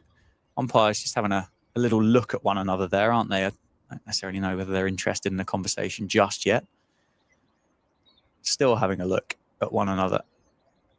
Change. We've got a change at this end. We do indeed. That's Brad Wheel, isn't it? Yeah, Brad Wheel. I wouldn't be surprised to see Brad Wheel bowl a couple of bumpers and see if that encourages the umpires to have a longer chat and walk off the pitch. I might be wrong. It was about this time yesterday that we did go. I'm sure it must have been 10 to 7, 5 to 7. And really and truly, in terms of cloud cover, wouldn't have said there was a great deal of difference because it did break up, didn't it, as the day went on yesterday? Yeah, it did. I guess the other factor that is worth thinking about from our perspective here is, this kind of thing about you drop a frog into a boiling pan, it will jump out. Yeah. You put it into a cold pan and turn the heat on and it'll cook. Is that we've not noticed it getting darker. True. So we're like frogs in an increasingly hot pot of water. I've been called worse. Solid in defence by Karen there. Well, we haven't seen the short ball just yet from Brad Will. I guess, a sort of a proxy for knowing what the actual light reading is the shadows created by the floodlights. And I don't think there's one or two, isn't there? Actually? Yeah, there's one or two. Oh, that's well played, isn't it? Yeah, as it is, Karen there looks like he's got plenty of time. Yeah, play those shots. I don't know. I don't know if we'll get all 6 and 6.4 overs in. I can't see that because once it goes, obviously it really does go quickly, isn't it? Everybody is currently kind of looking around at one another, aren't they, to see what's going to happen. I think umpire Sue Redfern might have just had a chat with a couple of the Glamorgan fielders. Nicely played by Karen there. Looked like she engaged with Vasconcelos as well. And I'm sure she's just wandering over to that side of the field in case there's a shot at the stumps. But at the same time, it kind of every now and again takes a cursory glance over to her colleague as well. Yeah, I saw that. I think she slips in the wicket keeper. They look like they're about ready for bed, don't they? Pot of tea. Be nice, wouldn't it, Dan? Pot of tea. Yeah, it wouldn't be bad. Wouldn't be bad. We could get a kettle in here, couldn't we? Could do. To ask Toby. Yeah, I'm about ready for a brew. 2 balls left in this Brad Wheel over. which would, as you said, leave 6 to go. We've got a superstition from Tom good. Tom. I'll share that one with you. I think you need to be quick because we might be off pretty soon. Beats the dive or the tumbling Dan Douthwaite. And I think that's going to go. No, it's not. It's not. It is going to hold up. Is it going to be 3? No. It's not. No. Karen there wanted 3. Oh, my word. That's nearly cleaned up Billy Root there on the 6 as well. on the backup. As it is, it's going to be 2 added, and Karen there is going to move to 49. Tom, I have to put my left of everything on first. Sock, shoe, pad, etc. Lots of kids in the lower divisions have started to try the broad bail trick. Okay. But when I'm umpiring, I just swap them back. Well, I like that passive-aggressive kind of response to it, you know? Tom, I do the same. Still do. And if I ever forget, so long as I apologise to my left side, it's all fine. Yeah. Yeah, that's. How does that apology go? Anyway, I tap, last ball. It's a double tap. Okay. It's a double tap. And solid in defence by Karen Nair. So let's have a look at it. Sue Redfern, the umpire at the standing end, gives the jumper and cap to the bowler, tries to engage, definitely tries to engage Graham Lloyd in conversation. He has no interest at all. She toddles off back to square leg. That was like me trying to get the bill in a restaurant. Yeah, it was like, I just want to just straighten my hair, or I've got an itchy head. Yeah, I've got influence here. Yeah. Absolutely none. Yeah. Mason Crane is going to carry on from the David Capeland. I don't know whether those exercises from James Harris are an indication to say that the Glamorgan opener is going to come back. Well, the new ball is due in 2 overs, so just in case they're out there. Well, I think at that point that it starts to become a question. If I was Glamorgan, I'd be thinking, let's stay out there and have 4 overs with the new ball tonight at these 2 when it is a little bit gloomy and 100% under lights, and who knows what it might do.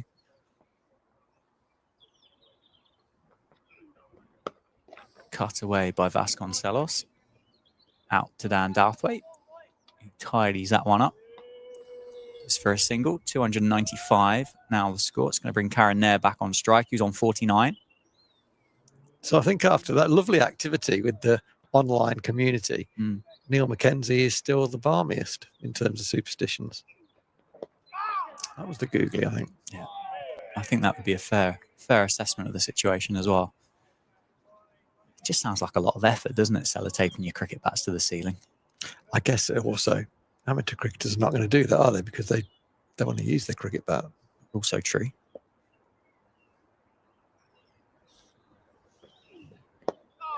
Square drive, 50 for Karen Nair. Well batted. 50 off 71, 5 fours. Takes the score to 296 for 2. 78 and a half overs. In the last game, the Middlesex game, Karen Nair got 41, and it was slightly unfortunate when he got out, and he took a very long time to leave the arena. He was so disappointed with himself. I get the feeling he's not going to give it away here. Not that he did give it away. He's slightly unlucky. I want to say gave it away last week. But he has the look of a man who wants to get a big number. Yeah. Yeah, I think he'll feel by his high standards that he missed out in those opening 2 games, didn't he? Yes. So this is the 79th. So 1.2 overs until the new ball is available. Well fielded. Oh. There was some irony in the congratulations for the captain there. I guess he doesn't find himself out of the slip cordon very often. No. He moved nicely to his right. Went to sort of jump and throw it, didn't throw it.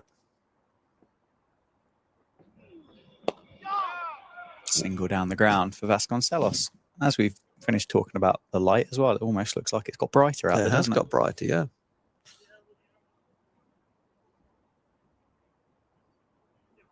Yeah, if we didn't come off at the end of the last over, there's no way we're coming off right now.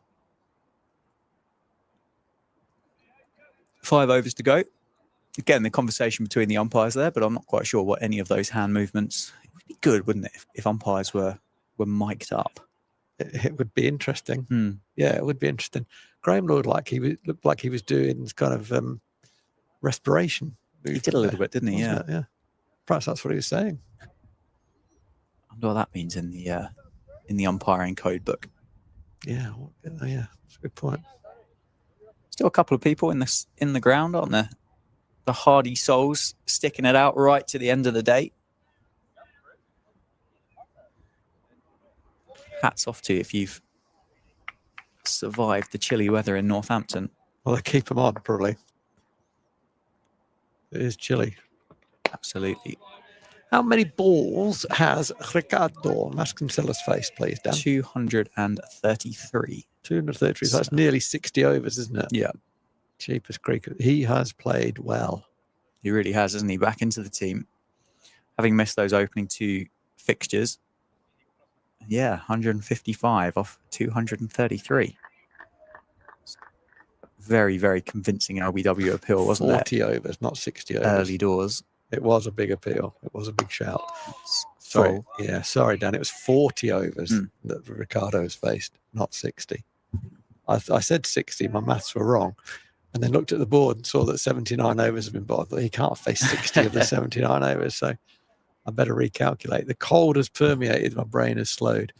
Northants in touching distance of a second batting bonus point. Be nice to secure that before they walk off. 3 runs short of it currently. Looking for one, weren't they? But Vasconcelos just guided that straight at the fielder at a backward point. I would imagine they'll take the new ball straight away here, won't they? Yeah, I would think so. Harris is getting loose. As you said, they either get to bowl with a new ball and it's a bit gloomy, or it brings the end of play. And neither of those things are a bad thing for Middlesex. Or Glamorgan. Sorry, that's twice I've done that. Glamorgan, they're a long way apart. They're an M4 away, aren't they? They're an M4 away. Quick single taken to Zain ul Hassan. There's one of the 3, 298 for 2 now, Northants. Nair's 50. He's not had any difficulty whatsoever, has he? No, he really hasn't. I mean, like literally none. There's been a couple of times when James Harris was bowling from this end to him that James Harris put his hands on his head, but actually that was theatre. It was theatre. Well said. It was theatre. Scene 1, Act 1. Yeah. Left well alone by Karen Nair. 2 slips. 1 ball left before the second new one becomes available. I assume that's been in the pocket of the umpires, has it, since tea? I haven't seen one run out, have you? No. There's been a few players come on and off every now and again, but not really seen. Well, I haven't been watching that closely, to be fair, as to whether a new one's made its way out, but may well have done. Oh, that's well played. That is how you play a forward defensive shot. So let's see what happens. So James Harris at the end of the 80th over. James Harris comes in from his position as though he is going to bowl with the new ball. Yeah, I think there is going to be a new one. There is. The old one looks like it's going to be lobbed off. There it goes. It's been rolled to the boundary edge. So there is a new one out there. Quick, get round there and pick that up sharpish. New ball has been taken as signalled by umpire Lloyd. It doesn't half look shiny, doesn't it? Glistening in the sunshine. It really does. That'll put the smile on James Harris's face. I guess. How many overs has Brad Will bowled in that spell? 3, maybe? 2. Okay. 2. So I wonder whether he's going to take the new ball from the Lynn Wilson centre end. Mir Hamza bowled 5 or 6. Yeah, I don't think Hamza's going to bowl again. I think it will be Will to continue. Be interesting to see the field placement here for Harris. How aggressive can Northeast and Glamorgan be for 4 overs? I mean, if I was skipper, and easy for me to say set up here, but I'd say go for it. 4 overs. Not much is going to change here in the context of the game, I don't think. So no, you don't want to create a chance and not have a man there. The question is, is this new ball going to make a great deal of difference, or just come onto the bat more easily? You know, in terms of making difference, I mean, is it going to deviate and create problems? If so, then another catcher might come in. Yeah, that's cut away out towards Dan Douthwaite for a single. Personally, I think I'm happy with two catches at this point. Yeah, as it's nicked through third slip. Yeah. And the ball hasn't really carried that well, has it?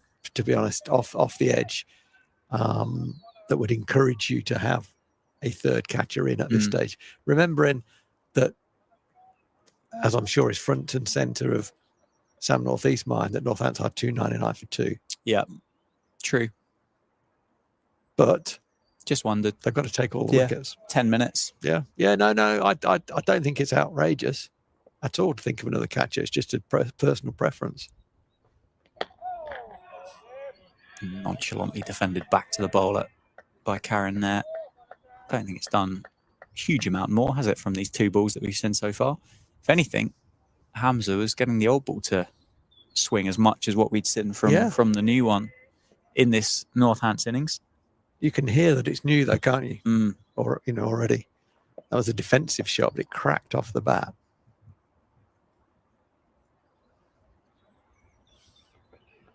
That's turned into the leg side and that's flown across the square. Douthwaite, the man in the action again. And that is 300 for Northamptonshire. Second batting point added to the tally. 300 for 2. Vasconcelos 157. Karen there 51. Everyone in the game can play that shot that Karen there just played. Pretty much everyone can. But no one can play it better than that. That's just beautiful. Just perfectly balanced, doesn't it? Cut away. That's going to give Douthwaite a bit of work to do if he hasn't had enough to do already and cuts that one off. It's going to be another couple. You'd be looking over to Sam North East and asking if you can go and field somewhere a bit different, I think, for a while, because he's covered some real estate out there on that boundary edge at Wantage Road this evening. So if there's any chance of switching with the lad at mid-off. Or even get the shorter side. Yeah. Because a lot of those balls would have been 4 and he could have just pulled up.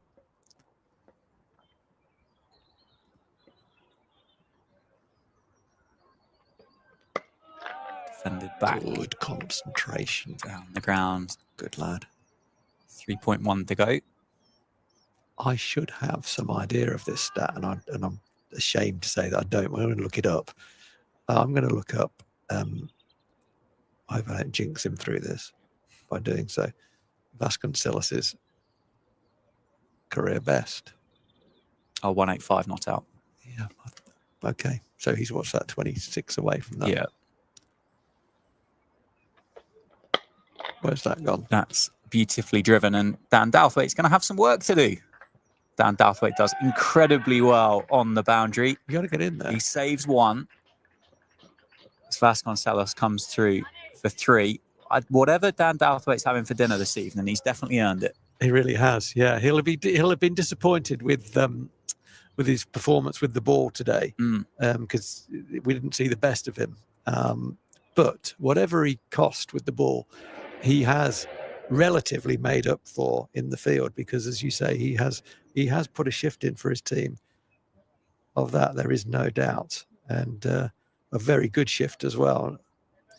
His bowling figures were 5 overs, 0 for 36. Well, he's dragged back probably 12 of those, maybe more, with his work in the outfield. He's been fantastic out there. Yeah, he really has. He really has. 3 to go. 305 for 2.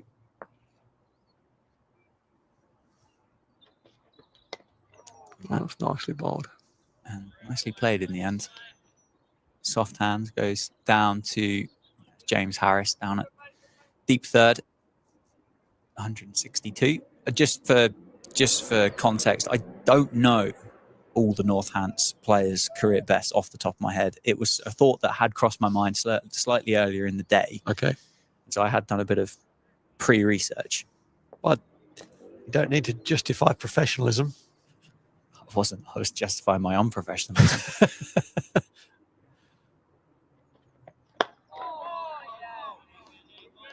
The news is, I don't think that ball came out of the middle of Karen Nair's bat. No. It was close to the middle, but not quite the middle. He's out of form, isn't he? He's suddenly gone out of form. He's not middled one. Past the milestone. Start again. 95. It'd be nice if they could bring up the 100 partnership before the close. 5 short currently.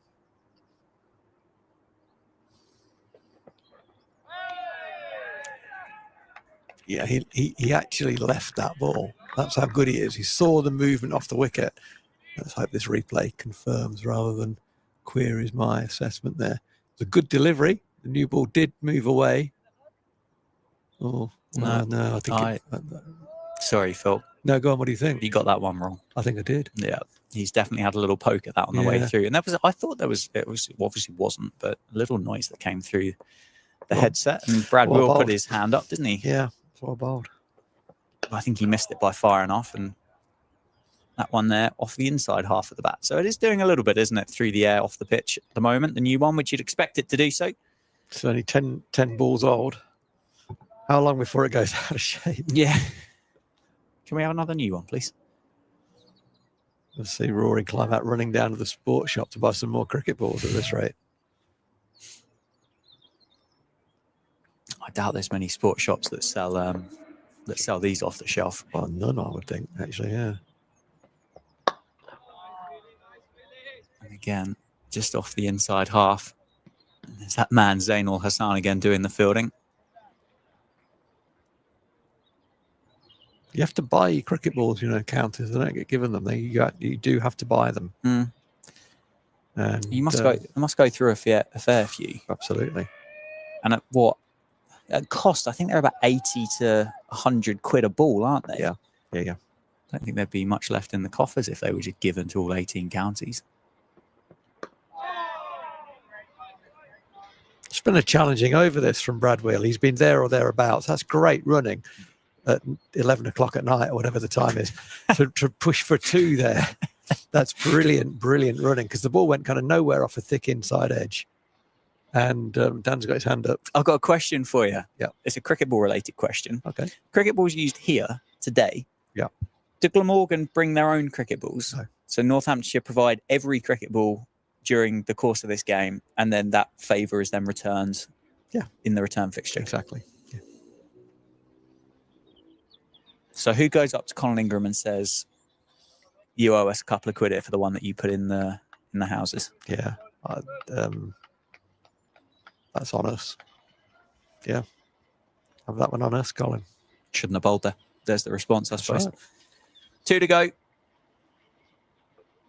Vasconcelos just guides it down into the offside. I feel a bit bad saying his name again, but Dan Dalthwaite does the fielding. Keeps it back for 2. He does deserve a break. He's actually, I like what I just saw. Yeah, I was about to say. He's a bit cross with himself, because with this new ball, the idea would be to throw it back to the keeper, not on the bounce. And he just landed short of the keeper. And Douthwaite reacted. He was annoyed with himself. So he sets high standards. We've seen that. But yeah, that's good to see. As I've said before, in my opinion, accurate throwing is kind of a bit of a dying art. But it's good to see that the young man sets himself such high standards. Nicely punched off the back foot again by Vasconcelos. Double D fields. He's not going to throw it. There's a ripple of applause, and that's for the 100 partnership between these two. Karen Nair contributed 53, Ricardo Vasconcelos the rest, with a couple of extras thrown in, but another 100 partnership. And that's kind of just accumulated from nowhere, really. Do you know, it just popped up on the screen in front of us. There were no extras in that 100 partnership. Okay. 53 for Karen Nair, 47 for Vasconcelos. So, I mean, that's an incredibly well-disciplined spell from Glamorgan. That one, as I say that, That one's gone through Chris Cook. That's brilliant. And it's going to be a bye added to the score. Technically, No, you're still right. my point was still right. That is absolutely brilliant. If this turns into a 150-run partnership, however, there will be one extra contributing to that score. I've enjoyed that. Good timing. Karen there wanted to try and come back for a second there.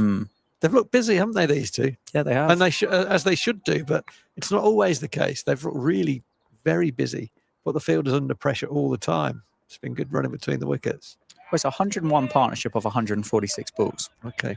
So it's a fair old lick Yeah, for the pair of them to be going at this, and not necessarily been the boundaries, have there? But there's been plenty of 3s and 2s out towards Dan Douthwaite, and then another couple of braces hit on the other side of the field as well. Just accumulated the runs nicely without really overhitting anything. Yeah. He smashed that.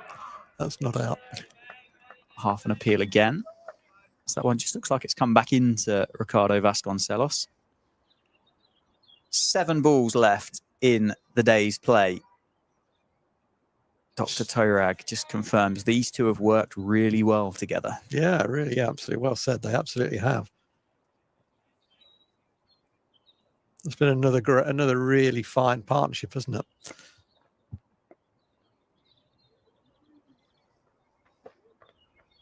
Nicely left. It's pitched and left. Had he driven at that, there could have been error. The edge would have been challenged, not necessarily caught the edge, but it would have been challenged. But well left from Vasconcelos. And as busy as they have been, I wonder if Vasconcelos would buy an over a maiden here and just sit on his bat at the non-striker's end. I don't think Karen Nair is at home to that conversation though. He's run really, really well between the wickets. It's been good between these two. Quite remarkably, and hopefully don't fall into the same faux pas as the extra comment that I made just a moment ago, but it's the last over of the day. We are about to have a 43 over evening session. That's brutal. It is tough. I think that's tough for everybody involved. Umpires, players, scorers, coaches, spectators, producers of the live stream. Poor old Ben's been out on the gantry for the past 4 hours during this session. He's probably rigid. Ben, can you still move the camera? Nod for yes. Good news. Well done, young man. It is absolutely freezing. And he's been out there through all of this. 5 balls to go. Corden is packed with 3 Glamorgan fielders now. And Karen there just defends that one back on the offside. I'm going to say this. If you got 3 catches now, why haven't you had them throughout the second new ball? I think it's probably that point that I made when it was taken, wasn't it? It was a free hit, really. Yeah. And I think you'd probably argue and say, well, I think I tried to make the point that actually there was a free hit opportunity for 4 overs. But yeah, no, I think yeah. Played nicely by Karen there into the leg side. Just looks at the toe of the bat. Final question. Oh, God. Final question, as we've got 3 balls left, so it'll have to be a fairly sharpish answer. Okay. Comment comes in about what Northamptonshire do tomorrow. Do they look to knock it around for two sessions? Smash it around, actually, was the technical term. 8 wickets left in hand, and then have a bowl? The lead's going to be, it's kind of 40-ish, isn't it? Yeah. When we finish. Nice looking shot there. I mean, certainly, I mean, it's a pretty obvious comment. The first point of this is obvious, which is Northampton in a position where they will only want to bat once. Yeah. That's the first thing to say. The question is going to be about how much. I mean, this is. No, let me go back a stage. You wanted a quick answer. Don't get too far ahead of yourselves. You've got to get back in the morning. Yep. And go again. And don't even think about anything until lunchtime. Just play. Yeah, fair enough. These two will score quickly enough. Absolutely, these two will score quickly enough. So that's not a problem. In terms of scoring rate, no concerns there. well, nobody's going to come in for Northants and slow it down as such, are they? George Bartlett's next. James Sales, Safe Save, Lewis McManus. Yeah. None of them are going to go out there and slow it down per se. But I mean, yeah, these two can do what they've done here for as long as they like tomorrow morning. Yeah. And we get to lunch and then we have a think about it, I think. See what the situation is there. The lead at that point will be around about 160, something like that. If things go to plan, clearly Glamorgan will have some say, and we look from there. But some acceleration in that second session, all things being equal. And then at tea time, we see if we've got a number that we're happy to walk off against. Yeah, of course. Well, there's close of play.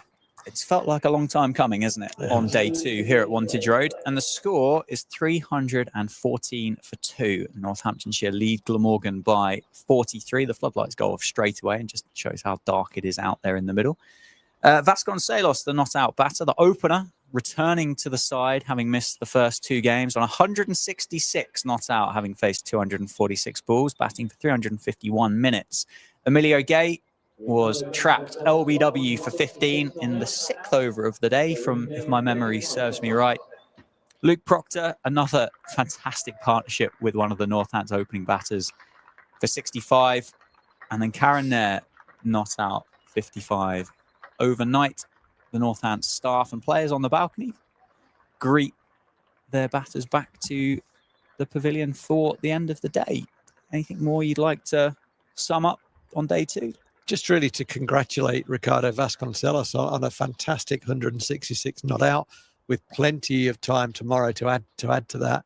And let's hope he does from a Northants perspective, and let's hope that Karen Nair gets back in and goes on again in the morning, because watching him is an absolute privilege. Northants back to lunch, then back to tea, then for a little bit longer, and then go again with the ball. And that's the game plan, isn't it, really? Yeah, fantastic. Good day's cricket. Absolutely. We'll be back at 11 o'clock tomorrow morning. We hope that you can join us, and we hope, from a Northamptonshire perspective at least, we carry on batting. Have a nice evening, and see you in the morning.